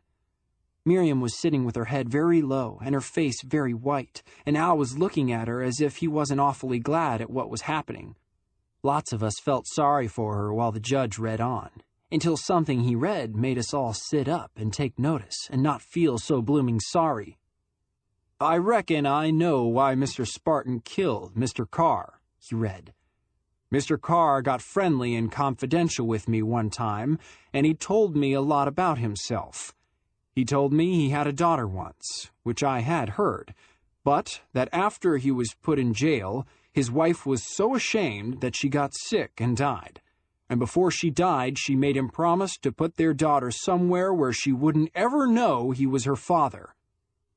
So he gave her to Mr. Spartan when they were East together, just before Mrs. Spartan died, and he was giving him a lot of money to support her. And then he made out his will to Mr. Spartan instead of to her. But when he found that Al Burnett and she were in love with each other, that tickled him, because he liked Al, although he was too stingy to give him anything. And he told me that the day they were engaged, he was going to change the will, leaving everything to Al.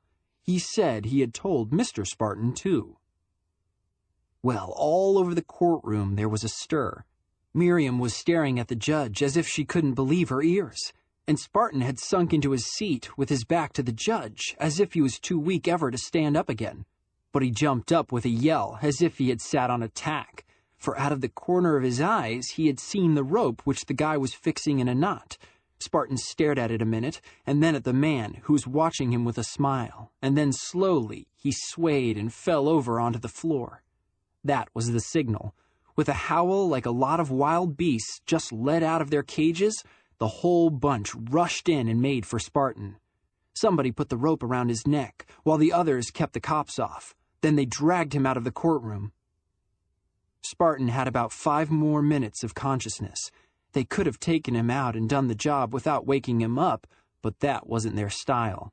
They wanted him to know what was happening and see how he took on. The crowd stood around in a circle under the tree while he stood there and confessed it was all true. "I got Burnett's trench knife out of his house when he was away in Denver," he said in a whisper. Because I wanted him to get the blame." "Is that all you got to say?" said one of the bums, sticking his jaw into Spartan's face, real brave-like. "That's all." "Then all right, boys, hoist her up." And that was enough for me. I turned around and took my 2 legs that were sort of wobbly, firmly in hand, so to speak, and sent them home. It was 6 months before Al and Miriam were married. Everybody went to the wedding, for everybody knew now that Al was innocent. They believed him when he said he just went to his stepfather's house to borrow enough money to get his sister a square meal. And anyhow, they wouldn't have been awfully particular, even if they weren't sure, seeing as how Al was a rich man now. Al and Miriam were married in the big car house where he and Irene were living. They invited me to go, but I couldn't. I didn't have anything to wear. My suit had long ago got so that if I'd worn it, there'd be a law against it, and I'd thrown it away and had been wearing my other suit regular since spring. I walked by the house, which was all lighted up, although it was hardly dark. Then I went across the town and somehow found myself around the house where they used to live. Then I saw my old place on the fence doing nothing, so I climbed up on it, and I started wondering. I was wondering what was the sense in living, and I was just winning the argument when I heard a little noise. I looked up and saw Irene standing there. "What are you doing on the fence?" she asked. "Just wondering." It sounded silly, but I was. I was wondering now if it was too dark to see the color of a fellow's cheeks, and I was hoping it was. Your cheeks just couldn't help acting funny if you saw a girl as pretty as Irene standing there. "And we were wondering too," she said. "We were wondering where you've been all afternoon." "Why, you see," I said, and commenced fidgeting so that I almost fell off the fence. You see, Irene, I just couldn't go into anybody else's house dressed like this." "Nobody asked you to go into anybody else's house," she said. That made me feel terrible. I knew I'd received an invitation, but I decided they'd made a mistake and sent it to me instead of the right party. I tried to think of something to say, but nothing happened. I was just wishing the fence would bust and send me flying when Irene spoke again. "Nobody asked you to go to anybody else's house," she said again. Then she reached up and gently took my hand. And in a very, very soft voice, she said, "Come home, Jackie boy. Come home." That was a year ago, but Al's and Miriam's and Irene's home has been my home ever since. In another couple of years, though, when I start getting rich, there's going to be a secession from that home and another one started up with just 2 in it. 2 to begin with, Irene just said, but that's another story.